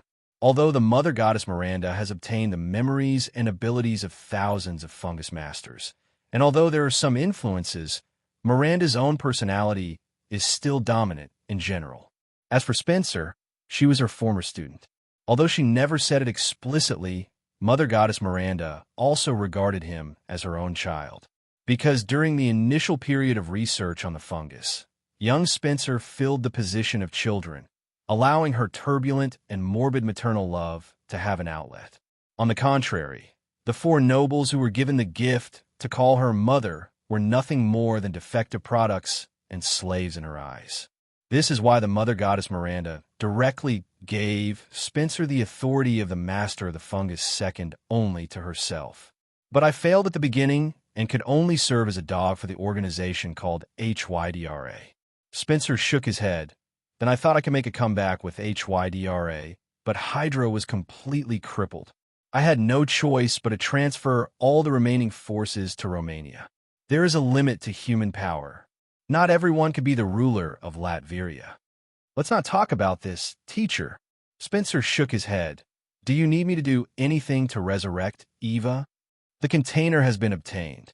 Once the four nobles have dealt with the invaders, we can perform the crystallization surgery on the baby named Ross. When talking about the resurrection of Eva, even the Mother Goddess Miranda, who had not shown any emotional fluctuations for a long time, couldn't help but show joy. But can the four nobles really do it? Spencer asked a fatal question. The various variants of the progenitor virus were destroyed by those people. Especially Chris and Leon, the two most important nodes of Umbrella Corporation, the mansion in Raccoon City, the T-virus and the G-virus were solved by the two of them. If I had to say who I hate, I definitely hate these two the most. But what he is most worried about now is not those two bastards, Chris and Leon. It was the America headquarters that has been in the limelight recently. Even an organization as large and ancient as Hydra was dismembered by it until only its debris remained. I wonder if the American General Administration has noticed their current actions? Spencer's old heart couldn't help but beat a little faster at this thought. Are you the legendary 8-foot-tall Mrs. Dimitrescu? Humph. Man, you can kill me or chop me up as you please. But I am a noble count from Romania, and I have the right to demand a dignified death. Mrs. Dimitrescu was tied into the shape of a tortoise shell by a rope formed by the green light of will, but the shame of this action had already been suppressed by the shock in her heart. After being enhanced by the gift, his physical strength is definitely the strongest among the four nobles. But the man in front of him still easily caught his attack. The claws that grew on her hands were sharp enough to cut through rocks, but they could not hurt the man at all. Instead, he seemed to just throw a punch and send his body flying. What a terrifying power this is. She couldn't resist. If Li Chengfeng knew what this beautiful, giant, mature woman was thinking, he would definitely laugh at her without any hesitation. Romanian nobility? Isn't that the country bumpkin from an Eastern European village? Don't be fooled by her impressive height and chest circumference. There are many people in the FBI Academy who can easily surpass her in strength. And that's just talking about strength. If the conditions were relaxed to defeat her, or even kill her, the number would increase significantly. Biological viruses are still inferior. Dear Mrs. Dimitrescu, you and your 3 daughters may look beautiful, but in reality, you are nothing but a stinking lump of meat and flies that think they are human. Li Chengfeng looked up at Mrs. Dimitrescu, who was kneeling on the ground, his smile more villain-like than a villain's. Ever since you were transformed by the mold, I no longer regard you as human beings. And since they are not human, human rights naturally no longer exist. Mrs. Dimitrescu looked at Li Chengfeng's villain smile, and then thought of his powerful strength. She couldn't help but shudder. Even the clothes were wet. Li Chengfeng certainly didn't mean to scare her. Although he was not a cruel man, He did not treat Mrs. Dimitrescu as a human being. Next, I will send you and your daughters to the FBI's Research Institute. Using your blood and E. coli, we will develop a vaccine against E. coli. You won't be able to escape blood draws and biopsies, but don't worry, we won't taste your saltiness. So, welcome to America. My precious little baby. Are you a human or a ghost? Chris, Leon, and the others first witnessed Mrs. Dimitrescu throwing out the strongest fighter, Jill, and then saw this nearly 3-meter-tall female tyrant being tied to the ground by the men in a few moves. Then, a portal that only appeared in science fiction and fantasy movies was opened, and Mrs. Dimitrescu and 3 fly girls who were imprisoned in human form by some force were sent to the laboratory at the FBI headquarters. Me? Just an ordinary FBI agent. Li Chengfeng shook his short hair, which he couldn't shake at all, and smiled at his teammate Killer and Vehicle Killer. Successfully gave the other person goosebumps. The Resident Evil protagonists who were unaware of the truth showed awe towards the mysterious Li Chengfeng. Phil Coulson and the others have already started to hold back their laughter. Wade Wilson, in particular, thought about the saddest thing in his life 3 times before he managed to suppress the smile. This is not Versailles. This is called pretending to be a cow. Li Chengfeng was extremely delighted when he saw that the biochemical protagonists were shocked by his even aura. It seems that I'm almost done with the tiger body shaking technique. But this was just an episode. Li Chengfeng was a serious person most of the time while performing his missions. At this moment, although his mind was already filled with the big thunder of Mrs. Dimitrescu's card, he still left a part for thinking. The fungus beasts we encountered in the underground sewer all had a distinct purple glow of love on their bodies, and they lived in the mold on their bodies. Although it is still very weak, it is definitely much stronger than a simple emoldment. But Mrs. Dimitrescu, just now, did not have the slightest purple light of love on her body. She was just pure primitive emold. The same is true for the 3 fly girls. This also shows that this special situation has not always existed, but has only appeared recently. This is interesting. Li Chengfeng pulled the corner of his mouth. Definitely, this is just a preliminary inference. Aren't there 4 great nobles in total? Just get rid of the other 3 nobles and see if they're the same as Mrs. Dimitrescu. Okay, we should move on, Li Chengfeng said, and walked deeper into the police station. I can sense that there are still a few bugs in the darkness that need to be cleaned up. Bugs. Chris and the others quickly followed Li Chengfeng. You mean Bao still exists? Although they are indeed Bao in nature, their ability classification is closer to super abilities. Look at other Baos. They are all evolving to be higher, faster, and stronger. But the gift of the parasite created with emold as the base, the ability given to the infected, is related to what they think in their hearts or what they are good at. This is no longer a simple genetic mutation, but the master of fungi with extremely high intelligence read his thoughts and improved his defects. Li Chengfeng talked incessantly that the combination of Spencer's biochemical knowledge and his understanding of the game settings made it possible for him to fool these protagonists with absolute certainty. Ethan had already stood up with the help of Phil Coulson and others. Li Chengfeng glanced at Ethan's wrist, which had a big cut but not much blood. Phil Coulson and other FBI agents had already noticed the abnormality of the wound, but when they saw Li Chengfeng shaking his head calmly, they chose not to say anything. Li Chengfeng sighed secretly. Ethan is a miserable man. If Resident Evil 0 to 6 are epic adventures of heroes, then 7 and 8 are the fatal chapters of a husband and a father. Save my wife and save my daughter. But he couldn't save himself. Ethan Winters has spent his entire life giving everything for his family. Fortunately, Ethan in this universe met Li Chengfeng. He will soon be able to continue being a good husband and father. Okay, now it's hunting time. Teacher, look, the Mushroom Master is starting to show abnormal reactions. What? This is the most violent fluctuation ever. Spencer immediately looked at the screen, showing the energy readings. Oh my God, this energy is so huge, so violent. But the Fungus Master has never made such a strange move before. Mother Goddess Miranda has fallen into complete confusion. More than half a month had passed since they sneaked into America and hid in Raccoon City. During this period, the host has been normal.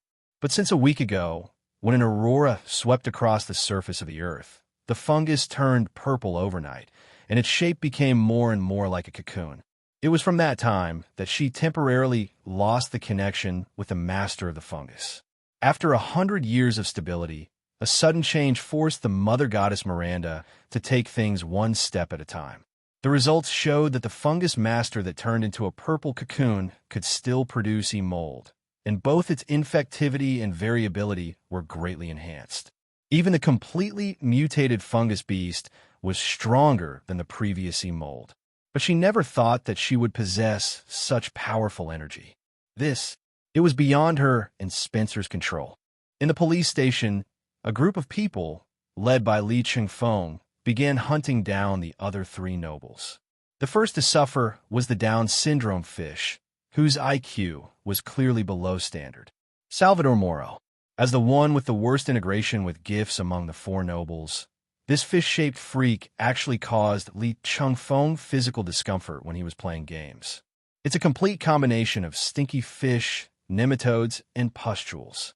Li Chengfeng was basically covered with goosebumps at that time, cursing and feeling his scalp tingling as he defeated the boss. So when Li Chengfeng found Moreau in another section of the underground sewer, the place where Leon encountered the mutant crocodile, he burned him to ashes with his thermal vision without hesitation. It can be considered as revenge for myself. Someone may ask, why did Mrs. Dimitrescu and the three fly girls just send him to research vaccines, but burn Moreau to ashes and give his ashes to Yayong? Did Li Chengfeng's habit of serving a favor to a friend come back again? Li Chengfeng can pat his chest and guarantee he is a face lover. Mrs. Dimitrescu is tall, beautiful, and powerful. Beauty is justice in this world. So what's wrong with sparing her life? Not everyone likes to watch our 18G. However, in this way, Li Chengfeng's image in the eyes of the biochemical protagonist has evolved from WTF is he so powerful to where the hell did this monster come from? But their hearts were becoming more and more relaxed. After all, when you're teammates with monsters, what you need to worry about most is that your opponent can't hold on and surrenders early. The second person to be killed was Karl Heisenberg, who was nicknamed Martial Arts Scholar. As the saying goes, a name can be wrong, but a nickname can never be wrong. His image can't be said to be slightly similar to the martial arts candidate in Let the Bullets Fly, but it can be said that they are exactly the same. And Heisenberg should be the most perfect person to receive the gift, because he did not produce any side effects, but instead all his organs had the ability to discharge electricity and connected with his nerves, which then formed a magnetic field around his body, giving him an ability similar to Magneto. Judging from the performance, it can indeed be called a bankrupt version of Magneto. But Li Chengfeng believes that Heisenberg is actually more like a beggar version of Eustace Kid. It is the user with the ability of the magnetic fruit in one piece. Especially the final form when he used his ultimate move, which looked like a distorted version of Kid. In terms of combat capability alone, Heisenberg is even superior to the mother goddess Miranda. If he had not been suppressed by the authority of the Fungus Lord, he would have rebelled long ago. And he also did a lot of traitorous things in private. The village in Romania is almost isolated from the world, but BSA was able to obtain such complete intelligence thanks to this guy. But the fate of a traitor is nothing but death. Since you betrayed your previous master, it is not impossible for you to betray him again. So Li Chengfeng was very straightforward. After turning into Diamond and crushing every inch of Heisenberg's bones, he rolled him into a blob that was not yet dead and threw him into an empty pocket space. Then cut off the link and let this pocket space fend for itself in the gap between the major dimensions. As for the last noble, she is Donna Benevento, the puppeteer. Although Donna is called a puppeteer, her actual ability is to secrete substances carrying biological signals to control infected fungal plants. It is also possible to control these mold plants to excrete hallucinogenic pollen, causing people to fall into a deep and terrifying illusion. Li Chengfeng is now looking for her alone. Why alone? Because he got caught. But he was not panicked at all, and even played hide-and-seek with Donna in the illusion. Little sister, you must hide a little more secretly. I will give you 3 chances. If I find you 3 times in a row, I will kill you without hesitation. Now the game begins. It can be said that Li Chengfeng had a great time in the illusion, because he didn't know why this little girl wanted to use the illusion to deal with someone who had obtained the willpower of both Bruce Wayne and Hal Jordan. But that's no reason for you to smile like a Lolita stalker. Along with these words came an adamantium bat. It hit him directly on the back of the head, making a sound of metal clashing. The slight pain and numbness instantly brought him out of the illusion. Then, the woman who was swinging a baseball bat at Li Chengfeng in the previous second was hanging on him in the next second, leaving a kiss mark as compensation. It's Harley Quinn. In the corner next to her, there was a woman dressed in black, sobbing softly while holding her doll Angie. Oh, why are you so scared? Nonsense. There's a pervert who's worse than the villain chasing you. Are you scared? Harley Quinn shrugged. But thanks to you scaring her to tears, I was able to find her location in my fantasy. You are not affected by the illusion. Seeing Li Chengfeng's curious expression, Harley Quinn smiled playfully. Oh, pudding. For a madman, her fantasy world is like an amusement park. Chris and others are trapped in the same illusion, entangled with the terrible monster baby in different places. But the next moment, they all woke up from the illusion.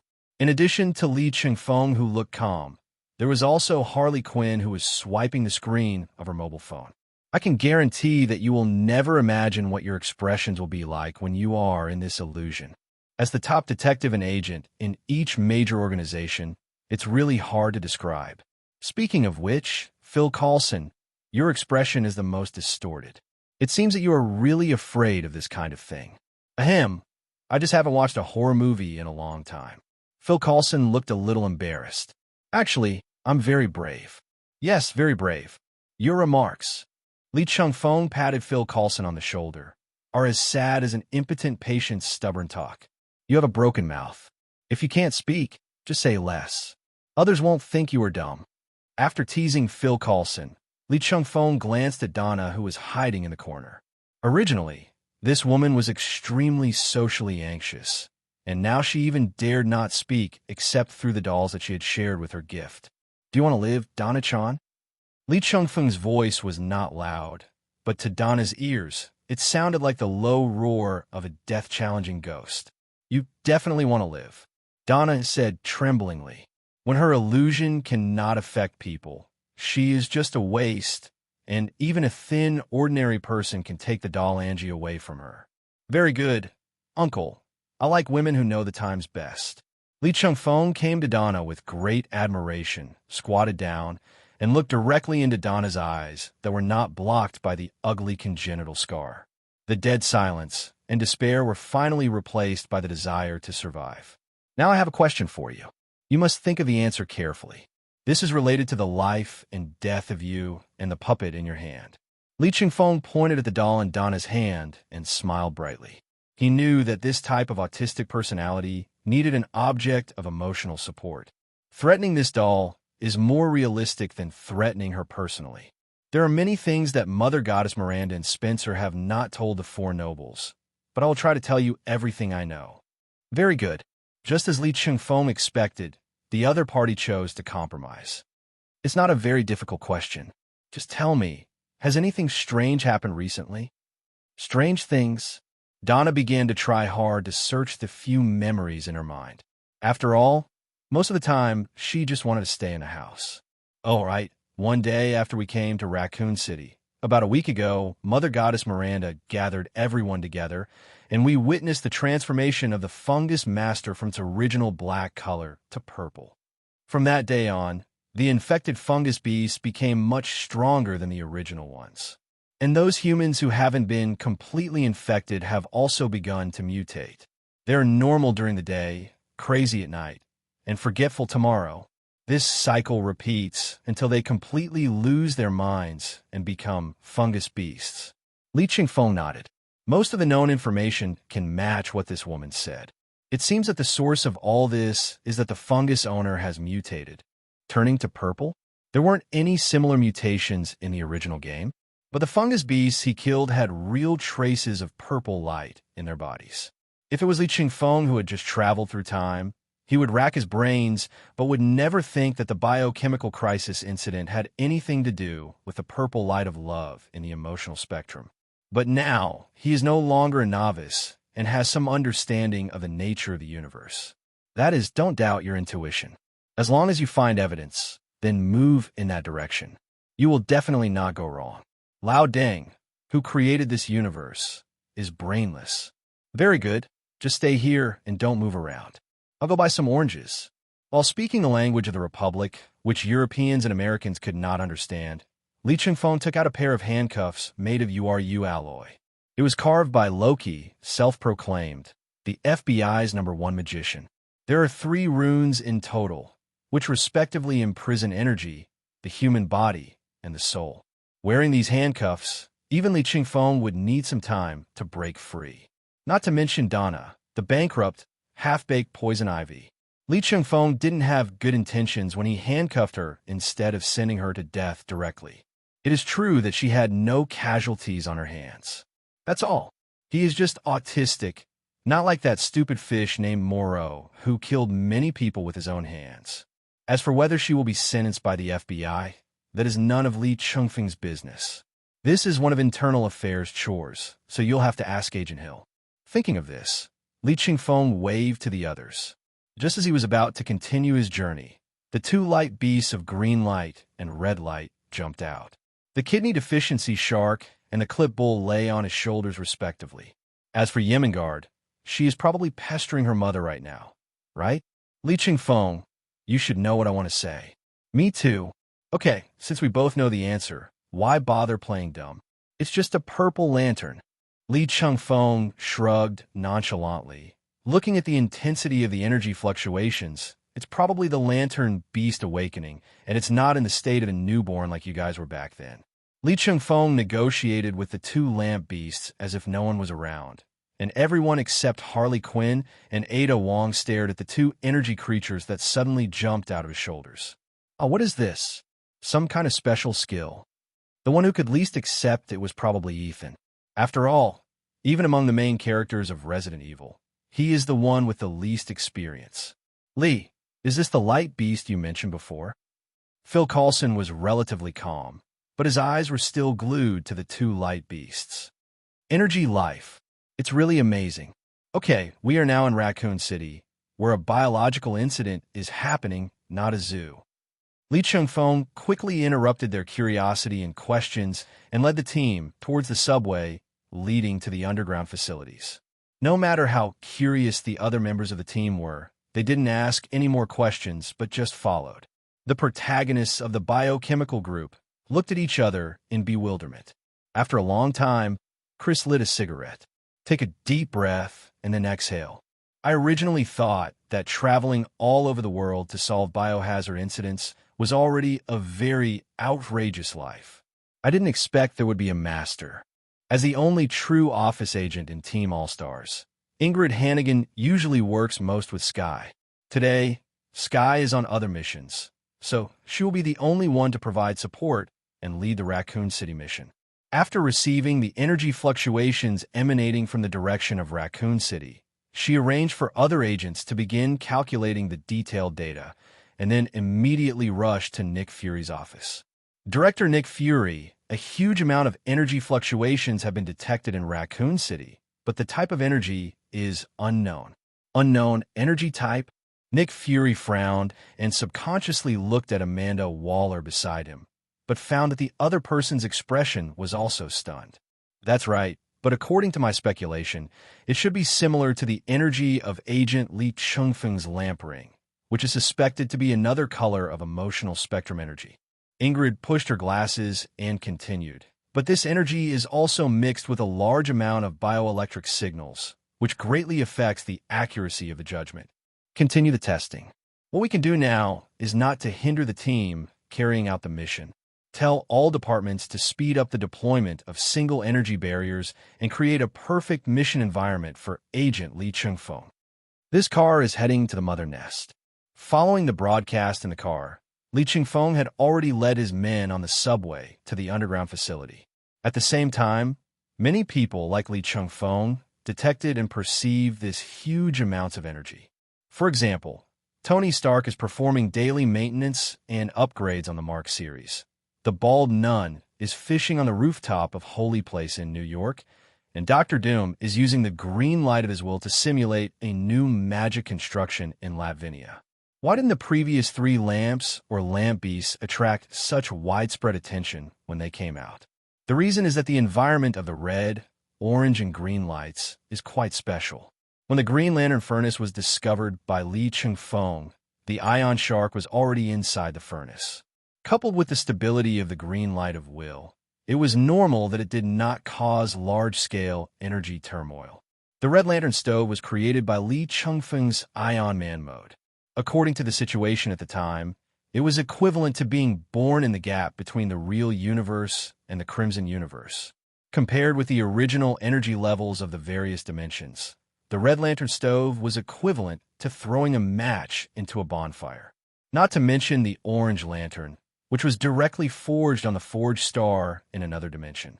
Those dwarfs have created many magical artifacts from ancient times to the present, and have seen a lot of powerful energies.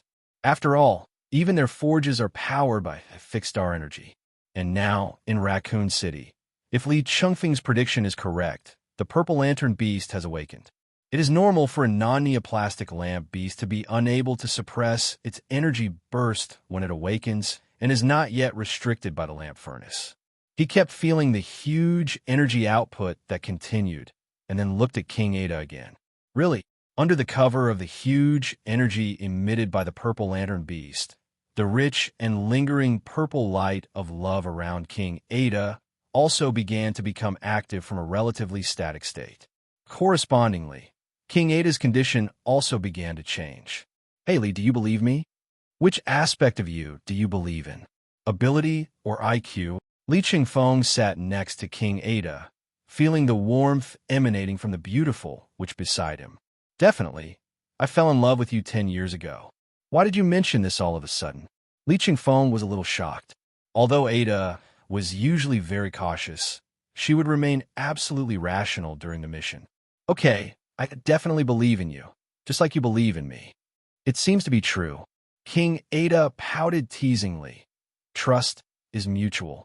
If you had not accepted my confession at Lake Inari, you would have been evenly divided into 300 pieces by me, each weighing 250 grams, and before I left for the mission this morning, I fried a piece of your tenderloin for a sandwich.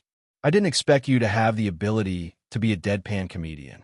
You can still be called back after more than 100 chapters. I am not kidding you. Ada Wong's face became more and more red. He didn't even care that there were more than a dozen people watching the fun in the carriage. He directly sat on Li Chengfeng's legs. Eating you up bite by bite is another way to grow old together, isn't it? Li Chengfeng shuddered and couldn't help but imagine the scene where King Ada turned his 3-piece set of guns, ammunition, and artillery into a dish. It must be very funny. No, why is he thinking about this? Li Chengfeng suddenly raised his head, and his face was almost touching that of King Ada. Really? King Ada's eyes were filled with purple light, and the negative attributes of love are madly eroding Ada's brain. Li Chengfeng was about to use the green light of his will to help Ada suppress the purple light, but he didn't expect that someone would use a more direct and easier method. Bang! A familiar adamantium bat hit Ada on the back of the head. King Ada fell down immediately. Hey. Harley is the most reliable one at times like this. I've been practicing this bat for a long time. It only makes you confused, but doesn't hurt your brain. Harley Quinn carried Ada Wong, who had no external injuries but was unconscious, on her back. Then he glanced at Li Chengfeng vaguely. Want to sneak away? No way. When did you develop such a boring skill? Li Chengfeng's mouth twitched, but since Harley had already taken action, then let it be. Then you must always pay attention to Ada's condition. The energy that burst out is related to the purple light of love, and it has already affected Ada. Oh, Pudding, I may not be able to do other things, but I know everything about controlling the meat tickets. The subway to the mother nest arrived at the station just as Harley Quinn was pounding her chest. As the car door opened, a pair of eyes with purple ripples, but without any emotion, immediately lit up in the darkness that was not reached by the dim light. Everyone, prepare for battle. A large number of fungus beasts are appearing ahead. The FBI team and the biochemical protagonists all gripped their weapons tightly, and with a wave of Li Chengfeng's hand, everyone rushed forward. Only Harley Quinn, who was shouting, "Harley, time is up," was dragged back by Li Chengfeng by the collar, with her long legs swinging constantly. "That's enough. You rushed into a fight carrying over 100 pounds? And you were planning to let Ada on your back take the damage for you. That's a good idea. Am I giving you advice?" Li Chengfeng blasted a green light on Harley Quinn's forehead, and then a radar materialized. After the scan, the situation in every corner of the mother nest can be seen clearly. Li Chengfeng raised his head and locked onto the fungus master, who continued to emit energy. "Let's go." "What do you mean?" "You go fight your boss. Isn't it okay for me to stay here and protect the black-haired guy?" "Nonsense. It's not like you didn't notice Ada's abnormality. Maybe with this incident, I can take advantage of it to let Ada master the purple light directly. F***K. I want a cool light ring too. What can I do?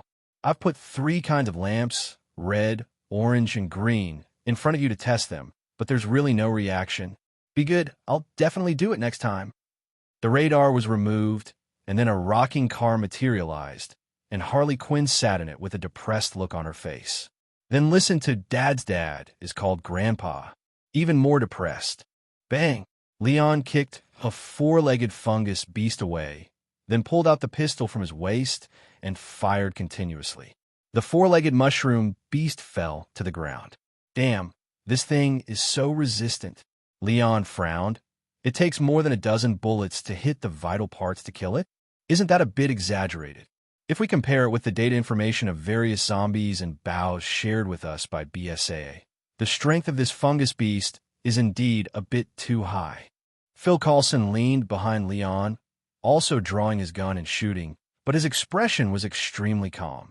For a high-level FBI agent like Phil Coulson, this seemingly crisis-like incident is actually just a small scene. I have seen with Li Chengfeng the sea star from the universe, and the god on Earth who is extremely powerful but looks like an innocent boy. Cricket fungus beast, nothing special. Although I would like to say that this thing is average, I have to say that it is much more difficult to deal with than Hydra's agents. The only problem is that these things are too ugly. They are uglier than the S of my dog after it was neutered. Deadpool. Wade Wilson holds 2 knives in his hands, slaughtering the fungus beasts accurately and efficiently. His twin swords were not ordinary items either. Instead, they were made by blending a small amount of secondary adamantium powder into titanium alloy.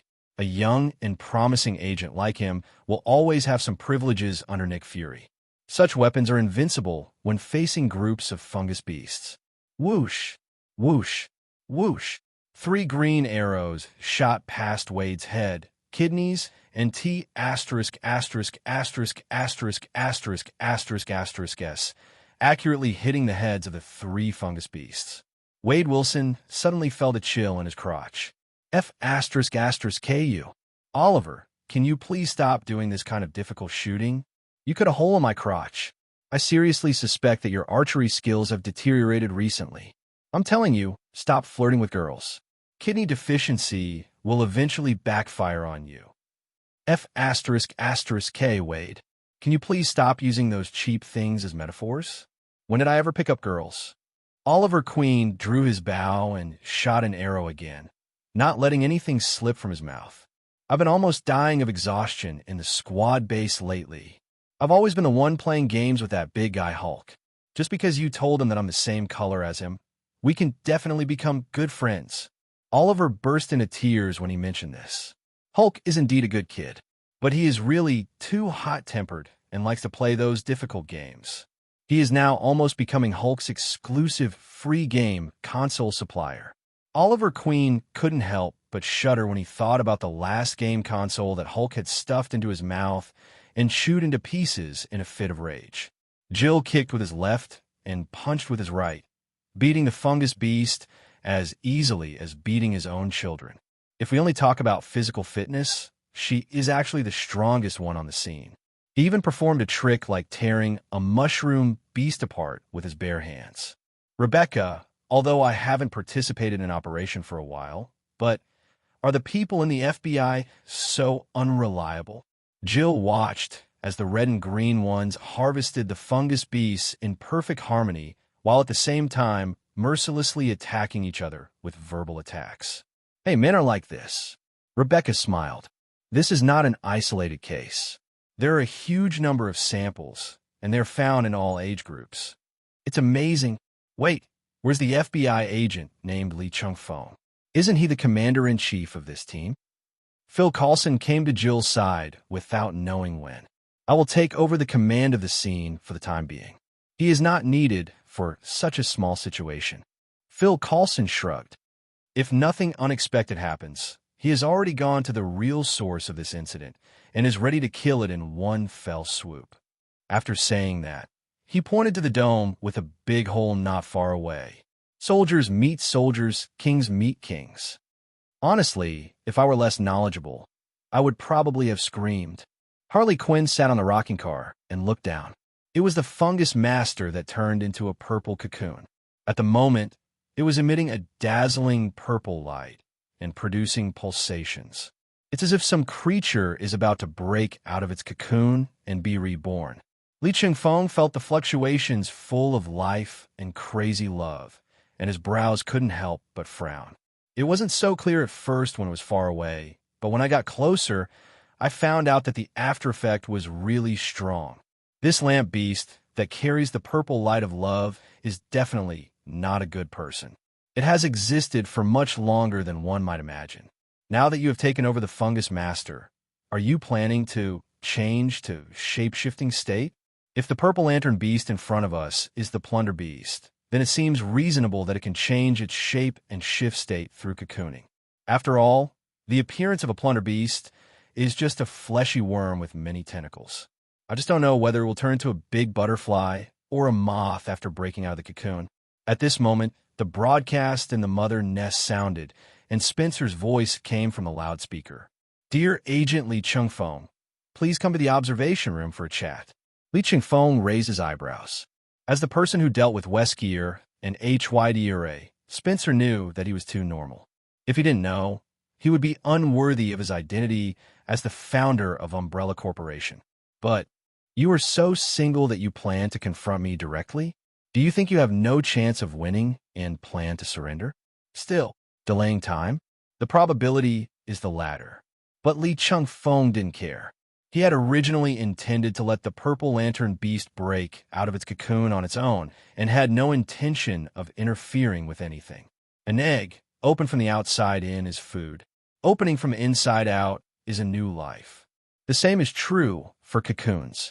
Lee Chengfeng didn't want to eat fried silkworm pupae today. He just wanted to put the butterfly in a cage. So after making up his mind, he flew to the observation window accompanied by the song, Mom's Mom is Called Grandma. Then a beam of black magic hit the thick one-way bulletproof glass of the observation window and instantly corroded it completely. The figures of Spencer and Mother Goddess Miranda appeared in front of Lee Chengfeng. Good evening, Mr. Spencer and Ms. Miranda. How was your weekend? You must be in a good mood after traveling all the way from Romania to America for vacation. I hope you can keep this good mood because next, I will send you to a wonderful place called Refrigerator. After Lee Chengfeng finished speaking, he brought Harley Quinn and the unconscious Ada Wong to Spencer. Harley Quinn jumped off the rocking car immediately without wasting a second. Damn you, Lee Chengfeng. If you let me ride the rocking car again. Bite your mouth. Go, go, go. I want to have fun. Put Ada in a good place first. Lee Chengfeng ignored Harley Quinn's threat and stared at the two people in front of him without blinking. One is a disciple who is in his twilight years and about to die. One is a teacher who is 120 years old but still maintains a youthful appearance. The two people also represent the master of the fungus and the ancestral virus, respectively. To be honest, these two people are the pinnacle of the biochemical technology tree of the Resident Evil series. What about Wesker and Icosala? They're still a little immature compared to the master and his apprentice. At least the viruses handled by the master and disciple will not have the huge flaws like the Ouroboros virus. Oswald Spencer, Mother Goddess Miranda, you two can be said to be the terrorists who pose the greatest threat to civilians in my mind. Although Li Chengfeng talked about the great harm posed by the two men, he still had a kind smile on his face, just like he was chatting with the old man next door. But those who know Li Chengfeng's grandson know that at this time, the other party's life and death are really unpredictable. I think your understanding of me and the teacher is a little distorted. I want to have a longer life and a stronger body, while the teacher just wants to revive Eva. This is understandable, isn't it? In order to survive, you let all civilians in the world be shrouded in the terror of the biohazard. In order to revive your own daughter, you have to use someone else's daughter as a vessel. Li Chengfeng's smile gradually turned cold. In my opinion, you are worse than those Hydra idiots. At least some of them really believe that Hydra can reshape the world order and make the world a better place. And you, the Umbrella, have your own ulterior motives and put profit above all else. Li Chengfeng's anger was not fake. Hydra's goal is to rule the world. Although they do not value human life very much, they try not to touch civilians. After all, without people, who will they rule? Insects and microorganisms? Therefore, the danger of Hydra is relative to major government agencies and the FBI, and they usually target the superstructure. But the Umbrella Company doesn't care about anything. If they want to conduct an experiment, they just find a city to launch it. In their eyes, there are no humans, only experimental data. The most common supernatural events in the world are biochemical crises. Even the Republic suffered losses from the Umbrella Corporation for a period of time. Finally, under the leadership of Wang Zhongxia, the entire Republic branch of Umbrella Corporation was eradicated, and the situation calmed down. Compared to HYDRA, I think you're more like HYDRA. Cut off one head and two heads will grow. After all, people who pursue profit will always exist, right? As Li Chengfeng spoke, his anger was already rising. The green combat uniform on his body was gradually dyed red by the red light of rage. While the more I talk, the angrier I get. I take back what I said in the last chapter. Go to the fridge? No. Now, are you ready to face death? After saying that, Li Chengfeng opened his mouth and a surging blood flame gushed out. But it was blocked 2 meters away from Spencer and the Mother Goddess Miranda. Only then did Li Chengfeng discover that an energy deflection barrier covered the two people in front of him. Looking closely, there are actually several protective magic circles arranged in a staggered manner in the barrier created through technology. This product of the combination of magic and technology is obviously the work of Dr. Doom. It seems that Mother Goddess Miranda gets along well with her neighbors. She even managed to get Doom's toys. Excuse me, Agent Lee. We definitely won't invite the most dangerous man in the FBI to be our guest without any preparation. If you can invite Doom himself over, I might look at you a little more, but Li Chengfeng walked to the front of the barrier. This is not enough. As he spoke, Li Chengfeng thrust his hands, emitting blood flames and rage-red light, fiercely into the barrier. This deflection barrier that was strong enough to withstand the explosion of an intercontinental missile was torn into 2 halves by Li Chengfeng like tearing a piece of bread.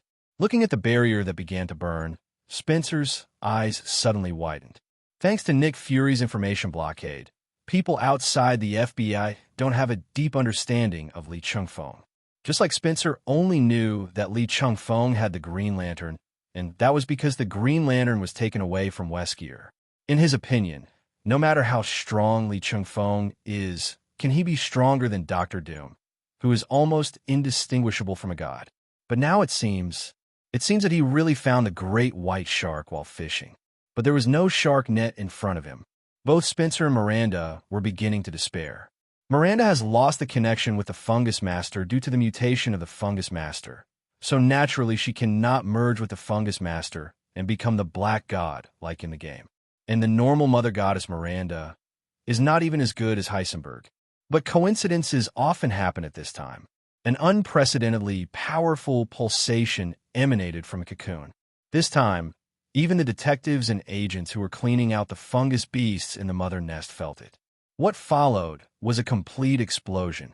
Spencer instantly showed a look of ecstasy. Ha ha! Success! The god that descended upon the fungus master has finally awakened.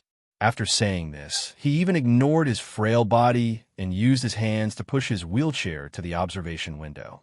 Then he climbed down from the wheelchair and knelt on the ground devoutly. Li Chengfeng frowned and used the rage-red light to materialize a spherical prison to lock up the mother goddess Miranda inside. Then he came to Spencer. You actually think that the one born from that cocoon is a god? If he is not a god, how can he possess such powerful energy? Spencer's voice was a little fanatical.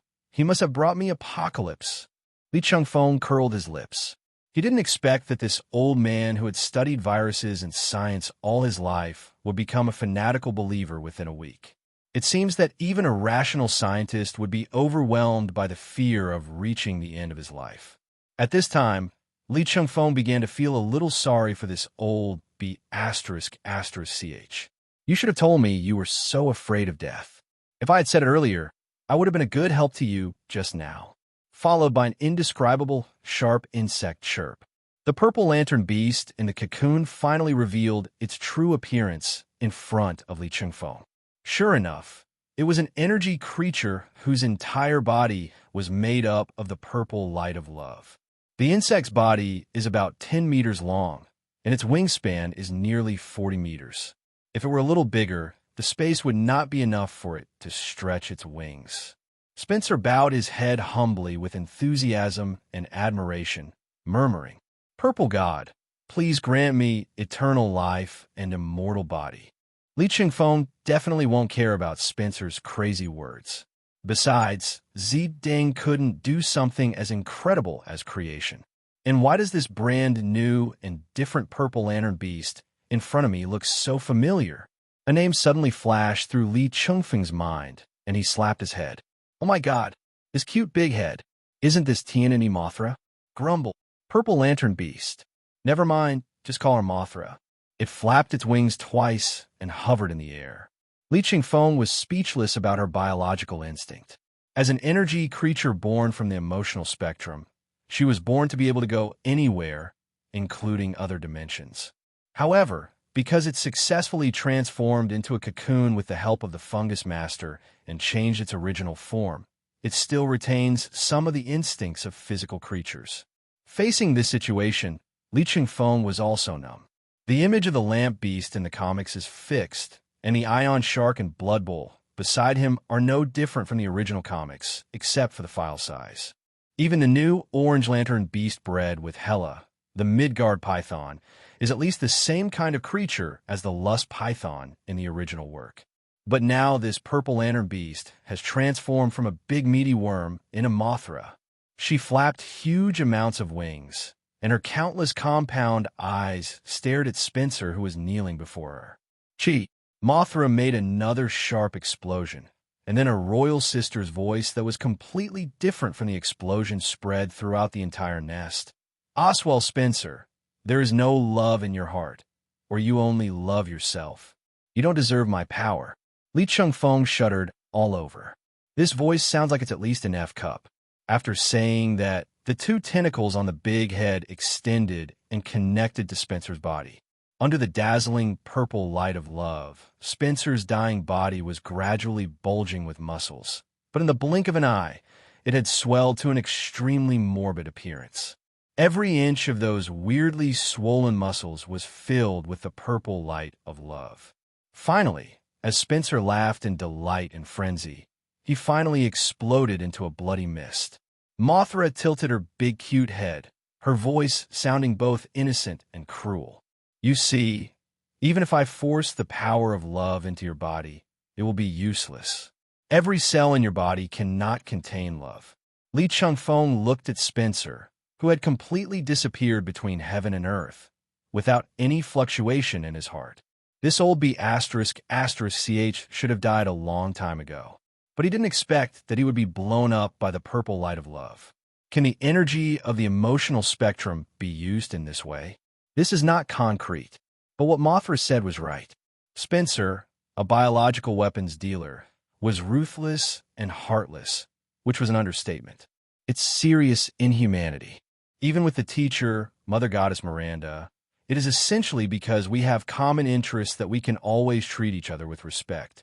If the Mother Goddess Miranda had not chosen to cooperate with him and come to Raccoon City together, I'm afraid Spencer would have found a way to kill his teacher.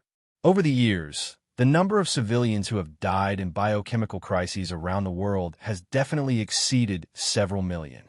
These human lives can basically be blamed on that old B***** ch Spencer. Fortunately, it was blown up by the purple light of love. Otherwise, this old lamp would be in natural black light. Mothra, do you know who I am? Li Chengfeng lifted his feet off the ground and flew in front of Mothra. Mothra? Are you calling me? Mothra tilted her big head, and Li Chengfeng actually saw joy on the face of a fluttering moth. Li Chengfeng from Earth, I like this name. Li Chengfeng nodded.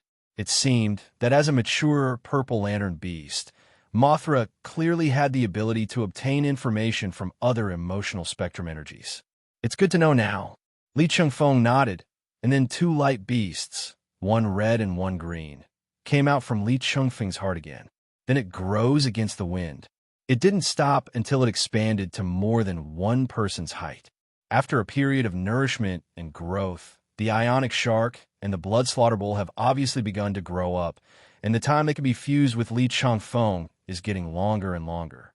It just can't be compared with a mature lamp beast like Mothra. And the voice doesn't seem to change as you grow. Hi. It's finally my turn to appear. Shut up, you kidney-deficient shark. You're disturbing Nyo-Nyo's eyes. I'm just going to argue. How dare you say that to others? Li Chengfeng's face was full of embarrassment. I let you out to scare off this big purple moth. I'm not asking you to come out and act cute and start a fight. Ahem, you two are almost done. Li Chengfeng stretched out his hand and hit the head of the kidney deficiency shark and the clam bull respectively. As they cried out in pain, two large bags, one red and one green, emerged from the heads of the two lamp beasts respectively. Mothra looked at the two lamp beasts curiously. You guys are so small. This naive remark directly broke the defense of kidney deficiency shark and clipped Nyo-Nyo, two guys who became more and more abstract under Li Chengfeng's influence. Listen to me. What are you talking about? What do you mean by really small? I am young and beautiful. I need to grow up, don't you understand? That's right. What's wrong with Nyo-Nyo being a little smaller? He's still cute even if he's small. Don't believe me? Then ask Li Chengfeng if the little Nyo-Nyo is cute. Li Chengfeng, no, are you too sick? Ha, you guys are really funny. Mothra watched the interaction between Li Chengfeng and the two lamp beasts and was actually amused to laugh out loud. Li Chengfeng was a little surprised. To be honest, if it weren't for her size, he would definitely mistake Mothra for a newborn lamp beast. A bit too naive. Mothra, can you tell me how long you have existed? How long time? I don't know what that means. I just remember that this planet has orbited 10 times since I came into existence. Revolved 10 times. That is 10 years. This time, isn't it too coincidental? Li Chengfeng couldn't help but shift his gaze to Ada Wong, who was laid flat on the ground by Harley Quinn. It was also 10 years ago that Ada met the future Li Chengfeng. If you say there's no connection, Li Chengfeng won't believe it at all. He has already figured out the nature of this B universe. Don't think too much about it. The more you think about it, the more outrageous it becomes. On the contrary, the first instinct is basically very close to the truth. Moreover, Li Chengfeng has now more or less realized that he is actually the source of all evil in this universe. Mothra followed Li Chengfeng's gaze and could no longer move her eyes away from the countless pairs of compound eyes. Gee, such a rich purple light, such a deep love. I want her. Li Chengfeng turned around suddenly and saw Mothra's huge body approaching the observation room. Ion Shark, Blood Bull, stop her. Li Chengfeng immediately turned on both lights, and the red and green lights turned into an insect net, covering Mothra from all directions. The Blood Bull and Ionic Shark carried the most original red light of rage and green light of will, attempting to directly trap Mothra inside. But after discovering the purple light of love from King Ida, which was so rich that it seemed tangible, Mothra's eyes were no longer focused on anything else. The huge body suddenly transformed into countless smaller versions of Mothra and pounced towards King Ida. Even though Li Chengfeng was working with the two lamp beasts, he was caught off guard by this move. Even when his two lamps were combined, they were still unable to completely suppress the energy level of the mature lamp beast. More and more little Mothra slipped through the encirclement, and Harley Quinn waved the adamantium bat to drive them away, but to no avail. As the first Mothra successfully merged into King Ada's body, the rest all turned into purple light of love, pouring into King Ada's body like a purple torrent. This torrent is like love, turbulent, fierce, and full of hidden waves. Then, Ada Wong wakes up. She suddenly opened her eyes, and with the purple lantern beast possessing her, the purple light of love shone upon all living beings from the inside out. It was as if a real goddess had descended from the sky. Just like Red Lantern, in addition to the rage red light, it will also produce blood flames from within the body, burning all flammable and non-flammable substances. The purple lantern can create purple crystals, which can not only imprison enemies in amethysts and brainwash them, but also shape weapons with amethysts. Purple crystals have already begun to form around Queen Ada, and the power contained in her body is no less than when Li Chengfeng transformed into the Blood Butcher. But Li Chengfeng already had the Red Lantern ring at that time, and the power of the Blood Butcher was at his fingertips. King Ida was possessed by Mothra, but there was no purple lantern ring to restrict and guide her. When the light beast and the human combine under such circumstances, there's only one ending. Out of control. The combat uniform on King Ada instantly turned purple, making the already mysterious beauty even more gorgeous. The next moment, King Ada stepped on the purple crystal that appeared out of thin air and came in front of Li Chengfeng. Li Chengfeng, 10 years ago, I fell in love with the 25-year-old you from the future. 10 years later, it's my first time meeting you at the age of 25. Obviously I was here first. Why did it become like this? Every time King Ada spoke a word, his expression would twist a little. The intense emotion in the eyes will also deepen. Li Chengfeng naturally knew what that was. That is the most negative emotion in love. Envy.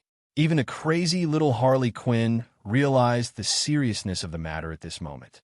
The one with black hair seems even crazier than her now. As a highly educated lunatic, she would not easily offend someone who is crazier than her. She is crazy, but she is not stupid. So she sneaked aside and began pretending to study the equipment in the observation room. Well, this monitor is really good looking. However, there was no point in running now. The one skill that a woman caught in love and jealousy has the most. It's called digging up old accounts. Why are you kissing Harley Quinn? And you're so skilled at it. And that be asterisk, asterisk, asterisk, asterisk, asterisk, D, death, God from Asgard. Why can he hold her hand without any hesitation? You scumbag. Shameless be asterisk, asterisk, asterisk, asterisk, asterisk, D. But I like the worst version of you in the world the most. After saying that, King Ida threw himself into Li Chengfeng's arms. A pair of slender hands clenched into fists and punched Li Chengfeng's chest as if to vent their anger. Although it looks very beautiful, as if she is throwing herself into Li Chengfeng's arms and acting coquettishly. But only Li Chengfeng knew how powerful these fists were when possessed by Mothra. After only 3 punches, Li Chengfeng, who was in the combined state of red and green lights, felt something was wrong. Well, Ada, be gentle. I feel like my sternum is a little cracked.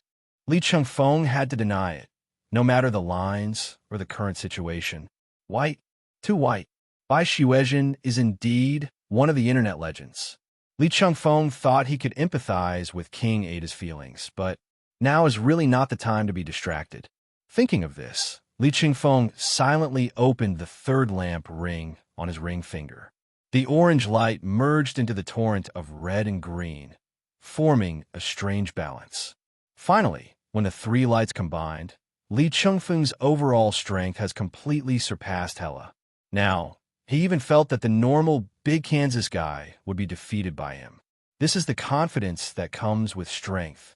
And the small fist that just fractured his sternum hitting your chest finally doesn't break your defense instantly. This also gave Li Chengfeng enough time to deal with Mothra. Ada, wake up. Cole. I love you so much. Why are you always so distant to me? No, don't get so excited. And you're still doubting me. Doubting the truth of my loving you for 10 years. Depend on. When Li Chengfeng saw that he could not awaken Queen Ada's normal consciousness, but instead made her fall deeper and deeper into jealousy. He could only curse and then kiss her fiercely. If she can't wake up, then tell her to shut up. The moment their lips and teeth touched, King Ada's eyes suddenly widened. The rich purple light of love bloomed for a moment, then gradually dissipated, revealing slightly tired but rational eyes. The kiss lasted a full 5 minutes. Fortunately, King Ada was possessed by Mothra at this moment. Otherwise, he would have fainted from lack of oxygen. At this time, Li Chengfeng let go of the red lips he had been holding and found that the 5 minutes of deep kiss had made Ada's lips slightly swollen. Suppressing the romantic feelings in his heart, he grabbed King Ada's palm-sized face and asked seriously, "How is it? Can we communicate normally?" "Yes, I can." Ada, who had temporarily regained her sanity, found that her current actions were somewhat indecent. Then he released his legs from Li Chengfeng and did a light backflip to the ground. Li Chengfeng let out a long breath.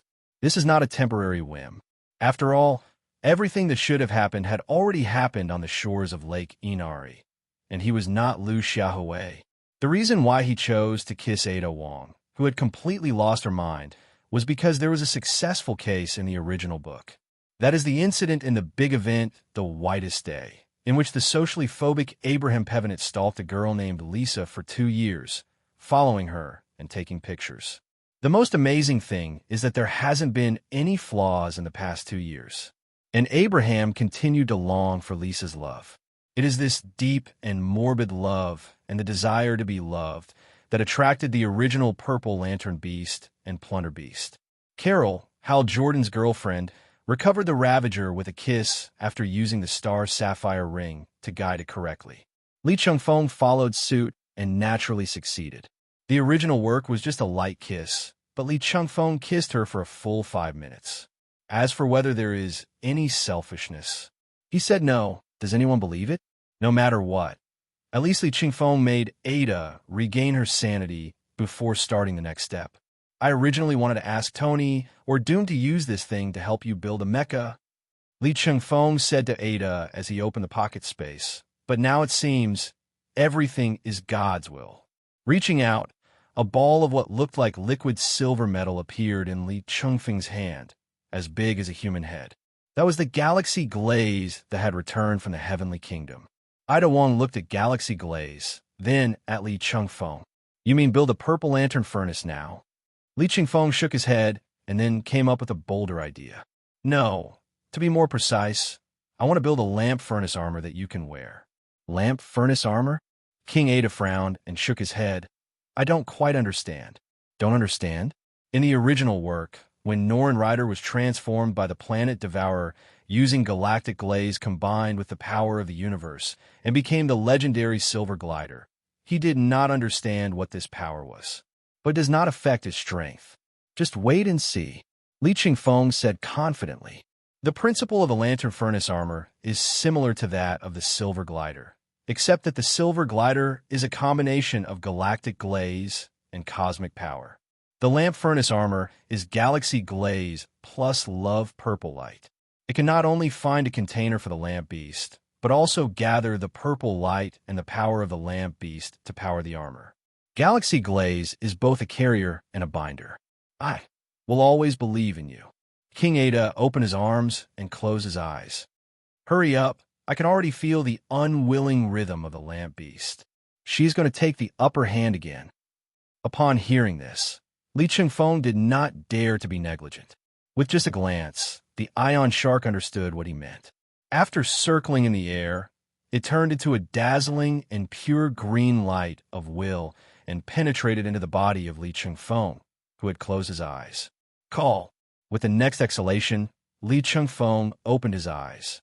Time and space appeared before his eyes in a strange way. Ion Man, here we go again. This was Li Chengfeng's second time merging with the ion shark, and the feeling was very different from the previous experience. The last time he was in a life-and-death situation, and it was only for a minute, so he had no time to study Ion Man's ability in detail. Although we now have to use the power of Ion Man to build the lantern furnace armor, overall, it is basically a natural thing. The sense of urgency is indeed completely different from when we face Sidorak. So that's how it is. The power of Ion Man. Li Chengfeng clenched his fists, feeling time and space flowing through his fingers. No wonder this kind of power can't last long. It's still a bit outrageous after all. When the lamp beasts are combined, except for the blue lamp, which is originally a pure auxiliary, the other lamp beasts are all supermodels. Among them, the most outrageous is the Ion Man formed by the fusion of Ion Shark. Definitely, this is said within the context of the Seven Lantern Corps. The other ones, such as Black Light, White Light, and Invisible Light, are purely extraneous. Whenever they appear, they are basically at the top level, so there is not much point in discussing their combat effectiveness. But this is not Ion's solo magazine. In this mixed universe, no one has the halo of the protagonist. All powerful forces must pay a corresponding price. Oh, except for the big guy from Kansas. This is Ion Man. Now Li Chengfeng is hugging King Ada, so she's also pulled into the field she is in now. Well, although Kidney Deficiency Shark is no longer the novice who could only last 1 minute, the kidney deficiency problem still exists. Let's hurry up. Li Chengfeng felt a buzzing sound from the Green Lantern ring on his hand, expressing dissatisfaction. This is the kidney-deficient shark condemning him. What's the point of having a cricket shark behind you? Li Chengfeng grinned.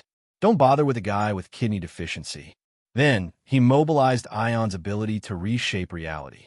First, transform the unreasonable rich purple light of love on King Ada's body into energy and integrate it into the Galaxy Glaze. Without external support, even if Galaxy Glaze has the capacity to absorb the power of the universe, it will not be able to immediately absorb this huge emotional spectrum energy. But in Ion's realm, independent of time and reality, this integration happens almost instantly, just like the invincible planet Devour does. And with the end of Integrate, Galaxy Glaze also underwent some changes due to the characteristics of the purple light of love. If the original Galaxy Glaze was a metal that looked like liquid, after integration, the Galactic Glaze lost its metallic properties and gradually transformed into crystals. Its appearance was extremely similar to the purple crystal created by King Ada after being possessed. But the original characteristic of infinite extension and change is still retained.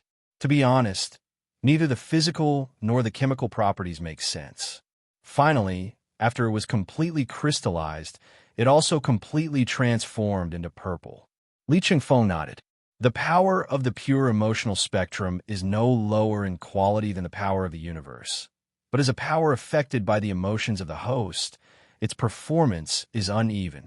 And because of their respective characteristics, in special situations, they are much stronger than the panacea of cosmic power.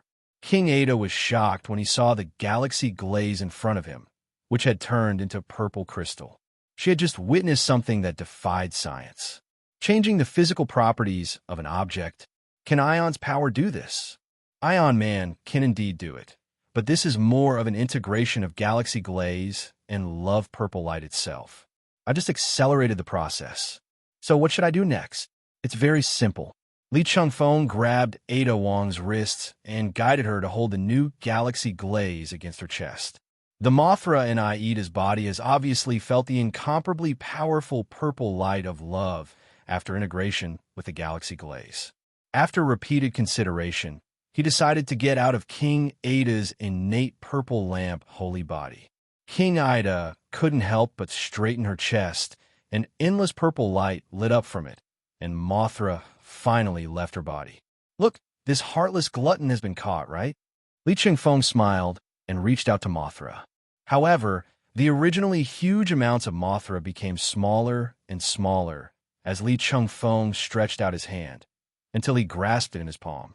"Gee, Li Chengfeng, why are you arresting me? Nonsense? What are you doing in my woman's body every day?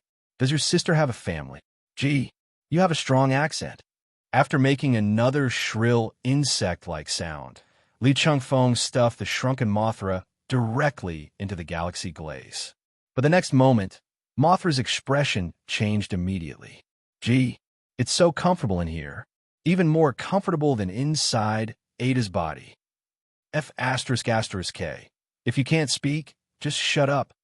Li Chengfeng rolled his eyes and then began to accelerate the assimilation of the lamp beast and the galaxy glaze. And King Ada's innate purple lamp holy body came in handy. Galaxy glaze, whose nature has been assimilated by the purple light of love and the power of Mothra, at the moment took the initiative to attach itself to Ada Wong's body like a child looking for his mother. It spread from the chest to all parts of the body, and below the neck it turned into a suit of amethyst armor. Translucent but not transparent. Li Chengfeng felt a little disappointed. This is really hard to match. King Ada tried to move his hands and feet, but found that the armor on his body was made of crystals, but it was extremely flexible, as if there was no sense of restraint on his body. Even the friction and collision between the crystals was silent. A mark slightly larger than a fist gradually appeared on her chest. "It is the symbol of the purple lantern core." Then a voice similar to Mothra's was heard from the lantern furnace armor, but without any emotion. "Intelligent life has been targeted. Ada Wong from Earth. There's a great deal of love in your heart. Welcome to join the Galaxy Glaze Army." Li Chengfeng was not surprised when Deng Lu sounded a welcome speech to King Ida, but he didn't expect that the original Star Sapphire Legion would change into the Galaxy Glaze Legion. This has never been seen before. It turns out that if the origin of the Lantern Furnace changes too much, the welcome speech and even the oath of the Lantern Group will change. Queen Ada naturally also heard the welcome speech of the Galaxy Glaze Army.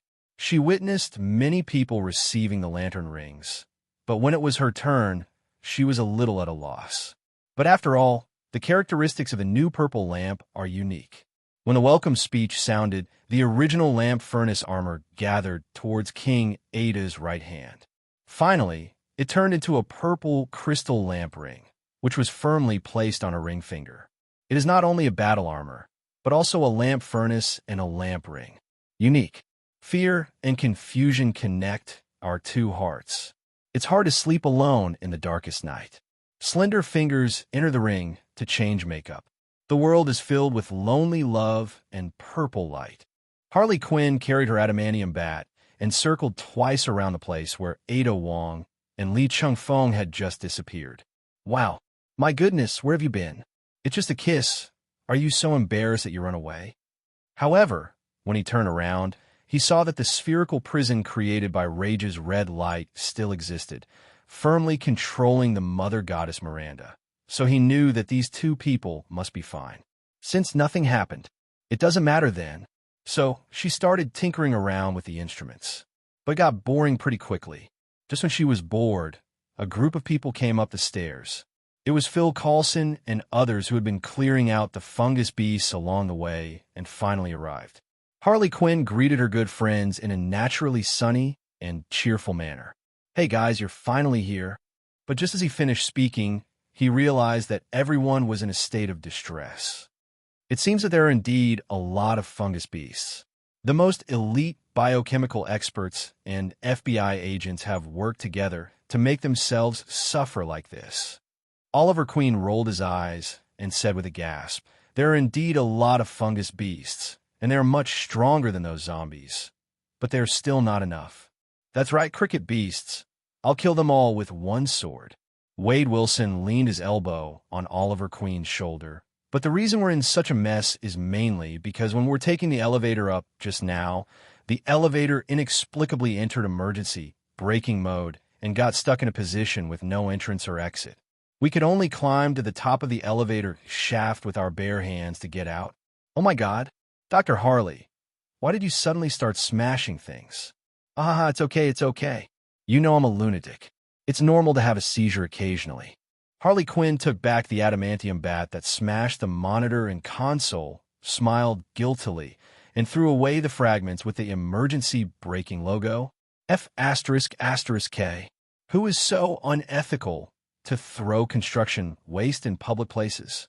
As luck would have it, the fragments just happened to hit the face of Li Chengfeng, who had just emerged from the Ion Man domain with King Ida. Although there was no harm, Li Chengfeng was really scared. Phil Coulson, you guys are here? Have you completely cleared out the fungus beasts outside? Yes, where are the culprits? Spencer has landed in a few dozen meters. Li Chengfeng shrugged, but the other one is still there. Li Chengfeng pointed at the mother goddess Miranda and continued. Well, your forces have been completely destroyed, and Mrs. Dimitrescu has been sent back to the FBI's research institute. We should be able to get a vaccine against E-mold soon. The mother goddess Miranda, who was bound in the red prison, did not respond, but her eyes lost focus, and she kept mumbling. No, it won't. The mushroom master won't disappear, Eva. My Eva. But no matter how she deceived herself, when the purple lantern beast Mothra broke out of its cocoon, the master of fungus had already died completely. With the fall of the highest authority of E-mold, as an agent who relied on the master of fungus to prolong her life, the immortal face of the mother goddess Miranda finally began to age. The power dissipated. But Ethan walked up to the prison cell, his tone very calm. Although you have harmed many people, I hope your daughter can find eternal peace. Ethan Winters, your daughter and wife, are in the secret room on the bottom floor. Mother goddess Miranda completely calcified after saying this. Then it turned into powder. Li Chengfeng also removed the rage red light, walked forward and patted Ethan on the shoulder. I wanted to tell him the truth about Ethan's body, but in the end, I couldn't say it. Go ahead, tough guy. Your wife and daughter are waiting for you. The Resident Evil team immediately followed Ethan to the first floor. Leon pulled Claire and ran in front. Come with me. Claire and I have been here before, and we know the exact location of the secret room. First, let go of my sister's hand. After Mia and Rose, Ethan Winter's wife and children, were successfully rescued, Li Chengfeng took everyone to the sandbox. Mrs. Dimitrescu and her 3 fly daughters were sent here for research after being imprisoned. As soon as I walked out of the portal, I saw Gemma using swords, spears, axes, hooks, and forks to skillfully target Mrs. Dimitrescu. Fitz, on the other hand, huddled to one side with his shoulders hugged, looking like a submissive. Their most recent mission is to provide technical support at the Sandbox Research Center. The production of E. coli vaccine falls within the professional field of Gemma, a master of biology. Thank God, Lee, you have solved the problem safely. Seeing everyone coming out of the portal, Gemma nodded to Li Chengfeng. The vaccine is only one step away. I need to take some more biological samples to confirm the parameters. I'll help too. Rebecca, one of the main characters in the Resident Evil series, came out. She has been relegated to the second line since she left the STARS team. She is the greatest authority on antibiochemical virus research today. With her help, Gemma can complete the E-mold vaccination at least 2 hours earlier. Li Chengfeng looked at Fitz, who had just shrank aside after greeting him. No, what are you afraid of? I'm F***king afraid of flies. They're so gross. Not to mention 3 women made up of a swarm of mimic flies. Li Chengfeng wanted to laugh when he heard this, but held it back. Although it's embarrassing, this trait somehow suits Fitz. He is destined to be conquered by Gemma, the biology expert, for the rest of his life. Soon, the vaccine prototype was completed. Li Chengfeng immediately took the vaccine, opened the portal again, and took everyone to the FBI's operations meeting room. The sandbox is a place where only high-tech research can be carried out, but mass production is impossible. Nick Fury raised his head and looked at the crowd filing out of the portal, feeling a little confused. There were only 6 people when we left. How come it's more than doubled after coming back? And one holding a child? Fury, these people are the ones who broke into the blockade. I have brought them back to you safely. You can negotiate with BSAA and CIA for the specific situation. Li Chengfeng said, turn around and handed the vaccine to Max. Give the vaccine to the Ministry of Internal Affairs. Mass produce it immediately, and then sprinkle it on Raccoon City in the form of artificial rainfall. No problem, sir. I promise this rain will come harder than Caroline's period. Mission New Raccoon City Incident has been completed. Quest-related characters: Mother Goddess Miranda, Donna Benevento, Oliver Queen, Leon S. Kennedy. Obtain the Black God consciousness of Mother Goddess Miranda. Get Donna Benevento's plant manipulation. Get Oliver Queen's shooter ability. Get Leon S. Kennedy's vehicle killer. Li Chengfeng took a breath of cold air. He now didn't know whether this crappy system was here to help or to take revenge. It would be unfair to say that the things he gave were useless, but insisting that it is useful is a bit unreasonable. But you still have to study it carefully, just in case there are hidden benefits that you don't know about. So Li Chengfeng first focused his attention on the Black God consciousness he obtained from the Mother Goddess Miranda. To put it simply, this Black God consciousness is the vast spiritual realm of the Fungus Master. Why is the Mother Goddess Miranda so persistent and determined that she can resurrect her daughter Eva? Because the consciousness or souls of thousands of people, including Eva, who were directly absorbed by the Fungus Master, are stored in this Black God consciousness. It is equivalent to an almost unlimited soul storage tank. Another function is to create a spiritual world within this field of consciousness. You should know that the original DLC content of Resident Evil 8, that is, Ethan's daughter Rose, adventures in the spiritual world constructed in the consciousness of the Black God and reunites with her father. Unlike the Black God consciousness in the original game, Li Chengfeng's Black God consciousness is completely blank and does not inherit the messy things in the Fungus Master's consciousness. How to construct this spiritual world depends entirely on his own ideas. To be honest, it's actually pretty good. This thing may only be a spiritual world now, but you can never tell what it will be like in the future. After all, Li Chengfeng has a thing called TIE particles in his hand. Maybe he can achieve some strange linkage. Next up, plant manipulation by Donna Benevento. Nothing much to say, low-profile poison ivy.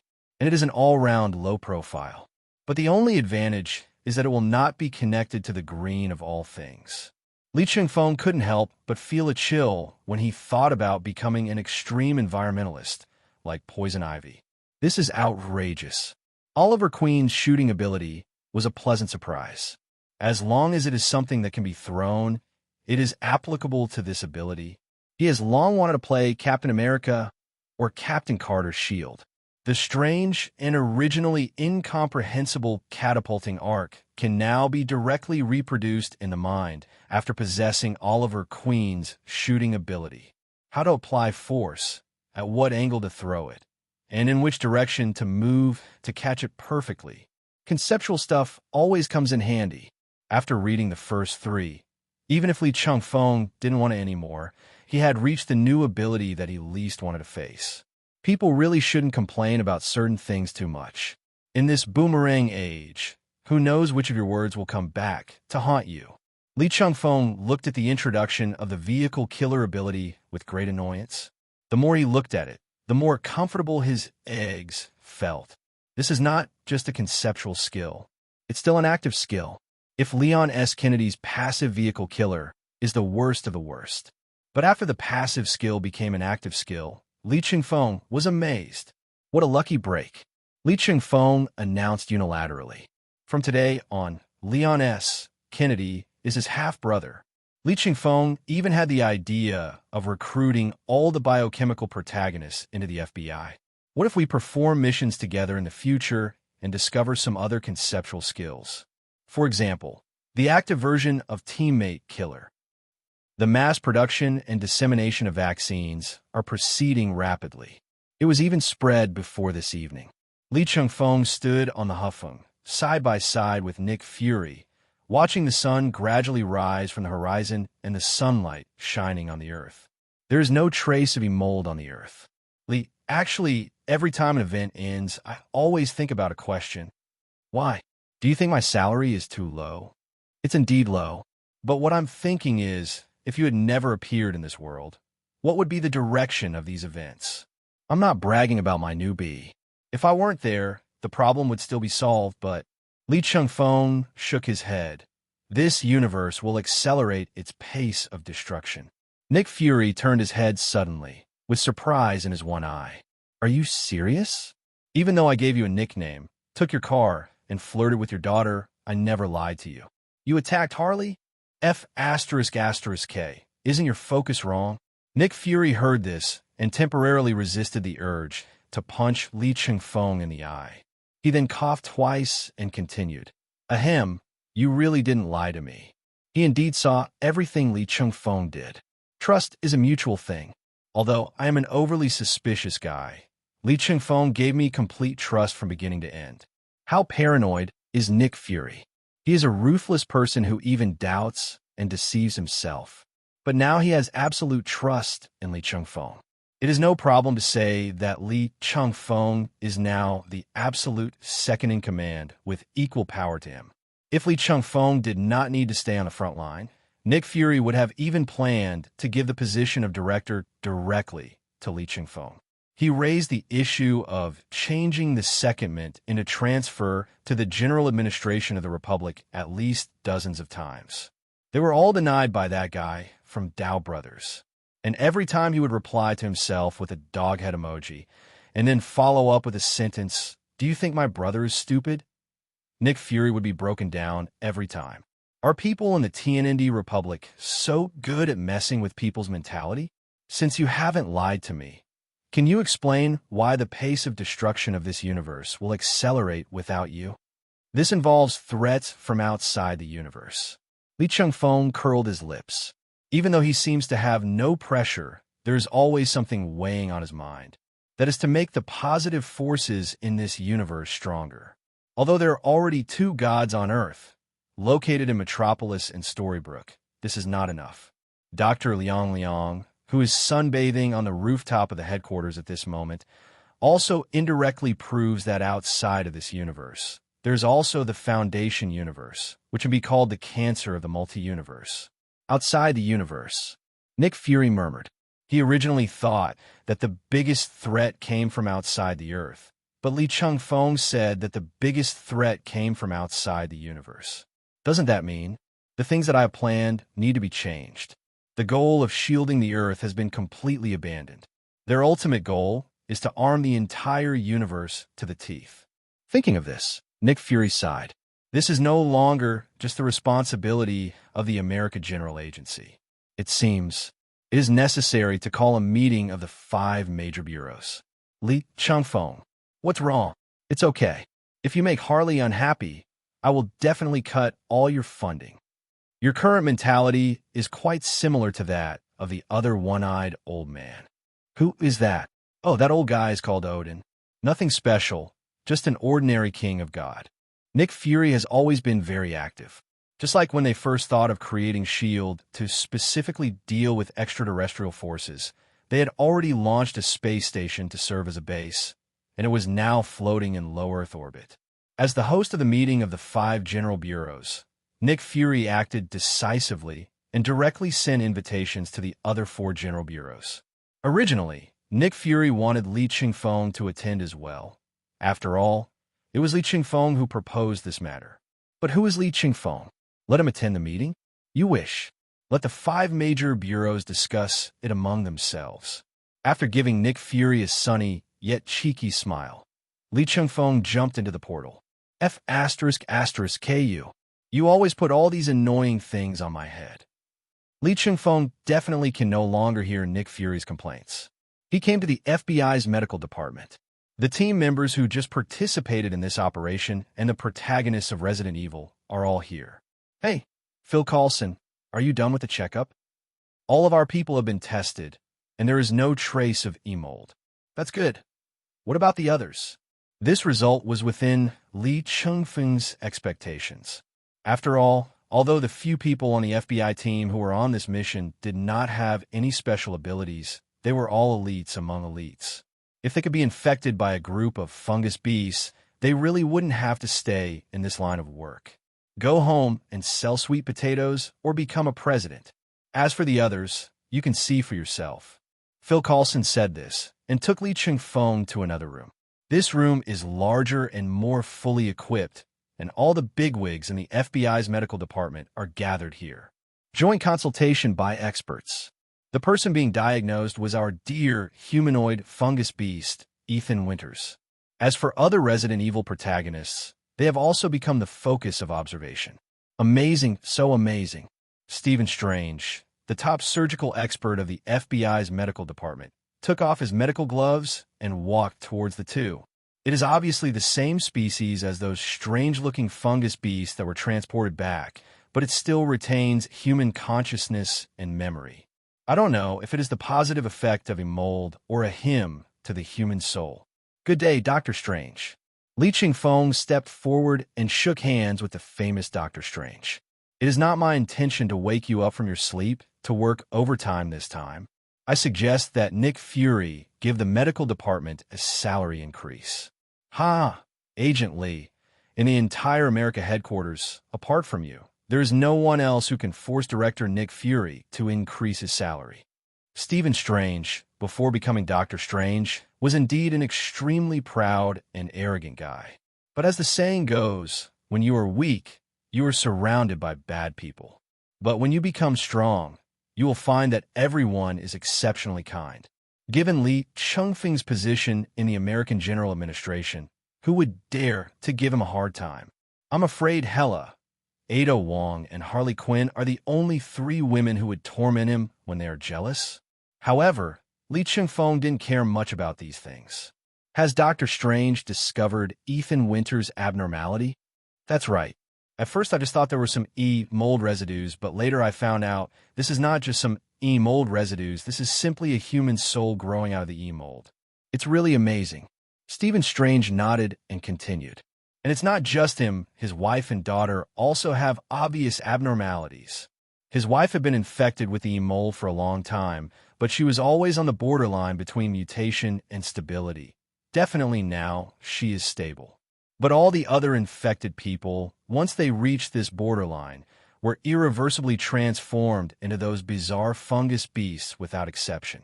And his daughter is even more outrageous. She is the child of a fungus beast and a nearly mutated human. Let's not talk about reproductive isolation and other issues. The most important thing is that his daughter has been tested and can be said to be a perfect carrier of E. coli, 100% stable. In other words, due to various coincidences, a human evolution body was really created through E. coli. Li Chengfeng looked at Stephen Strange, who was extremely excited, and reached out to interrupt him. He was afraid that this guy would not be able to catch his breath, so he just went over to him. Stop, Dr. Strange, just digest these world-shaking discoveries internally. Li Chengfeng continued with a smile. What I want to know is, have you told Ethan about this? Strange finally calmed down a little after being interrupted, but his tone was still a little excited. Definitely not. We still abide by the FBI regulations very much. We will not reveal any information to the patient before reporting it to Director Nick Fury for a final decision. That's good. Li Chengfeng nodded. Just let me make the final decision on this matter. Don't tell Ethan the truth. Just remember to report to Nick Fury later. It will definitely be as you wish. Strange nodded, not thinking there was anything wrong with being ordered by the young man in front of him. Thank you, Dr. Strange. Li Chengfeng shook hands with Strange again, then walked into Ethan Winters' ward and asked all the experts inside to leave. Just like watching giant pandas. And aren't the other biochemical protagonists peculiar? Who among these people doesn't have some positive strengthening of the biochemical virus? Especially Jill from this universe. She would be considered a promising talent, even if she were placed in the FBI Academy. After closing the door, Li Chengfeng walked towards the Ethan family. Good morning, tough guy. Are you okay? Li, stop teasing me. Fighting is really not something a system engineer like me should do. Ethan smiled easily and introduced, "This is my wife, Mia. You must be Agent Lee Chengfeng, right? This rescue is really thanks to you. I really don't know how to thank you. Mrs. Winters, just call me by my name." Seeing Mia getting ready to stand up, Lee Chengfeng stepped forward to stop her. "As long as you are all right, then everything I do is meaningful." As soon as Lee Chengfeng finished speaking, Rose, who had been sleeping, opened her eyes as if she sensed his presence. In those young eyes, there was actually deep calculation and hatred hidden. Lee Chengfeng frowned, as if he remembered something, and a gentle smile appeared at the corner of his mouth. "Can I hug this cute little princess?" "Definitely, yes, hold her little, but with one hand and her neck with the other." Under Mia's guidance, Lee Chengfeng held the newborn baby in his arms. And with this contact, the Black God's consciousness was instantly activated. Lee Chengfeng grinned. As expected, he bent his head and whispered in the newborn's ear, "Don't hide, Evelyn." When baby Rose heard Lee Chengfeng's voice, her eyes suddenly widened. His eyes were full of disbelief. Obviously, she can occupy this body directly. She had obviously concealed the truth. Why? This man. Why did he find her? Lee Chengfeng looked at this look, and his smile widened. There is actually a trace of this matter. At first, as Evelyn's guardian, Mia was exposed to Evelyn's E-mold for a long time and became infected. After Ethan's death, it was because of the E-mold spread by Evelyn that he was transformed into a humanoid fungus beast. It is also known that the E-mold is connected to the master of the fungus, that is, the consciousness of the Black God. Then the child born by Mia and Ethan is a container with perfect mold adaptability, and there are two consciousnesses in this container from beginning to end. One is Ethan and Mia's daughter, Rose. The other is Evelyn. Evelyn must be looking for an opportunity to devour or kill Rose's consciousness so as to truly occupy this body. In her opinion, the FBI agent in front of her must be here to stop her. However, in fact, Lee Chengfeng actually wanted to give her a chance to survive. Because from the DLC content of Resident Evil 8, Lee Chengfeng learned that Evelyn was the one who was completely eaten up by Rose. After all, Evelyn is a defective product, while Rose is perfect. And now, the Black God's consciousness has established a connection with Rose through the contact between Lee Chengfeng and Rose. Now, he didn't need to speak. He could communicate with Evelyn and Rose through his consciousness. "Evelyn, I'm giving you a chance." "Wait, no. How can you possess the Black God's consciousness? This is clearly the master of fungi. It's obviously unique to the mushroom owner, right?" Lee Chengfeng's expression remained unchanged, and he continued to talk to Evelyn in his consciousness. "You have been dead for 3 years, and many things have happened in these 3 years that you can't understand at all. So, come out of Rose's body. A defective product cannot possibly compete with Rose, the most perfect container of E-mold. The Black God's consciousness is your destiny." Lee Chengfeng didn't really want to save Evelyn's life. He did this first of all to reduce the hardships for the Ethan family, who had suffered so much. The second is that Black God's consciousness is a little too empty. It would be nice to find an old employee of the mushroom owner to take care of it. "No, I don't want to enter the Dark God's consciousness. That would essentially mean assimilation. I don't want that." "What nonsense are you talking about? Assimilation and absorption are the characteristics of the fungus master, not the characteristics of the Black God's consciousness." Lee Chengfeng made a face at Rose. "If you don't have any knowledge, just ask me. Don't be stupid and talk nonsense." F***K. A sentence that Lee Chengfeng was very familiar with came into Lee Chengfeng's ears, and then he felt the Black God's consciousness shake. He knew that Evelyn still chose to enter it. After all, he was a clone created artificially since childhood and was only used as a tool and a test subject. He never went to school and had no culture. Born under such circumstances, Evelyn is dangerous but hardly smart. It's about the same difficulty as fooling Hulk. The moment Evelyn left, Rose's new consciousness completely took over, and the baby's eyes became pure and flawless again. What good kid? Lee Chengfeng had achieved his goal, so naturally there was no need for him to hold someone else's daughter in his arms anymore. After putting Rose back on Mia's bed, Li Chengfeng did not intend to leave. Instead, he smiled and asked Ethan, "Ethan and Mia, are you interested in joining the FBI?" "Excuse me, don't be too quick to refuse." When Li Chengfeng saw the two people's expressions change suddenly, he knew that the couple was somewhat sensitive about this topic. After all, Mia was originally an agent of the bioterrorist organization Alliance, and her mission was to monitor Evelyn. This identity had been hidden from Ethan before.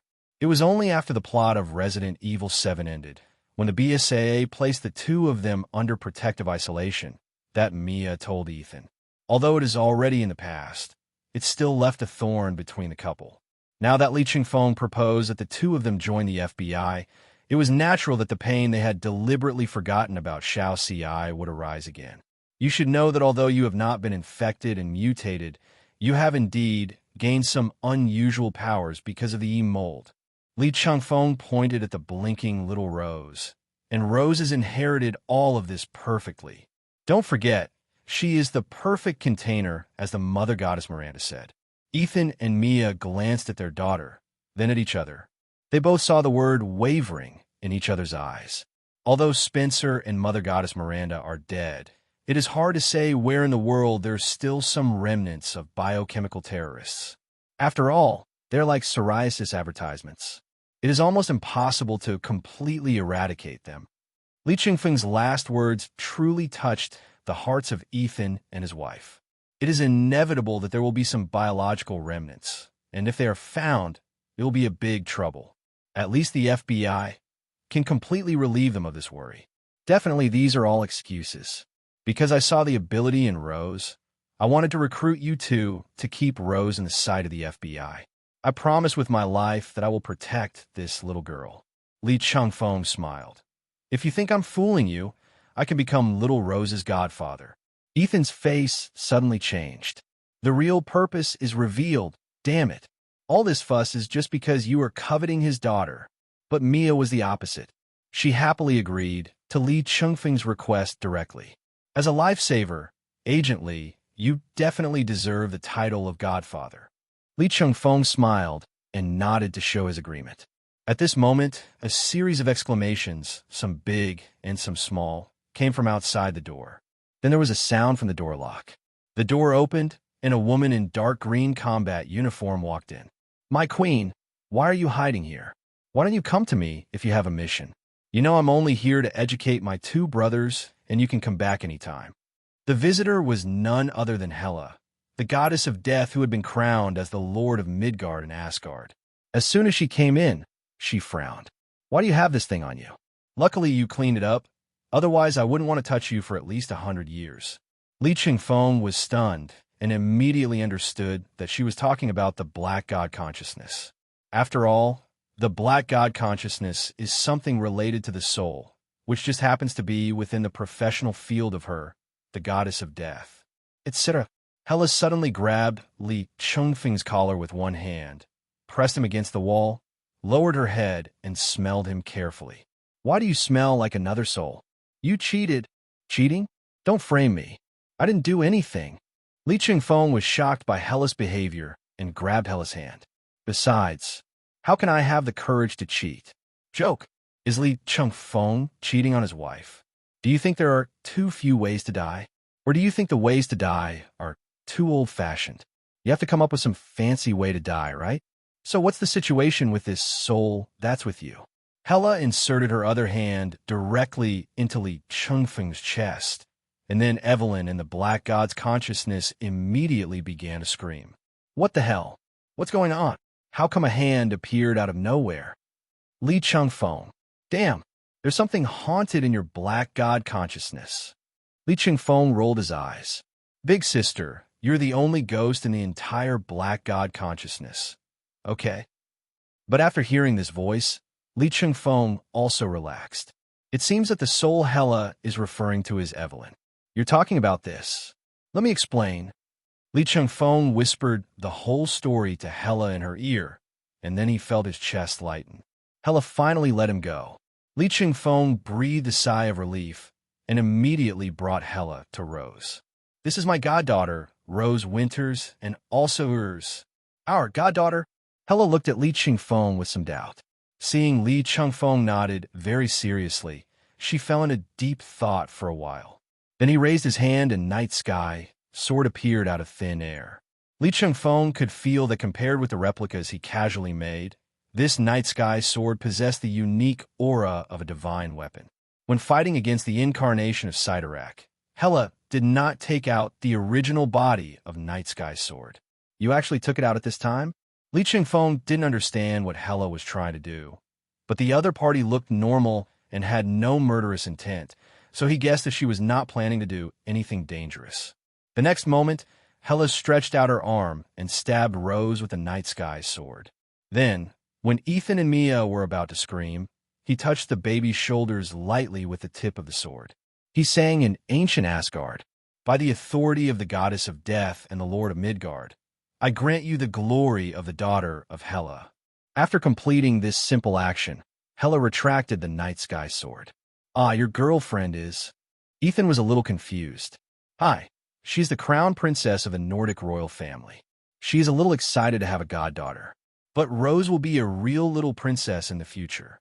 It's getting late, so we'll leave first. I'll come and visit my dear goddaughter when I have time." Li Chengfeng smiled apologetically and immediately took Hela out of the ward. "Phew, I was so scared. When you pulled out the Night Sky sword, I thought something big had happened. How was this not a big deal? As the goddess of death and the lord of Midgard, I naturally have to officially inform the entire 9 realms that I have a goddaughter. After all, this is the first Helastodia. You're really interested? Wait." Li Chengfeng turned his head suddenly. "Helastodia? Did you use your own power to give her a Christian name?" "Yes, just like what Odin did to Loki."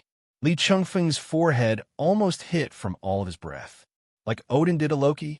Wow." Hela directly used the divine power to authenticate little Rose's identity, and then used the power of Level Godfather to change and sublimate little Rose's life essence. Although he is not a complete Asgard god, all he lacks is divine power. When Rose grows up, she will possess the complete Asgard godhood and the physical qualities that an Asgard god should have. "Ah, you like children? You're talking a little densely." Hela walked quickly out of the medical department. After seeing the biochemical protagonist showing a smile that was both obscene and mocking, Li Chengfeng immediately took out his personal terminal. "Agent Ingrid, immediately find and count all of BSA Commander Chris Redfield's ex-girlfriends, including one-night stands, and send the details of each one to Jill Valentine." After Li Chengfeng ended the call, he glanced at Jill, whose expression had begun to change from doubt to rage. "Snort, are you making fun of me? You laugh the loudest. Good luck to you." FBI Medical Department Duty Log. August 1st, sunny day. This morning a female Tyrannosaurus attacked the injured. It was so brutal. When Li Chengfeng and Hela returned to the team base, it was already evening. While I walked into the base hall, I found that everyone was staying here. Whether it's Team Phil Coulson or Team All-Stars. "Why are you all just standing here in a daze?" Li Chengfeng was a little strange. There was no expression on anyone's face. Even Hulk had a solemn look on his face. Most importantly, everyone was wearing black suits. Finally, Phil Coulson stood up, came to Li Chengfeng, and said, "Director Carter has just been declared critically ill. We are trying to save him now, but..." Phil Coulson didn't continue speaking, but Li Chengfeng already understood what he meant. Li Chengfeng patted Phil Coulson on the shoulder and walked towards Captain America. At the moment, Steve Rogers and Melinda May were sitting next to each other. Of all the people present, these two are the ones who have the deepest bond with Peggy Carter. She is Steve Rogers' lover who transcends time and space, but whom he can never forget. She is Melinda May's mentor and guiding light. At this moment, they are not Captain America and Iron Knight, but just ordinary people who are about to lose their families. Li Chengfeng didn't say much, just patted them on the shoulders. Then he asked Phil Coulson, "I remember Peggy Carter returned to her hometown when she got old, right?" "Yes, he is currently being treated in the medical department of the General Administration in England." Li Chengfeng nodded and went back to the house with Hela and changed into a black suit. Then he obtained the coordinates and opened a huge amounts of portal. Destination, General Administration, England. Regardless of public or private matters, Li Chengfeng believed that he should see the old man off for the last time. "Thank you so much, Li." Captain America walked up and hugged Li Chengfeng. This time the critical illness information came too suddenly, and even if I took the Zefeng, I wouldn't be able to see him for the last time. Even Melinda May, who usually had a cold face, showed a look of gratitude to Li Chengfeng. "That's right," Li Chengfeng suddenly muttered, and then opened another portal. This portal is connected to the operations meeting room of the America headquarters. A meeting of the 5 general bureaus is being held here. The moment the portal opened, Nick Fury immediately showed a puzzled expression. Li Chengfeng knew that this kind of meeting must be closed, so he walked up and said, "Peggy Carter is critically ill." Nick Fury's expression changed, and without saying a word, he quickly walked into the portal. Representatives from the other 4 general administrations followed closely behind. "Damn it, why is he critically ill?" Nick Fury's single eye gradually turned red. Li Chengfeng shook his head and just said one sentence. "Fury, she's been through a lot in her life. It's time for her to take a good rest." 2 portals connected the 3 places, and everyone passed through the portals and gathered in the medical department of the England General Administration. The lights in the operating room remained on, and the red color lasted for a very long time, from dusk to dawn. Everyone subconsciously surrounded Captain America. No, now he's just Steve Rogers. Steve Rogers, who had a dance date with the elderly man in the operating room. Li Chengfeng, Nick Fury, and 4 other representatives from the General Administration formed a simple funeral committee at a distance. 6 extremely powerful guys in the FBI squatted in a circle in the corridor, adding a sense of absurdity to this solemn occasion. It's been so long since the rescue began. We must prepare for the worst. Nick Fury shook his head, his voice trembling as never before. Even if the rescue is successful this time, Peggy Carter may not have much time left. Li Chengfeng's squatting posture is the most standard Asian squat on the scene. Its comfort level is unmatched. While Nick Fury was talking, he looked at the representatives sent by the other 4 general bureaus. "Director Nick Fury, please accept my condolences. There is still hope, and we must not give up easily." The Republic woman in green crouches gracefully, yet has a warrior-like fierceness. Li Chengfeng was most familiar with the general administration of the Republic, but the heroes of the Republic had never had any contact with him, so he didn't know him. But Li Chengfeng knows her. Wonder Woman, Pendelin from Justice League of the Republic. Its real identity is the green snake in the Legend of the White Snake, also known as Shaoqing. As a demon, he was sealed by Fa-hai and then released by the officials of the Republic. Then, at the invitation of Wan Zhongxia, he joined the FBI and became a member of the Justice League of the Republic. The basic panel and skill package are not much different from Wonder Woman, but she also has an additional ability to reveal her true form. So her fighting power is basically the same as Wonder Woman. Then came the representative from the Big Bear General Administration. It was none other than the well-known captain of the Soviet Union, the Red Guardian Alexei Shostakov. In the comics, he is married to the famous Black Widow. To be precise, he married Natasha Romanoff.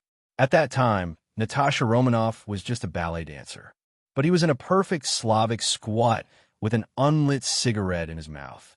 You're right, Nick Fury. Peggy Carter is the strongest woman. Even in our Big Bear, there's no woman who can compare to her. After saying that, he picked up the silver wine jug beside him and took a sip. It's true that Peggy Carter is a strong woman, but no matter how strong she is, no one can defeat time. Definitely I'm referring to people like Peggy Carter who don't have any special abilities. The person who answered the phone was the representative of the French General Administration, who is also the commander of the French General Administration. Her status is almost equal to that of Maria Hill, and her name is Lorraine Riley, codenamed Firehawk. It's the French Firestorm. But unlike the orthodox Firestorm, she does not need to merge with others through the Matrix, but can transform into Nuclear Man alone. And she is different from all Firestorms. Her flames are crystal clear light blue. She frowned as she looked at the wine jug in the Red Guardian's hand, obviously somewhat dissatisfied with this rough guy. still thinking about drinking that crappy wine in this kind of occasion. In the end, it is the host who has to end the topic. England's initial representatives were the 3 generations of Black Knight. That's the guy who rides a Pegasus, holds an ebony sword, and uses the mysterious equipment of Avalon. And when everyone arrived at the England General Administration, the director of the England General Administration came out in person. When Li Chengfeng saw this gentleman, he couldn't help but blink hard. Awesome. Isn't this Captain Britain, Lois Braddock? This god has actually made his debut. In the original work, he is Peter Parker's college classmate and lives next door to him. And our little Peter is still performing tasks and collecting credits at the FBI Academy. TSK. This F*************G timeline is so inconsistent. Li Chengfeng couldn't help but sigh. Although little Spider-Man's popularity is unparalleled, Captain Britain is still much stronger in terms of strength.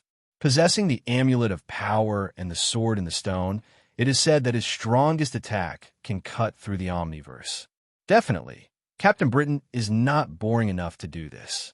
But if you can't tell how strong a person is from his strength and settings, then look at the opponents he has defeated. In the original game, Captain Britain's power level is tied to his determination and perseverance, and there is no upper limit to how high it can go. The first major achievement was to fight against the main body of Phoenix Force without being defeated. If that's not enough, here's Captain Britain's greatest rival, the officially certified strongest mutant Jaspers. He can take down Roma, the almighty guardian of the universe, in just a few hits and wipe out Captain Britain's entire army single-handedly.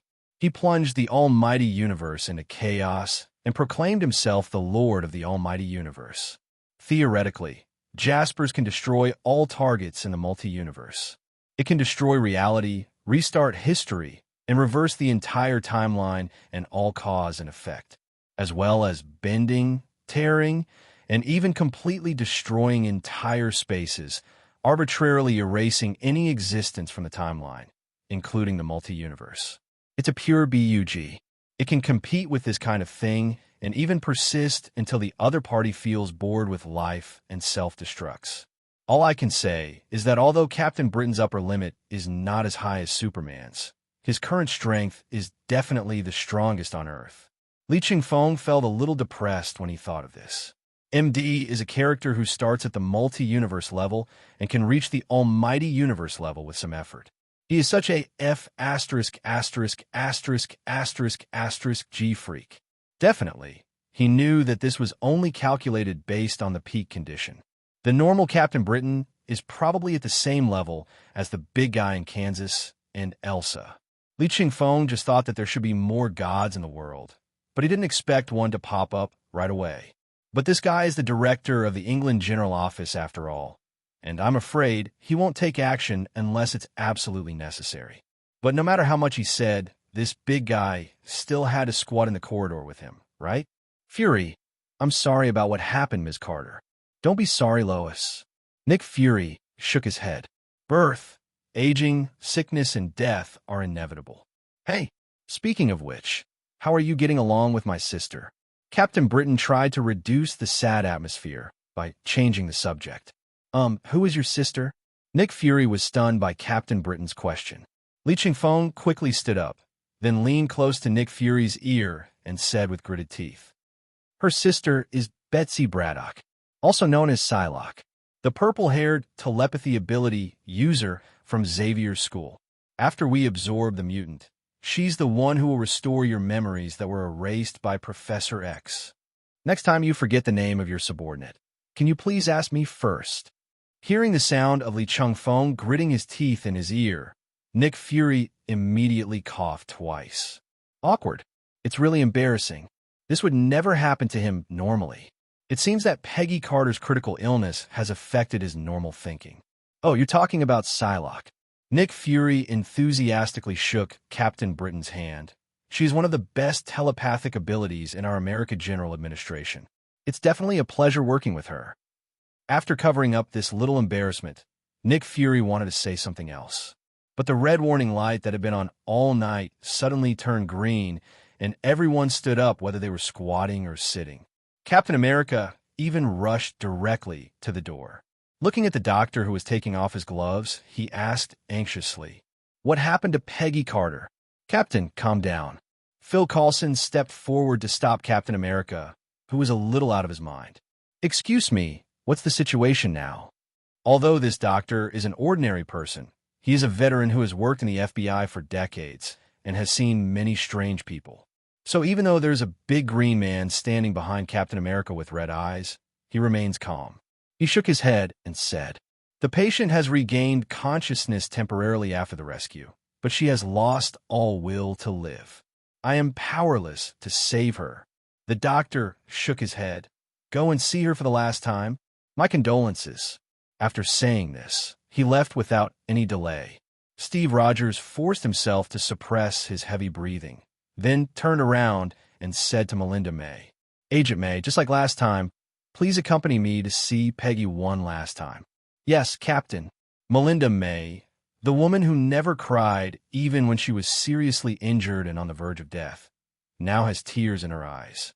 She nodded, then walked into the ward side by side with Steve Rogers. After Lee Chengfeng and the two directors looked at each other, the three of them followed Captain America in.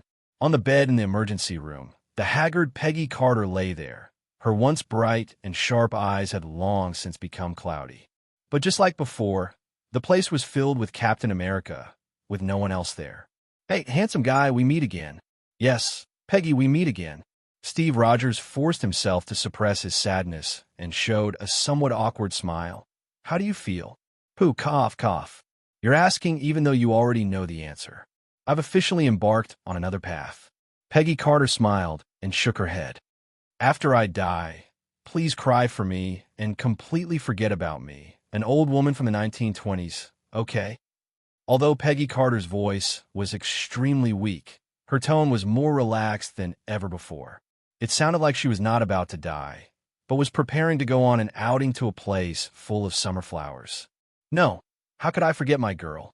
Captain America carefully held Peggy Carter's hand. "I still owe her a dance." "Yes, and that dance." Peggy Carter nodded when she heard this, and then she exerted her strength. He actually sat up. Although it is still a little weak, it is 100 times stronger than before. Li Chengfeng sighed. This is a last glimmer of hope. In other words, Peggy Carter wanted to use the last bit of strength in her life to fulfill the dance invitation she had made decades ago. Sure enough, Peggy Carter stood up with the help of Melinda, May, and Steve Rogers, and even moved her hands and feet. "Come on, Steve Rogers." Peggy Carter gently extended her hand. Although her hair and skin were gray, her elegance was still the same as before. "Would you like to dance with me?" "It's my pleasure, sir." Steve Rogers also realized something, wiped his eyes gently, and took Peggy Carter's hand. Li Chengfeng silently turned on the green light to transform, and then materialized into an old-fashioned vinyl record player. The song "It's Been a Long, Long Time" sounded melodiously. This is the song that Steve played in his home in Captain America 2. It is also the song that Steve Rogers and Peggy Carter danced to at the end of Avengers Alliance 4. "Kiss me once, then kiss me twice. Then kiss me once again. Kiss me once, kiss me twice, kiss me again. It's been a long, long time. Haven't felt like this, my dear, since I can't remember when. It's been a long, long time. Time has passed so long. I can't remember how long it has been since I felt the feeling of having you, because time has passed so long." As the slow and melodious song played, Steve Rogers gently put his arms around Peggy Carter's waist and held her in his arms. The force is light, yet heavy. It was so heavy that Steve Rogers' arms, which were strong enough to pull the helicopter back to the ground, trembled slightly. The two of them just hugged each other like this, without any dance steps, just swaying gently to the music. Just like their previous relationship, restrained yet beautiful. You'll never know how many dreams I've dreamed about you, or just how empty they all seemed without you. You don't know how many times you have appeared in my dreams. Without you, no matter how beautiful the dream is, it is nothing but a reminder that you are gone.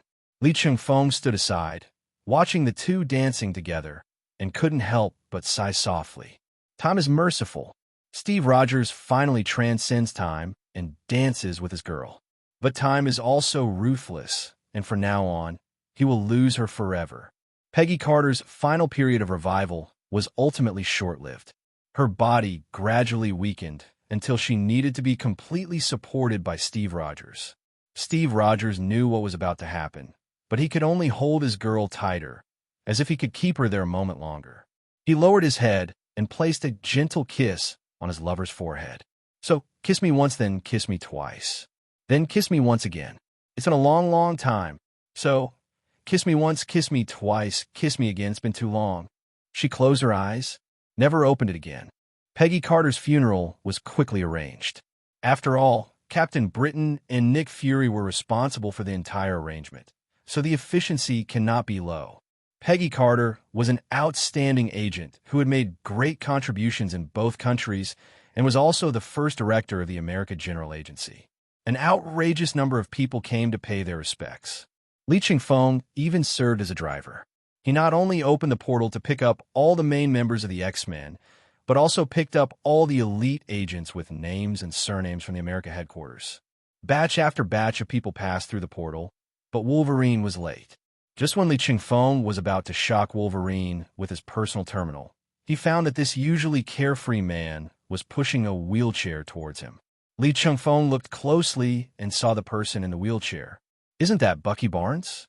Because Hydra's hypnotic ability was too powerful, the captured Winter Soldiers were all placed in protective custody. Baji, the prototype of the Winter Soldier, is naturally among them. Logan, has the hypnotic ability in Bucky's brain been completely eliminated? It was eliminated a few days ago. Except for those who were loyal to Hydra before becoming the Winter Soldiers, the other Winter Soldiers were placed in the FBI in their home countries. Wolverine pushed the wheelchair to Li Chengfeng and shrugged.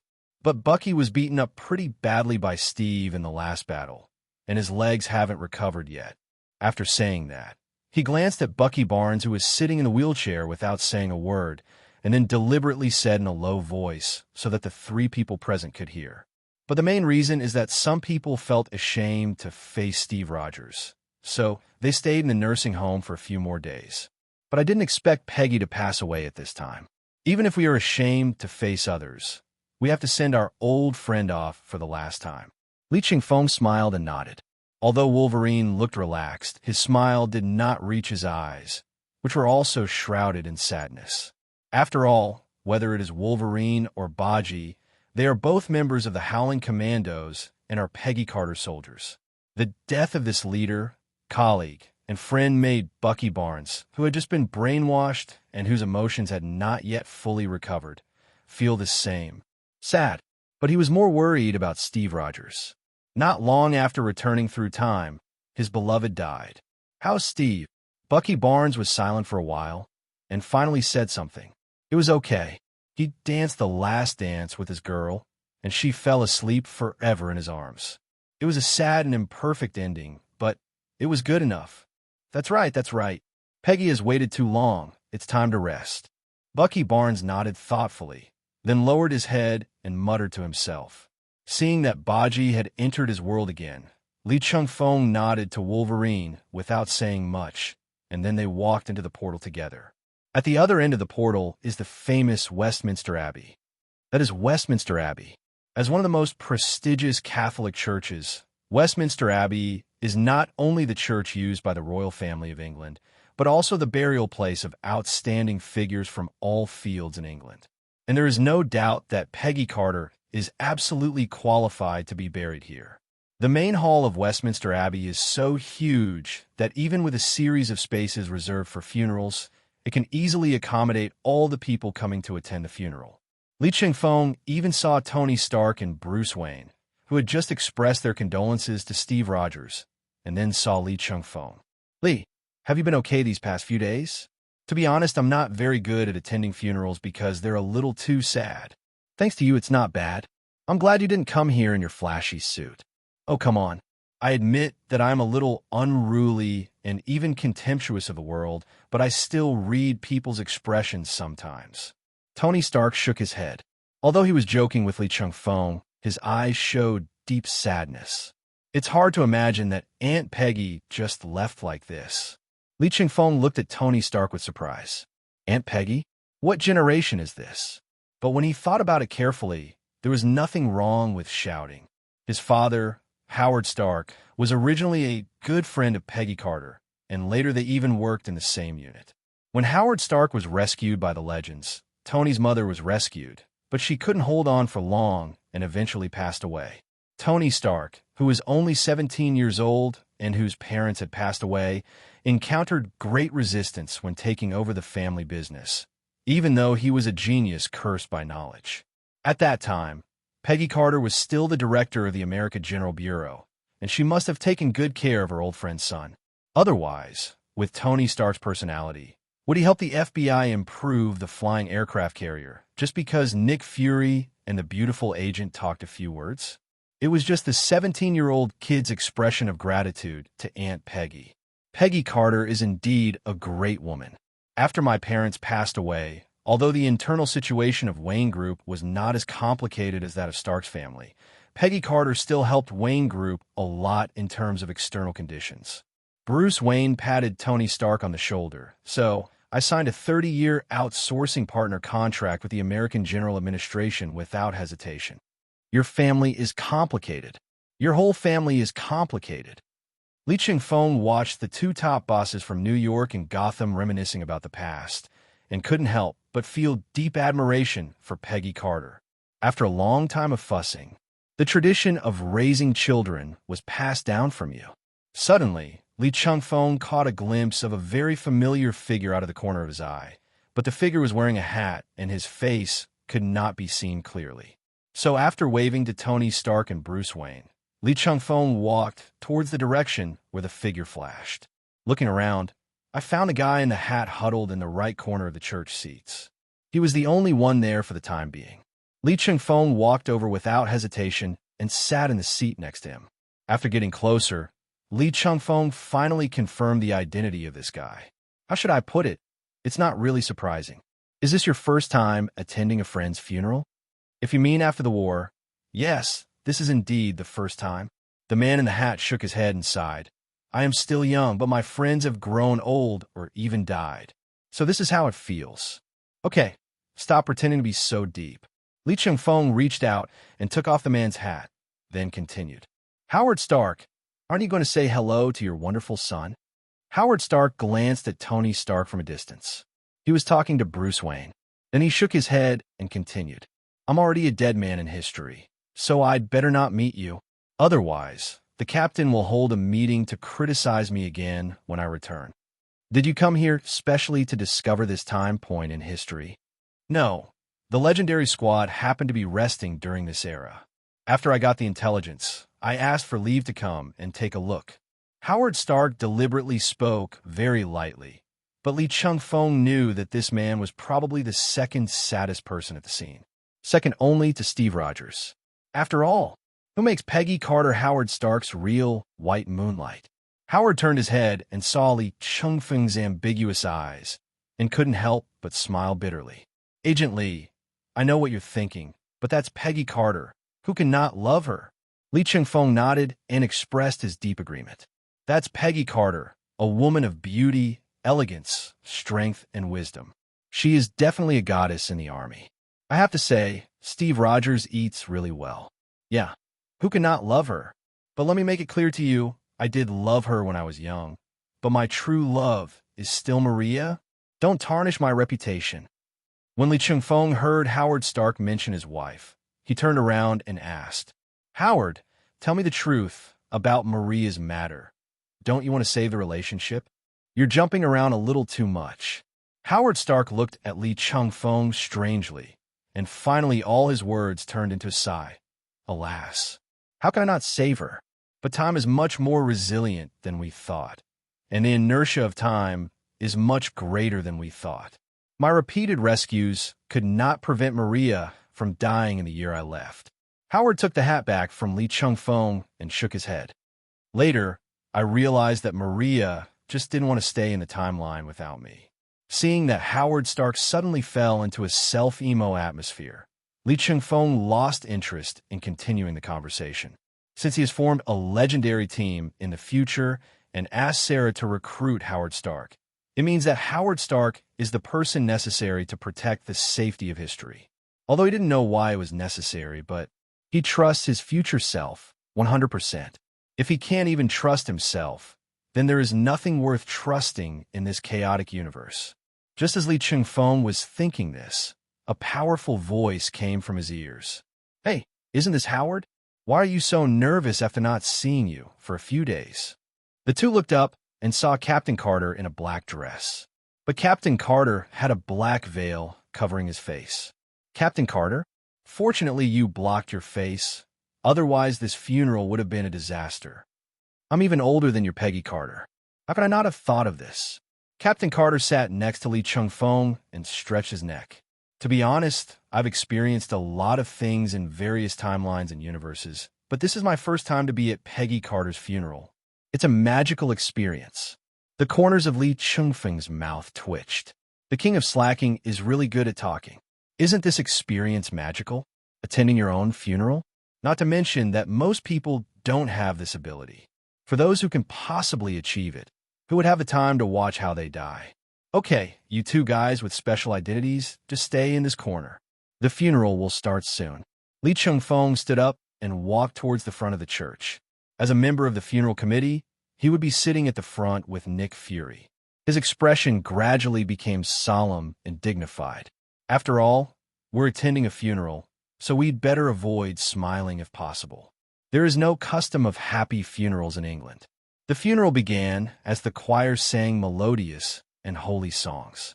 The coffin was covered with the flags of America and England, symbolizing Peggy Carter's outstanding achievements. The 6 people carrying the coffin were Captain America Steve Rogers, Winter Soldier Bucky Barnes, Wolverine Logan, Iron Man Tony Stark, Batman Bruce Wayne, and Phil Coulson. Although Phil Coulson was also recruited into the FBI by Peggy Carter, at the moment he represented Nick Fury and the entire American agency for investigation more. As the coffin was carried deep into the church, where the heroic spirit of a nation lies, the funeral had just begun. After all, funerals are held for the living to express grief. The funeral ended with Sharon Carter's speech. Nick Fury and others still need to deal with the follow-up matters after Peggy Carter's death. While Li Chengfeng opens the portal again. He brought the person here like this, so he has to send him back like this. After all, TNND, what normal person carries a passport with them? Including Phil Coulson's team and the Star team. They also returned to the team base in Washington. "Aren't you coming?" King Ada raised his eyebrows, the purple ring on his ring finger sparkling. "Or do you have a mistress in England?" "Business. It's better to be serious," King Ada said while biting Li Chengfeng's lower lip. "Otherwise you will be in trouble." "Hiss." Li Chengfeng couldn't help but frown. Bleeding. King Ada was seen smearing the blood evenly on his lips, making the scarlet-red color even more enchanting. But this action made Li Chengfeng couldn't help but shake his head. Why does Ada like to bite people? Can't you learn less from Harley Quinn? Li Chengfeng felt that both his lips and neck would suffer from now on. After seeing off the team members, Li Chengfeng suddenly remembered that Captain Carter was still there. So Li Chengfeng immediately looked over, but found that Captain Carter and Howard Stark were not in the corner. "Hey, soldier, did you see those 2 people sitting there? A man and a woman. The man has a mustache and the woman is very tall and strong." Li Chengfeng asked a security guard at the funeral. "Let me think. Oh yeah, those 2 just talked to a few people and then went out together." Li Chengfeng frowned and immediately chased after him. As soon as he stepped out of the door, a hard object pressed against Li Chengfeng's waist. "Don't move, come with us." Li Chengfeng rolled his eyes. Origin magic power floated out quietly, instantly imprisoning the person behind him. Then he turned around and looked at the white canary Sarah Lance, who had an expression of, "Oh, how did I get discovered?" and asked helplessly, "What do you want from me? Don't tell me there's a big problem with the timeline, big enough that you need my help." Then the origin magic power was lifted. Sarah Lance moved her wrist and said, "Teacher, your guess is right." Li Chengfeng looked at Sarah Lance's sighing expression and couldn't help but reach out and touch her head. "You're waiting here for your teacher, right?" The main thing is that this matter is indeed not small. Sarah Lan smiled, then took Li Chengfeng to the rooftop of the building next door. Li Chengfeng looked around, but there was nothing. But his powerful perception had already sensed that there was something strange ahead, and he pointed with his hand. Even though it's not visible to the naked eye. Is the Wave Rider parked there? Wow, the teacher is really worthy of being a teacher. When we encounter Dr. Doom and Blacken's Tony Stark in other timelines, the Wave Rider was never discovered. Okay, stop flattering me. Li Chengfeng rolled his eyes and looked at his disciple and adopted daughter. Although my daughter is the same age as I am now, the more you flatter me, the more difficult it will be for me to handle this matter. You think too much. This time it's just a little difficult at best. I mainly want to see the teacher more often. Sarah Lance smiled a little embarrassedly. The 45-year-old teacher is missing, so I can only come to find a 25-year-old teacher. What? My future self is missing. As soon as Li Chengfeng asked the question, Sarah Lance turned on the communicator and gave the order. Gideon, deactivate optical cloaking. The next moment, huge amounts of spaceship Gideon appeared in front of the two. Come on, teacher, let's get on the boat first. Li Chengfeng nodded. His future self was already missing anyway, so there was no need to worry. I'll see if Sarah Lance has any clues later. If it doesn't work, transform into Ion and see if you can find your future self. So he followed Sarah Lance and boarded the Wave Rider. Welcome back, Captain Sarah Lance. Welcome back, creator Li Chengfeng. Li Chengfeng was also stunned when he heard Gideon address him. Aren't the creators of the time-space ship the Lords of Time? And wasn't Gideon created by that guy, Barry Allen? I am your creator? Yes, you created me 20 years ago and built this spaceship using URU alloy as the main body and adamantium as the auxiliary. Li Chengfeng nodded. The reason why he could feel the wave riding was that he sensed the energy fluctuations unique to the URU alloy. After all, it is something that can be used to create Mjolnir and the Orange Lantern Ring. Everything about the legendary squad was created by you personally. It seems that I am indeed dexterous. Li Chengfeng boasted shamelessly, then followed Sarah Lance into the cabin. Sure enough, Captain Carter and Howard Stark were standing in the cabin. There were two other people standing beside them, Martin Stein and Ray Palmer. You two? We haven't seen each other since we first met not long ago. It may have been a while ago for you, but it was a year ago for us. Ray Palmer shrugged. The time buffer is really not a place for people to stay. So we searched the timeline and finally found a safe point that would not affect any cause and effect. Martin Stein continued Ray Palmer's words. This point is up to you. Li Chengfeng understood as soon as he heard it. Hezha himself became their time blind spot. At present, it seems that this situation is caused by the fact that the essence of Ion Man has affected the main timeline of the real universe, making himself a temporal singularity. After all, Ion is above time and space. Okay, I can understand this. Li Chengfeng expressed his understanding and agreement, and then continued to ask, what about the other team members? Oh, I rushed over immediately after I got the news. The team members are now drinking in a bar in Los Angeles. Sarah Lance said excitedly, and the owner of the bar is an old acquaintance of Constantine, and he waived the bill for us. Li Chengfeng's eyes twitched. Sarah, can you guys please be more capable? It's just a free meal. Getting something for free is the same as making money. You taught me that. Besides, Director Nick Fury approved less funding. You don't know that the future director Nick Fury is very stingy. Even if it's you, don't think of getting more funding from him easily. Does my future self dare to teach me something good? Li Chengfeng shook his head. What the hell is going on here? Wait, Los Angeles? The owner of that bar knows Constantine? Sarah, the bar you're talking about wouldn't happen to be a bar called LUX, right? Yes. It's this one. What's wrong? Have you been there too, teacher? Li Chengfeng rubbed his eyebrows. What a coincidence. This is related to that unreliable god Lucifer. Hey, let's go. Go to LUX first and pick up all your teammates. Then let me see how big a mess you have made on the timeline. Outside the LUX door, Chloe pushed it open and walked in. LUX at the moment, which is usually crowded, was surprisingly deserted, with only a few people chatting and drinking. and she saw that Lucifer was sitting on his own sofa at the moment, talking to a blonde Englishman with a smile on his face. They seemed to be having a good conversation. "Lucifer, have you forgotten that we are partners now? Oh my God, can't you just answer the phone?" Chloe's voice echoed back and forth in the bar and reached Lucifer's ears. Lucifer waved at Constantine, then stood up and walked over to Chloe. Compared to his good partner, Constantine is nothing. "Oh, detective, you called me? Sorry, I think I threw my phone into that beautiful lady's bag." "Oh no, it could be another inside." Lucifer made some gestures with inappropriate content for children, but it's useless to call me Dad for this matter. He wouldn't be so bored as to personally take care of whether someone answers the phone or not. I'm talking about God, not your father. That's right. God, that's my father. Chloe rolled her eyes. She was too lazy to talk nonsense with this frivolous guy. Why does a man with such a handsome face always do nothing?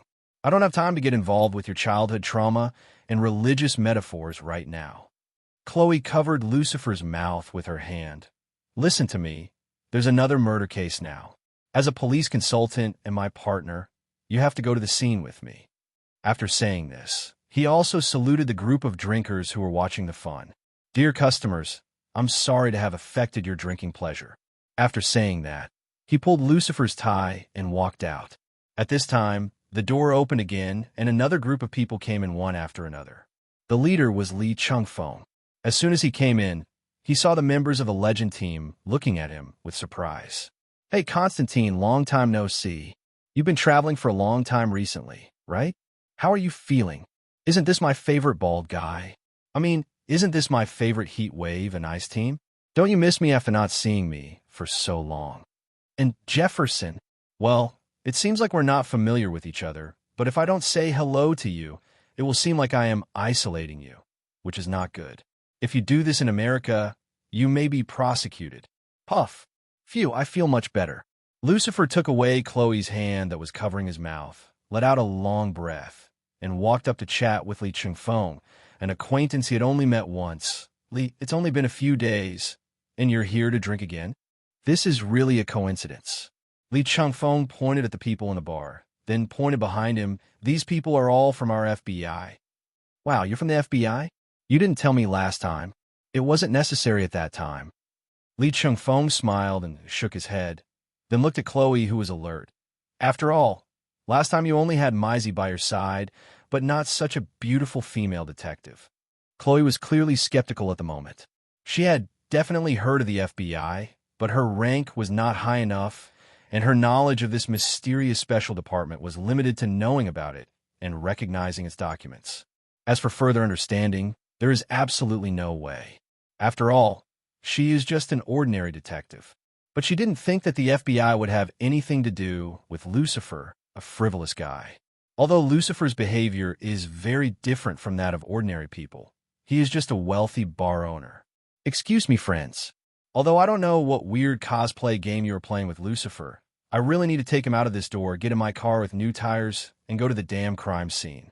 Chengfeng fully understands that if there is an unreliable slacker at work, his mentality will definitely be affected. Captain Carter is being criticized here by name, but he didn't move aside. It was because Sarah Lance said in his ear in a voice that only the two of them could hear, "Teacher, go with them. This case is related to the events that affect the timeline." What the hell? Why else do you think I came to this bar at this time? If you knew me better, you would know that I've always been a very purposeful person. After saying that, Sarah Lance took out the FBI ID from her body and handed it to Chloe. Chloe was a little confused now. These people even dared to make fake evidence for the FBI? But after the examination, she was even more confused.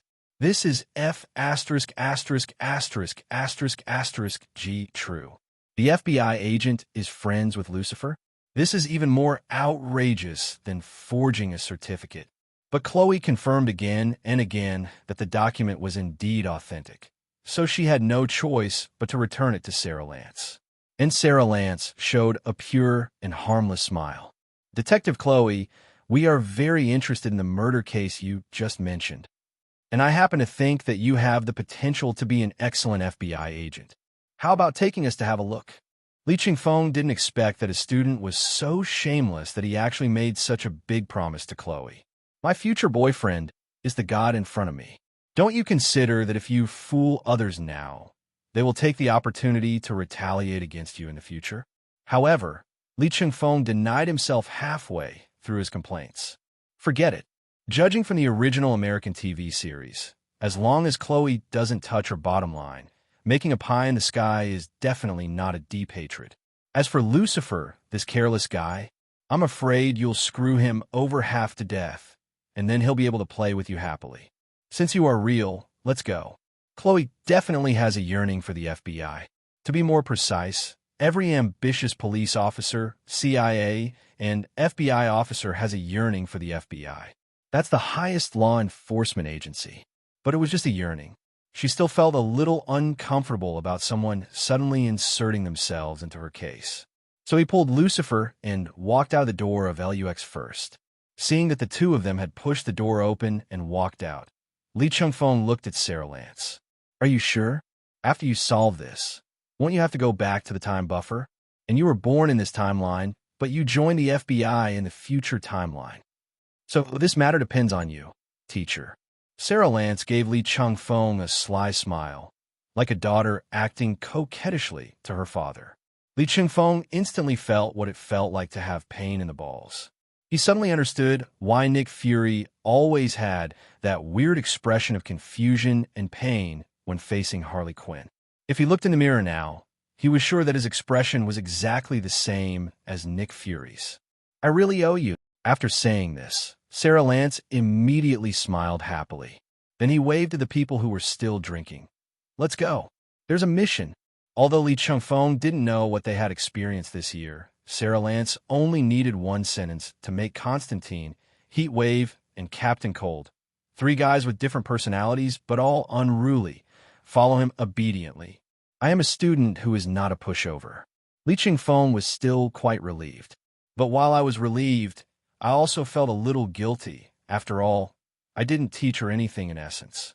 So after returning from the angel dimension last time, he specially made equipment for this only student with the best materials and planned to give it to her when they met again. Li Chengfeng took advantage of this opportunity to open his pocket space and took out several pieces of equipment. Teacher, what is this? The last time I went to another dimension and bought a batch of goods, I made you a few useful gadgets. Li Chengfeng raised the corner of his mouth slightly. He created this equipment based on the characteristics of White Canary, so the fit was absolutely perfect. As a teacher and father, I should be pretty competent, right? The first item is a retractable and disassembled long stick, which is up to 1.8 meters long at its longest and can be retracted to a length of more than 20 centimeters, which is just right to be worn around the waist or on the back. The main body of the stick is the most precious Dagon stone, which can be regarded as the hardest metal in the universe. Then it is mixed with an alloy made of Yaka metal and URU metal. After the voice print is recorded, it can fly to the hand through the sound. The maximum distance should be about 100 meters. After saying that, Li Chengfeng put the stored long stick in Sarah Lance's hand. The girl's eyes were immediately filled with joy, like a child who received gifts from his parents at Christmas. With his swish, the stick instantly became longer. It's a bit heavier than the carbon steel stick I usually use, but it fits my hand perfectly. As Li Chengfeng spoke, he put a white collar around Sarah Lance's neck. I made this using Yaka metal and URU metal. The URU metal is engraved with a magic array that emits high-frequency sound waves. After receiving the high-frequency sound waves, the Yaka metal will vibrate rapidly, amplifying the power exponentially. All of this will only be triggered by your voice. After all, the White Canary is incomplete without the roar of the bird. Teacher, Sarah Lance touched the collar around her neck, her expression suddenly becoming solemn. From now on, you are my real father. Sarah, although I know it's annoying to interrupt your teacher-student relationship, Firestorm's other half, Jefferson, pointed in the direction of Star City. Don't forget that in this era, your biological father is still alive. Ahem, I'm just excited. Sarah Lance was also a little embarrassed. Li Chengfeng shrugged and said, Why rush? There's still a third item. After saying that, Li Chengfeng raised his hands in the air, and the red and green lamps were held in his hands. Li Chengfeng firmly believed that with Sarah Lance's experience, she should be able to gain recognition from the lantern ring. But to his surprise, a green lantern furnace lit up and then spit out a green lantern ring. Intelligent life has been targeted. Sarah Lance from Earth. You have a strong will to overcome fear. Welcome to the Green Lantern Corps. Lucifer, how on earth do you know so? A group of FBI agents. Chloe pondered for a long time and finally chose a suitable quantifier. And they're not interested in your special ability to induce others to reveal their inner desires. Chloe was still worried about Lucifer after all, since she had heard a lot of rumors about the FBI. What about hiding and killing aliens? What about capturing those with super abilities and studying them? Anyway, among all the conspiracy theories and online rumors, the image of the FBI is actually not very positive. The FBI is so mysterious that even people within her system know very little about it, not to mention the ignorant American people. After all, they might even subscribe to a flat earth theory. But judging from the attitude of those FBI agents just now, it seems that they do have a good relationship with Lucifer. If we talk about friends, most of them are not. Lucifer shrugged, still with that cynical smile on his face. But the agent named Li Chengfeng is indeed my friend. He is really a very interesting man. You probably just think he's funny, right? You're not thinking about anything else, are you? Chloe didn't forget that the guy in front of her had no bottom line when it came to having fun, and it was normal for him to have S*X with both men and women. Be careful not to get caught by the FBI. As for Li, I should not have any. So I've considered it. While Chloe and Lucifer were talking, Li Chengfeng and the members of the Legend team also walked out of LUX. Sorry for the long wait, Detective Chloe. Let's set off now. Li Chengfeng nodded to the two of them. Then, start hailing taxis. Nonsense. If he doesn't take a taxi, is it possible to open a portal or drive a spaceship in public in front of so many ordinary people? After hailing several taxis, the unanimous response was, follow the police car in front. The serious expression made the taxi drivers think they were encountering a scene from a police and gangster movie, and they were all extremely excited. The price of excitement is accidentally crossing the line. Then everyone walked back one block before they saw the cordon from afar. Please stay away from the cordon. Thank you for your cooperation. Stop interfering in the affairs of FBI agents. Li Chengfeng pressed the FBI ID in front of the overweight policeman, then lifted the cordon and walked in with the legendary team. This is a wealthy area in Los Angeles.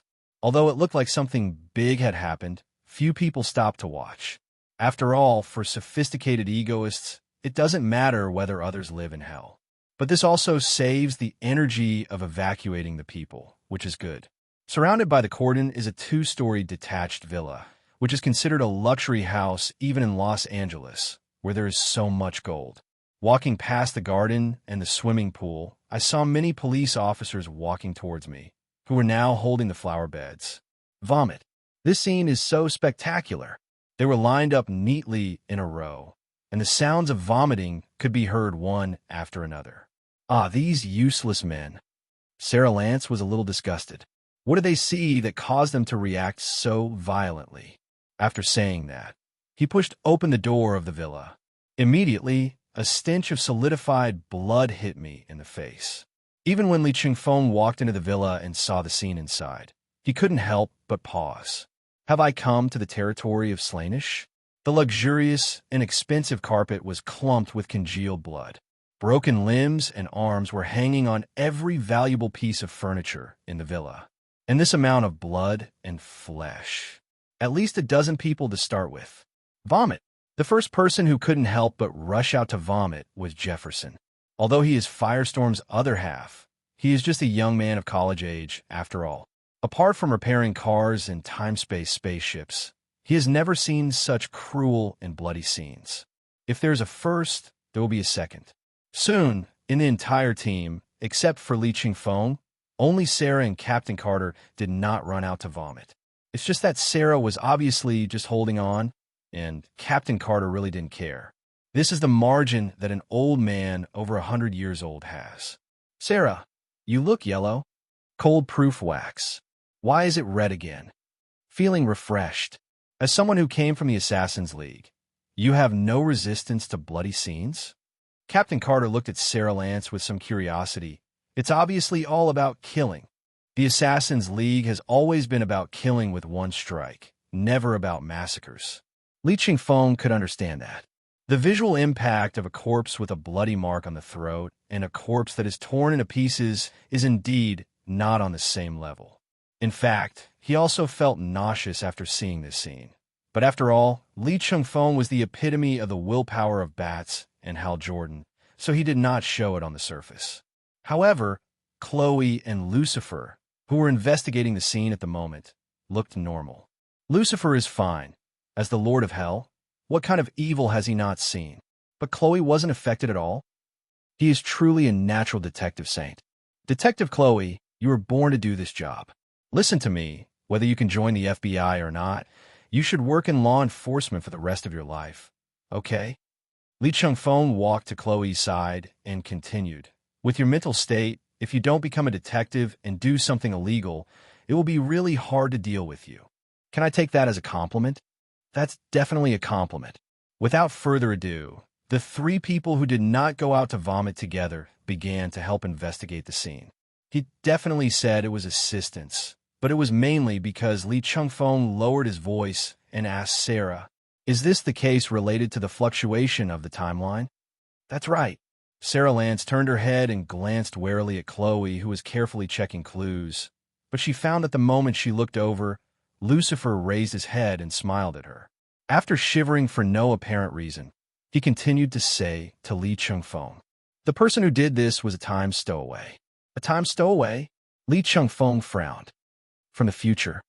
"That's right." Sarah Lance nodded. Time travel is basically something that can only be done with future technology, and the origin of this person is still unclear. We only know that he has a strange thing called a symbiote in his body. "You mean the symbiote?" Li Chengfeng immediately frowned. "What color is it? Black or red?" "Red." Sarah Lance took a deep breath and let it out slowly. "In fact, we fought him in 2099. He called himself Massacre. So it was symbiote Carnage who caused this big scene?" That's not surprising. Li Chengfeng nodded repeatedly. There are a few good ones in this family of symbiotes. The Massacre was the most notorious of them all. Not to mention that his host is a shark maniac. He was originally born from the most brutal and bloody side of Venom. The combination of the two created a symbiote that took pleasure in killing. And this symbiote thing is very similar to the Psiots. The basic panel of the next generation is getting higher and higher, and the ability is getting more and more outrageous. But in terms of the upper limit, it still has to be Venom, the first-generation Psion. You just said that you and Massacre fought in 2099. How was the battle? Carnage is very strong. Sarah Lance shook her head. We have actually seen many symbiotes in various timelines within this year. Even Carnage has seen several, but this Carnage is definitely the most powerful symbiote we have ever seen. The most powerful symbiote. Li Chengfeng frowned. Theoretically, Carnage's basic panel is indeed not weak, at least 4 to 5 times that of Venom, but it is far from the strongest. But Sarah Lance's experience cannot be faked. No wonder Sarah Lance said this Massacre could cause big problems on the timeline. It seems that this Carnage has either undergone an unknown mutation or has a host that originally possesses special abilities. You mean mutant or inhuman? It's not just these two groups. There's even the possibility of aliens. But we can only guess. After all, we don't know which timeline or node this Massacre came from. After Li Chengfeng finished speaking, he thought for a moment, then continued to say to Sarah Lance, "Since they vomited into such a mess, don't let them come back. Go back to the Wave Rider and check if history has changed. Since it's such a powerful symbiote, it might cause a time quake." After hearing Li Chengfeng's command, Sarah Lance did not feel that her authority had been exceeded at all. Instead, she ran out happily to convey the order. Li Chengfeng looked at this legendary team captain who was actually capable of standing on his own and couldn't help but shook his head. Is it true that no matter how strong your abilities are outside, once you return to your parents, you will just become a happy loser who stretches his neck and cries for mom and dad for everything? Lee, we have to call for reinforcements. Chloe walked over with Lucifer and then continued. Now, if we want to confirm how many people have died here, we need both manpower and equipment. Too many. Li Chengfeng agreed deeply and said, let me call for reinforcements. This matter is no longer something that the LAPD can handle. Although Chloe felt that the LAPD should be held responsible, she thought about the dozens of police officers who were vomiting outside and did not stop them. Most local police officers really cannot handle this kind of situation. Seeing that Chloe agreed, Li Chengfeng took out his personal terminal. Ingrid, notify Phil Coulson's team to come to Los Angeles. There's a big case that needs him to take over. Yes, sir. I will notify Agent Phil Coulson now. Chloe nodded and also walked aside to make a phone call. She had to inform her superiors that the matter was now taken over by the FBI. Li Chengfeng didn't want to push the work to others, but the crime scene was not the most important thing. The most important thing was to find out the current location of the massacre and his true identity. To be honest, although the detective and I are very good partners, and he has taken me to see many interesting scenes. Lucifer gestured excitedly beside Li Chengfeng, but here, it's really a lot of fun that I've never experienced before. Honestly, what you said doesn't sound very humane. You know that. Lucifer shrugged, and his blasphemous devil eyes flashed. I am not a human either. Okay, I'm afraid of you. Isn't that enough? Li Chengfeng rolled his eyes. You're so angry inside, but you're still smiling. This is really weird. After hearing what Li Chengfeng said, Lucifer Morningstar, the boy with a fake smile, finally couldn't maintain his superficial decency anymore. Bloody hell. If I knew who forced people into my hell, I would make him feel how hot the wrath of hell is. Li Chengfeng looked at the crime scene again and patted Lucifer on the shoulder. It's true what they said. This is indeed bloody hell. After Phil Coulson arrived with his team and the entire Los Angeles branch, Li Chengfeng said hello and left. Just leave this to Phil Coulson. The personnel under him are more suitable for handling this crime scene, and he wants to solve the most fundamental problem, the massacre that can travel through time and space. So Li Chengfeng led his men directly back to the Chongbua. After getting away from the overly bloody scene, the members of the Legend Squad resumed their work efficiency. Definitely except for Heat Wave Mick Rory. His job at times like this was to just drink beer on the side and not get in the way. Unlike Mick Rory's relaxed state, Martin Stein, Constantine, Howard Stark, and Captain Cold, who are smart, are trying to solve a problem at the moment. That's how this massacre actually traveled through time. First of all, he doesn't have a time stone. Secondly, he doesn't have any known time machine on him. In the end, we didn't sneak across via the Wave Rider. So what methods did he use? A group of super geniuses who could quickly build a top-level technology tree together, just don't have any angle to approach it. At this time, McRory, who had finished his fourth bottle of beer, burped and looked at these geniuses as if they were idiots. That's of course necessary. Since he can't travel through time, then there must be a fellow time traveler who is taking her through time. Criminals like us love to form gangs. Hearing what McRory said, Li Chengfeng couldn't help but look at his head that he had scrubbed. He is indeed the heatwave Mick Rory who was called the only smart guy in the team by Einstein in the original work. His IQ may not be high, but his ideas are always clear and to the point. Just as Li Chengfeng was about to step forward, he saw Jefferson rushing out of the timeline observation room with a newspaper in his hand. This is the newspaper for the day after tomorrow. It says, FBI agent Harley Quinn died in the line of duty. Li Chengfeng's eyes narrowed, and he immediately took the newspaper in his hand. Is this history that has been changed? Jefferson nodded and said, yes, this is the only special event that occurred in the past 10 days after screening. Just as Li Chengfeng was about to ask him to continue monitoring the timeline fluctuations, his personal terminal began to vibrate. It's a video request from Phil Coulson. Phil Coulson, what happened? Li, We found a hidden pinhole camera in this villa, which recorded the entire process of the massacre. You must be mentally prepared. I've just seen this scene. What else do I need to prepare myself for? I'm not talking about the scene. I'm talking about the murderer. As Phil Coulson spoke, he pointed the monitor screen at the terminal. In the picture, the massacre tore the last person into pieces and blood spread all over the space, with a lot of blood falling on his pale green hair. However, the face of this person, whose entire body was covered by the symbiote carnage, was exposed. A slit mouth, a happy smile, and crazy eyes. And what Li Chengfeng is very familiar with. Pale. Li Chengfeng rubbed his eyes, then glanced at his personal terminal screen again.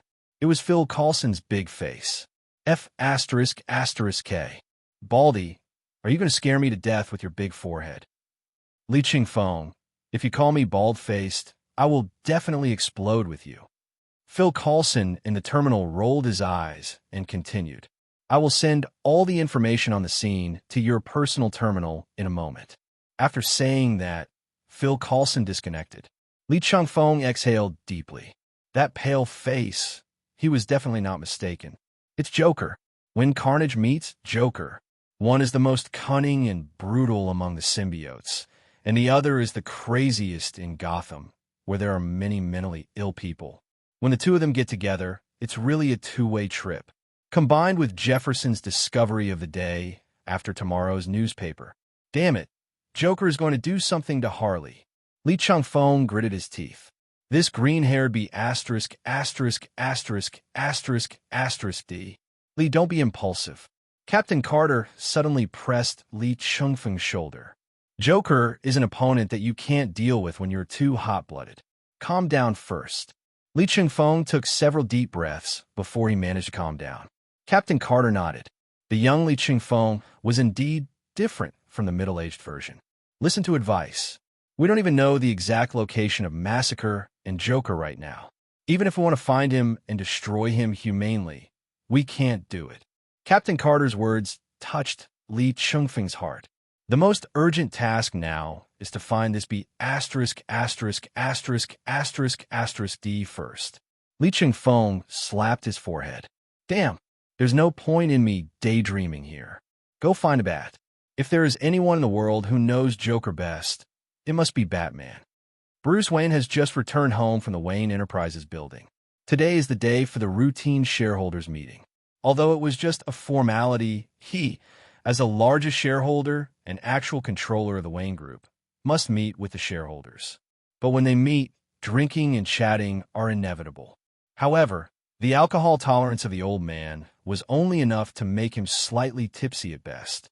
Bruce Wayne leaned back on the couch, loosened his tie, and let out a long breath.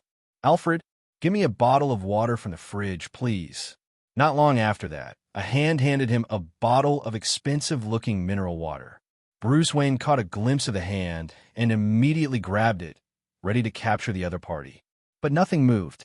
When he turned around, he saw Alfred shrugged at him and Li Chengfeng with a smirk on his face not far away. That's not the case, Bruce. I'm helping you get water, and you're arresting me? You and Alfred kept silent, and I thought something had happened.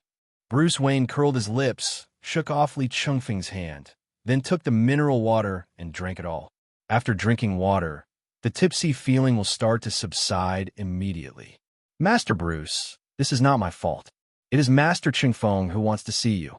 Alfred pointed to the ground. It's about the following matter. Bruce Wayne immediately looked at Li Chengfeng's face. Seeing that there was no smile in Li Chengfeng's eyes, he knew that something really happened, and he came to see him this time. So he stood up without hesitation and turned the mechanism in front of Li Chengfeng. A passage opened up on the ground. TSK, Bruce, what do you think would happen if your sister-in-law knew that you used her statue as a mechanism to open the Batcave? Li, you don't need to sow discord. She has already discovered this. Bruce Wayne said and walked away. Master Chengfeng, he's just being stubborn. Alfred said with a smile. Anyone with eyes will know that he loves it so much that he wishes everything around him had Miss Selina's mark on it. Li Chengfeng curled his lips. Isn't this just a love brain? At this moment, Li Chengfeng temporarily chose to forget why he came to find Bruce Wayne. Following Bruce Wayne, Li Chengfeng and Alfred also enter the Batcave. Okay, Li Chengfeng, what happened this time that made you come to me on your own initiative? Is there another fairy tale town or something like that popping up in America? Bruce Wayne turned around and asked. But Li Chengfeng just shook his head and took out the FBI's personal terminal. Take a look at this first. After saying that, he called up the on-site surveillance footage that Phil Coulson had just packed and sent over. Bruce Wayne took the terminal and was calm first. Although the scene was bloody, it was still within his tolerance. But when the green-haired carnage turned around, Bruce Wayne had the same reaction as Li Chengfeng. When did this happen? This surveillance video was found today in a villa in Los Angeles. It was filmed yesterday. But this isn't possible. Nothing is impossible, Bruce. Li Chengfeng held Bruce Wayne's shoulder. Where is the body of Joker that I asked you to take care of? Bruce Wayne immediately stood up and, without saying a word, headed straight to the bottom level of the Batcave. Li Chengfeng and Alfred looked at each other and followed. Gee, after a series of noisy sounds of machines being turned on, a metal coffin made entirely of nanoalloy appeared before our eyes. After slowly opening it, the Joker's body, soaked in some kind of preservative liquid, appeared in front of the three people. Li Chengfeng frowned. F***K, you really collected it? If he can't speak, don't speak. This is a cage I made for him. Even if he is resurrected, he will be drowned again because he can't escape. Over and over again, he will be forever trapped between life and death. Li Chengfeng listened to Bruce Wayne's story, then moved forward to observe. Has he been resurrected? More than once. Bruce Wayne glanced at the detection device beside him, 26 times to be exact.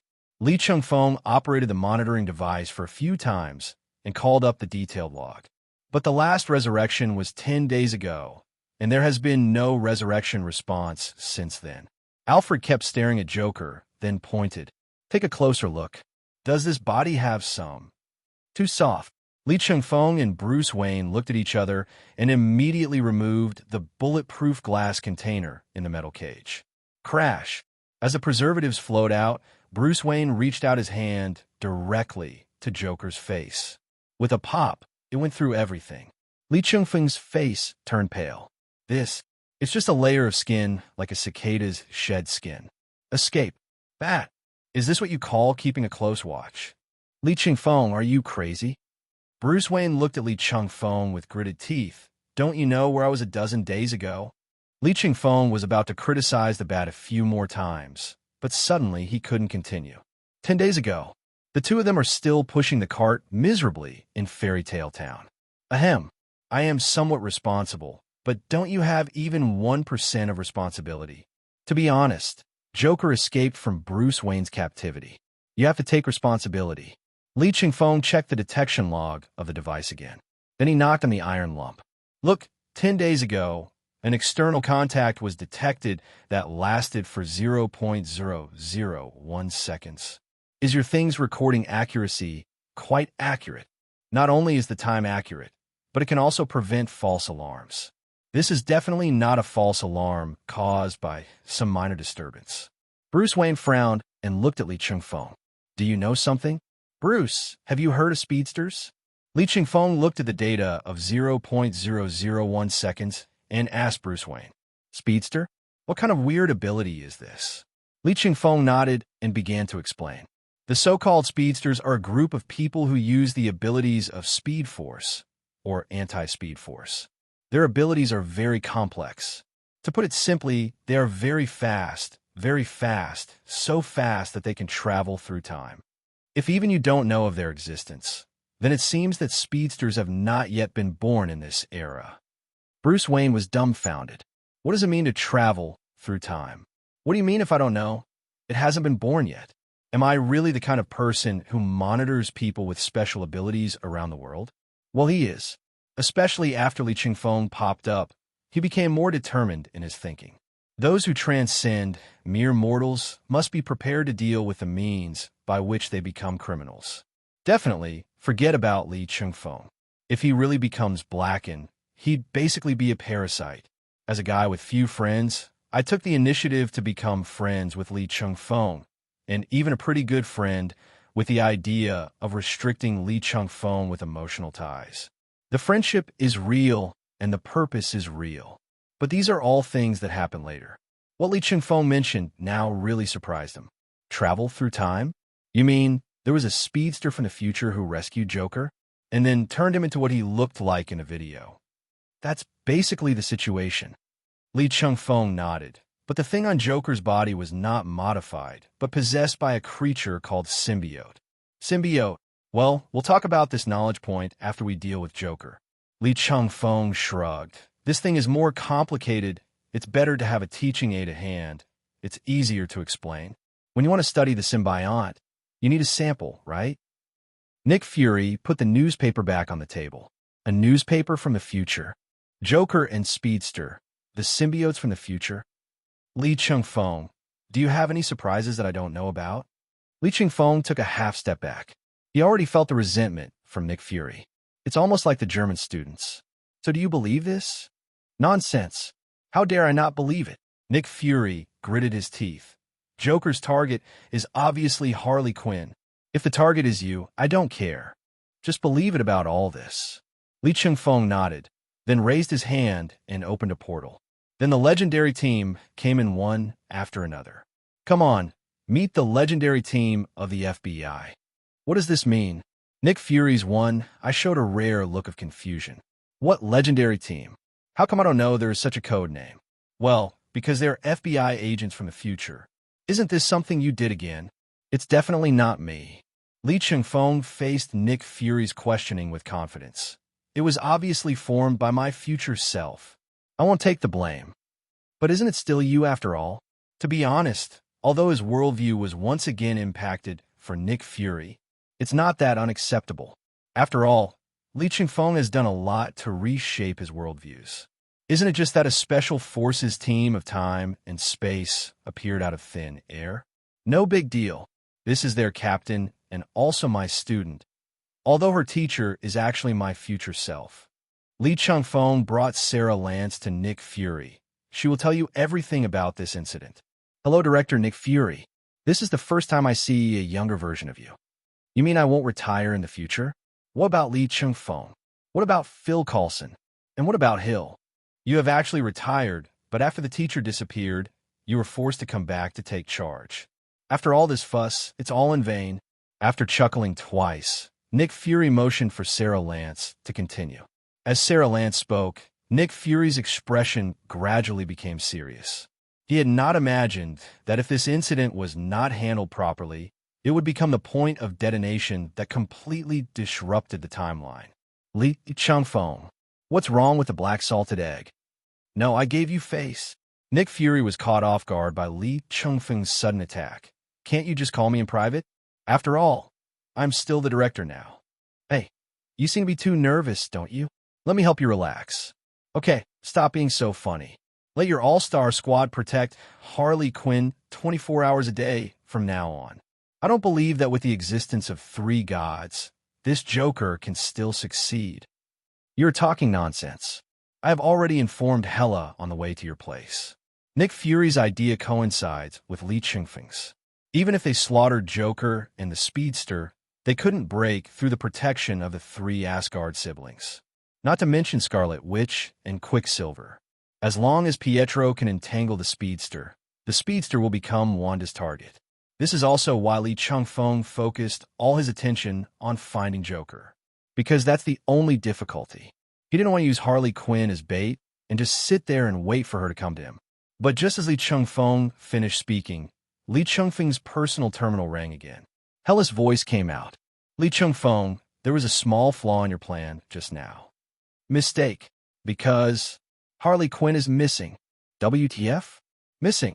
Li Chengfeng originally thought that everything just needed to wait until he found Joker's trail and then find a way to deal with that speedster. As a result, the little madman at home caused a big trouble. Well, come back to the base and take a look yourself. Hela said and ended the call. What exactly happened? Nick Fury also asked urgently. Why is Harley Quinn missing? Don't be anxious, Lao Deng. It won't be worth it if you take quick-acting medicine if you are anxious. Li Chengfeng pushed Nick Fury into his office chair and continued. Now mobilize all resources to find Joker's whereabouts. I'll go see what happened to Harley. After Li Chengfeng finished speaking, he no longer cared about Nick Fury's expression and directly opened the portal and returned to the team base. The Legends team followed closely behind him. Hela was standing in Li Chengfeng's room at the moment. Seeing Li Chengfeng rushing back, she pointed at the table. See for yourself. Li Chengfeng frowned and looked in the direction where Hela was being treated. There was a note on my desk.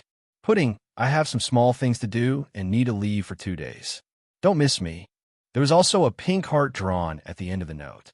Li Chengfeng pulled the corner of his mouth. What evil thing is this little lunatic doing? His disappearance at such a critical moment made it hard not to suspect that he was kidnapped by the massacre Joker. But she left a message in Li Chengfeng's room that was very Harley Quinn style. After all, this is not the first time that Harley Quinn has suddenly disappeared. There are too many cases where Harley Quinn ran out of the base to play. So even Li Chengfeng was not sure what Harley Quinn's current situation was. Teacher, I don't think you need to worry about Dr. Quinzel. The most urgent task is to find Joker, Carnage, and the Speedster. As for Dr. Quinzel, isn't that already in the hands of director Nick Fury?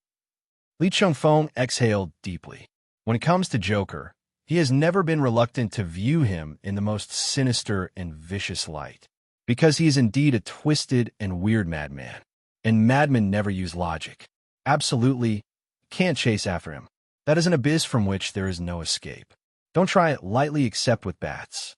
But fortunately, bats have now started looking for Joker's whereabouts.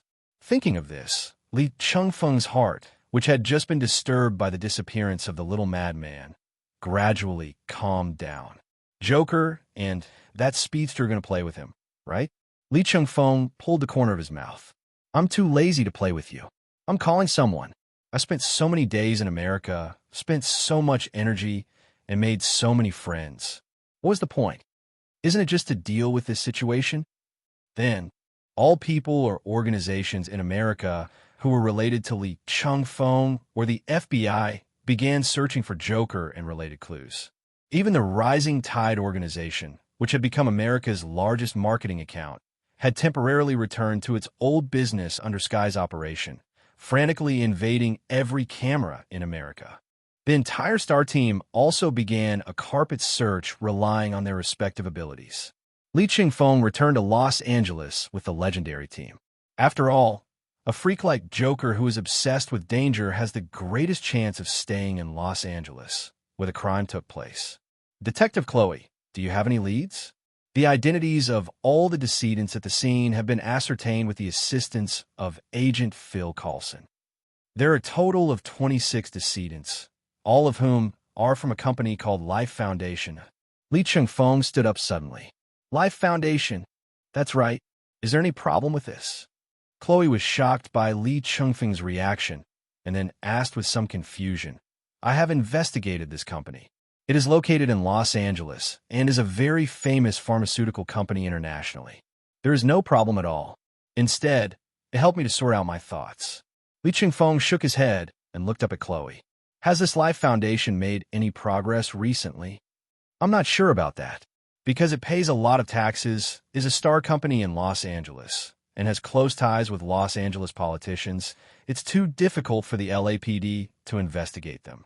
Leave this to me. Li Chengfeng didn't say much, but waved to signal the Legend squad to follow him, and then walked out of the LAPD office area. Sarah Lance followed closely beside Li Chengfeng and whispered, Life Foundation? How come I have never heard of this company? Maybe because this company has completely disappeared in this era, so you haven't encountered it in the future. As for not encountering it in the branch timeline, it's just a matter of luck. Li Chengfeng shrugged. In short, this company is the first company to start researching symbiotes, and since Carnage has set his sights on them, it means that the Life Foundation has already mastered some symbiotes and started researching them. After all, if a symbiote wants to become stronger, it is almost only one option, which is to devour its own kind. The only thing that Li Chengfeng is not sure about now is whether the symbiote in the hands of the Life Foundation is an unknown Kalami or the famous Venom. It would be fine if it was one of those inferior symbiotes. But if it's venom, that's not good. The venom symbiote as a whole is very metaphysical. After all, it is the first symbiote to leave the planet. If a symbiote could consume venom, it would essentially have the key to ultimate evolution. Teacher, what you mean is that Carnage discovered traces of a symbiote of his kind in this era and planned to find and devour it. If nothing unexpected happens, yes. Li Chengfeng nodded in agreement. But he also discovered a problem. Carnage came to this era to devour the symbiote, and Joker returned to deal with bats or Harley Quinn. What about the speedster? What good could a speedster who helps Joker escape from prison be? Can he still do these things for free? But unlike the Joker massacre, the identity of the speedster is still in doubt. After all, there are really too many speedsters. So, we have to take it step by step. After boarding the Wave Rider, we located the location of a life foundation. For a spacecraft, this distance can be reached in the blink of an eye. They landed directly on the top floor and walked down from top to bottom, which was more convenient. After all, the boss's office is usually on the top floor. Carlton Drake, who was sitting in the office, looked at the group of people who pushed the door open in confusion. Li Chengfeng smiled kindly and knocked gently on the glass door. Open the door and check the water meter. Who are you? Ordinary employees are not allowed to enter here. Carlton Drake's old face immediately fell, and he reached out and pressed the button on the table. Li Chengfeng didn't pay attention to his little action. Seeing that the white-bearded old man inside had no intention of opening the door, he slammed the whole door into pieces. This sudden scene frightened Carlton Drake so much that he screamed out in a soprano voice. Li Chengfeng walked to the desk on the floor, covered with broken glass. Oh, you pressed the silent alarm just now, right? Li Chengfeng looked at Carlton Drake curiously and showed his ID. Do you think I'm kidding you? I said I'd check your water meter, so I'll check your water meter. Carlton Drake took the certificate tremblingly, looked at it over and over again several times, and then raised his head in disbelief. Are you really from the FBI? Do you think I have to lie to you? Li Chengfeng curled his lips. Don't you know that 26 people died in your company? What? Carlton Drake was startled by Li Chengfeng's words, but he did not slow down at all and immediately called the Human Resources Department. The reply from the HR department made him break out in a cold sweat. Yes, boss. The LAPD just informed us of the deaths of these 26 researchers. At this moment, the elevator rang, and the security guards came in one after another, rushing up waving rubber sticks without saying a word. Don't want. Carlton Drake was stunned. Are the security guards he recruited so wild? Just rush up to anyone and hit them with a stick? And if these people in front of me don't have any special identities, it would be fine. It would just be a matter of paying some money. But they're the FBI. Attacking the police is a big deal. What's the difference between attacking the FBI and committing suicide? My head is buzzing. The only difference is that what they swung high were rubber sticks, and what fell heavily were themselves. With just a few people, it's not enough to warm up, Mick Rory said indignantly, sitting on a security guard. Mick, I've told you so many times that we are now FBI agents, not the two bandits in Midtown. Captain Cold turned his head to look at Mick Rory. Remember, be restrained. You guys are really easy to tame. I still remember how you used to run errands for me. Constantine lit a cigarette and watched from the side. Li Chengfeng turned around and glared at them, and the three of them suddenly felt an inexplicable sense of oppression. When did the three of them become regular employees? About 3 months ago, director Nick Fury decided, definitely the one in the future. Sarah Lance replied. The future Nick Fury is a little dazed. That's not the case. The three of them did perform well. At most, they were a little harsh in their words. In short, you must keep an eye on them, especially Constantine. He is not an easy person to deal with. Li Chengfeng gave Sarah Lance a few more instructions, then turned around and continued to talk to Carlton Drake. Okay, now let's talk about what your company is researching. Research? Mr. Agent, are you talking about the new drug we developed? It's for treating high blood pressure. Carlton Drake constantly wiped the sweat from his forehead. I wonder if there's any problem with this new drug? Li Chengfeng stretched out his hand and pinched the loose facial skin of the old white man. Don't talk nonsense to me. Li Chengfeng was too lazy to argue with this old man. What I said is definitely the symbiont in the deepest part of your underground laboratory. What's symbiote? Well, you old 70-something B asterisk asterisk asterisk asterisk asterisk D, the only thing on your body that can get hard is your mouth, right? Without saying a word, Li Chengfeng grabbed Lao Deng's collar and took him into the elevator. After everyone got on the elevator, Li Chengfeng reached out and searched near the elevator button, and sure enough, he found a hidden button. F asterisk asterisk K. It's really here. Li Chengfeng's eyes were full of contempt. Can you guys have some imagination? You all learned this from watching movies, right? After pressing it, an iris scanner appeared on the panel. Press Carlton Drake on the scanner, and after a sound of identification successful, the elevator starts running automatically. The down button only goes as far as the second floor below ground, but they ended up stopping at the 5th floor below ground. The 3rd floor is undisclosed. It seems that you have hidden a lot of things from us besides the symbiote. Li Chengfeng looked at Carlton Drake, who was shaking like a grandson in his hands. Now that we are here, I hope you can start crying and telling us everything you know. As he finished speaking, the elevator opened with a ding. Li Chengfeng looked up and, as expected, judging from the overall layout, it didn't look like a place for serious research. But this place seems to have been destroyed by a hurricane. Li Chengfeng frowned and put Carlton Drake down, because he found that Lao Deng's CPU had been burned out by this scene. It was obvious that he didn't know what was going on here either. He silently turned on the green light to transform, then bound the green light of his will to Carlton Drake, helping him to quickly regain his sanity. What on earth happened? After Carlton Drake woke up, he immediately ran into the destroyed laboratory, his old face full of despair and with tears in his eyes. This is the hope of curing cancer. How could this happen? Okay, old Deng, you're studying symbiotes just to cure cancer? Don't make me laugh. Li Chengfeng was very disdainful of Carlton Drake. Although he was indeed right, the symbiote can indeed devour cancer cells in the host body and achieve the effect of curing cancer. Li Chengfeng walked forward. Although it had been destroyed, he could still see that there had been 6 huge amounts of petri dishes here. In other words, there are 6 symbiotes here, and now they are all missing. You should tell me everything, Carlton Drake.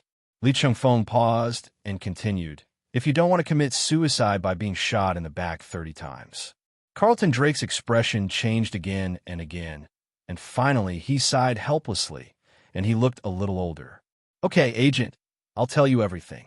In the beginning, we did get one symbiont from just one killer whale.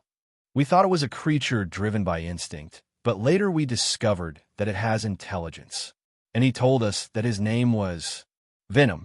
When Li Chengfeng heard the name, he couldn't help but feel a little pain in his balls. It's true. This world is a huge amount of makeshift teams. You never know that a big disaster will pop up in that corner.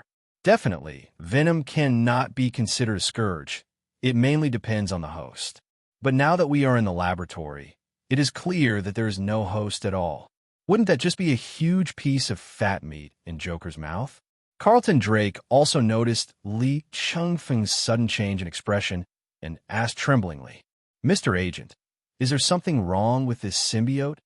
Li Chengfeng was so angry that he laughed at what Lao Deng said. What do you mean there's something wrong with this symbiote? Big brother, you're the one doing the research, okay? Li Chengfeng poked Lao Deng hard on the chest, making his already sad face even more distorted. But I dare not be angry or speak. Carlton Drake knew that if he was caught researching symbiotes behind the back of the World Federation, it would be a huge crime. But he really couldn't resist the temptation of becoming a savior. The symbiote, named Venom, showed him the power to cure cancer and all other difficult and complicated diseases. If he can understand this power and apply it to medicine, he will become the greatest researcher of this century. But now, it's over. It's all over. Li Chengfeng frowned and looked at Carlton Drake and said in a deep voice, Okay, don't despair here. There are 6 petri dishes in total, which means there are 6 symbionts here. Tell me, besides the symbiote called Venom, what else is there? Carlton Drake wiped the cold sweat from his forehead, hesitated for a moment, and finally chose to compromise. It's like this. When we were studying Venom, we found that he had 5 separate symbiote seeds in his body. Its genetic structure is completely different from Venom. We thought they might have completely different abilities from Venom, so we used fire and sound waves to force Venom to produce them as symbiotes. Thus, 5 offspring symbiotes of different forms were born. They named themselves Howl, Riot, Devour, Whiplash, and Extreme. But these offspring symbiotes don't have any special powers that benefit humans, but they originally have a desire to attack that is far greater than Venom's. So, we want to contact the military and work with them to launch the symbiote warrior. But before we had time to contact each other, what happened now happened. Carlton Drake felt like crying, but had no tears. Most of the funds of the Life Foundation have been invested in the research of symbiotes, and now it has been completely lost. Mr. Agent, please be sure to find the symbiote back. The Life Foundation will pay you enough. Carlton Drake, are you still not awake? Li Chengfeng's eyes suddenly turned cold. Do you think America? No. Do you think the World Federation will let you, a private investor, lead the research on alien life forms? Li Chengfeng's words were like a heavy hammer, completely shattering Carlton Drake's mentality of taking chances. Saying this means that the Life Foundation is finished. Not only do they spend a huge amount of money working for the World Federation for nothing, but they also have to face the accountability of the World Federation. My suggestion is stop thinking about it and listen to my advice. The Life Foundation cannot control the symbionts. Li Chengfeng shook his head. Okay, now tell me, do the 26 researchers who died in the villa have permission to enter the symbiont research room? 2 of them have the authority.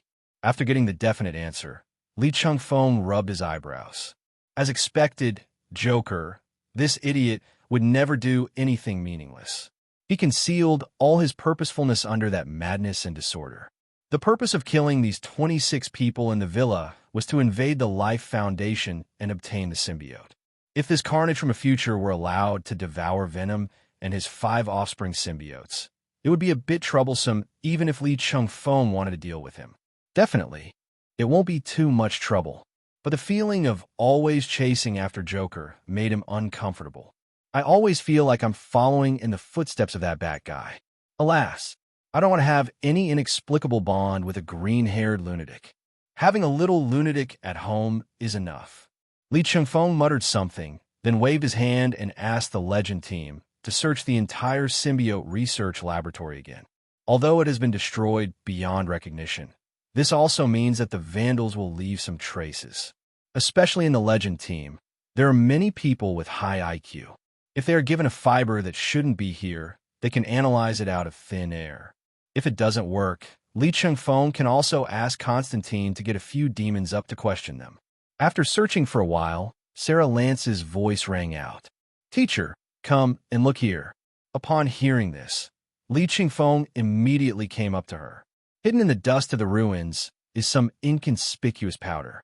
If what you taught me is correct, this thing should be adamantium fragments, Sarah Lance said with certainty. Li Chengfeng was stunned. Adamantium? There are only 2 people in this world who possess adamantium. One is Wolverine, James Howlett, also known as Logan, who is now completely accustomed to the position of Dean of Studies. But Logan had no reason to be here, nor did he have the time to be here. Then it could only be someone else. His little crazy girl, Harley Quinn. Combined with the note Harley Quinn left for him, he was sure. Harley Quinn has been here. Li Chengfeng immediately turned around and walked towards the completely depressed Carlton Drake, grabbed his collar, and lifted him up. Have you set up surveillance here? There was definitely offline surveillance, but all cameras and storage devices were destroyed. As long as there is one.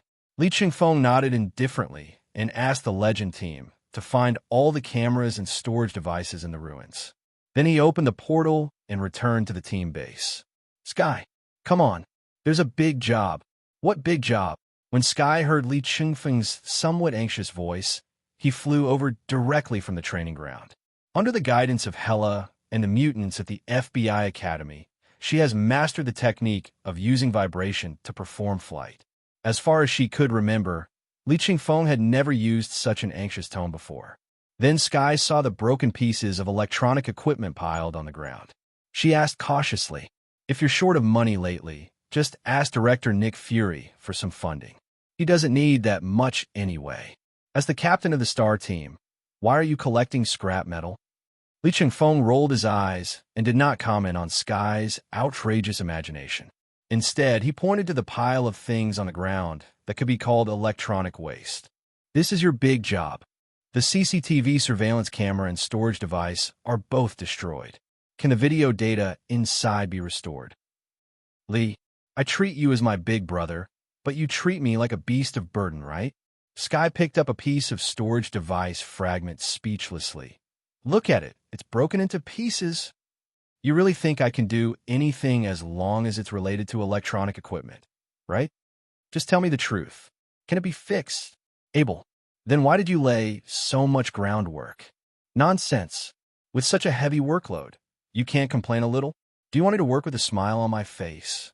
Sky looked down on Li Chengfeng, the unscrupulous leader, and then called Fitz, Gemma, and Barry to move all the electronic waste that was about to be broken into pieces into the workshop. This workshop was specially built by Li Chengfeng at Nick Fury's base, and it can be used for research in any subject. Li Chengfeng also followed with the members of the Legend team. After all, Howard Stark and Captain Cold can both help in this matter. After all, they're both geniuses in mechanical engineering. Although Sky was very resentful when he complained, when he really started working, he really treated himself like a beast of burden. Li Chengfeng originally thought that even if he could extract the information, it would probably take several hours, right? As a result, in less than half an hour, Sky came to Li Chengfeng with her favorite FBI special laptop computer. He lifted the screen and pushed it in front of Li Chengfeng. "I have done my best with the audio file, but there is really no way to recover it. But the clarity of this batch of surveillance equipment is very high. Try to read the lip movements." After saying that, he directly opened the surveillance video. Li Chengfeng constantly fast-forwarded until a woman in a white coat with a bulge on her back appeared.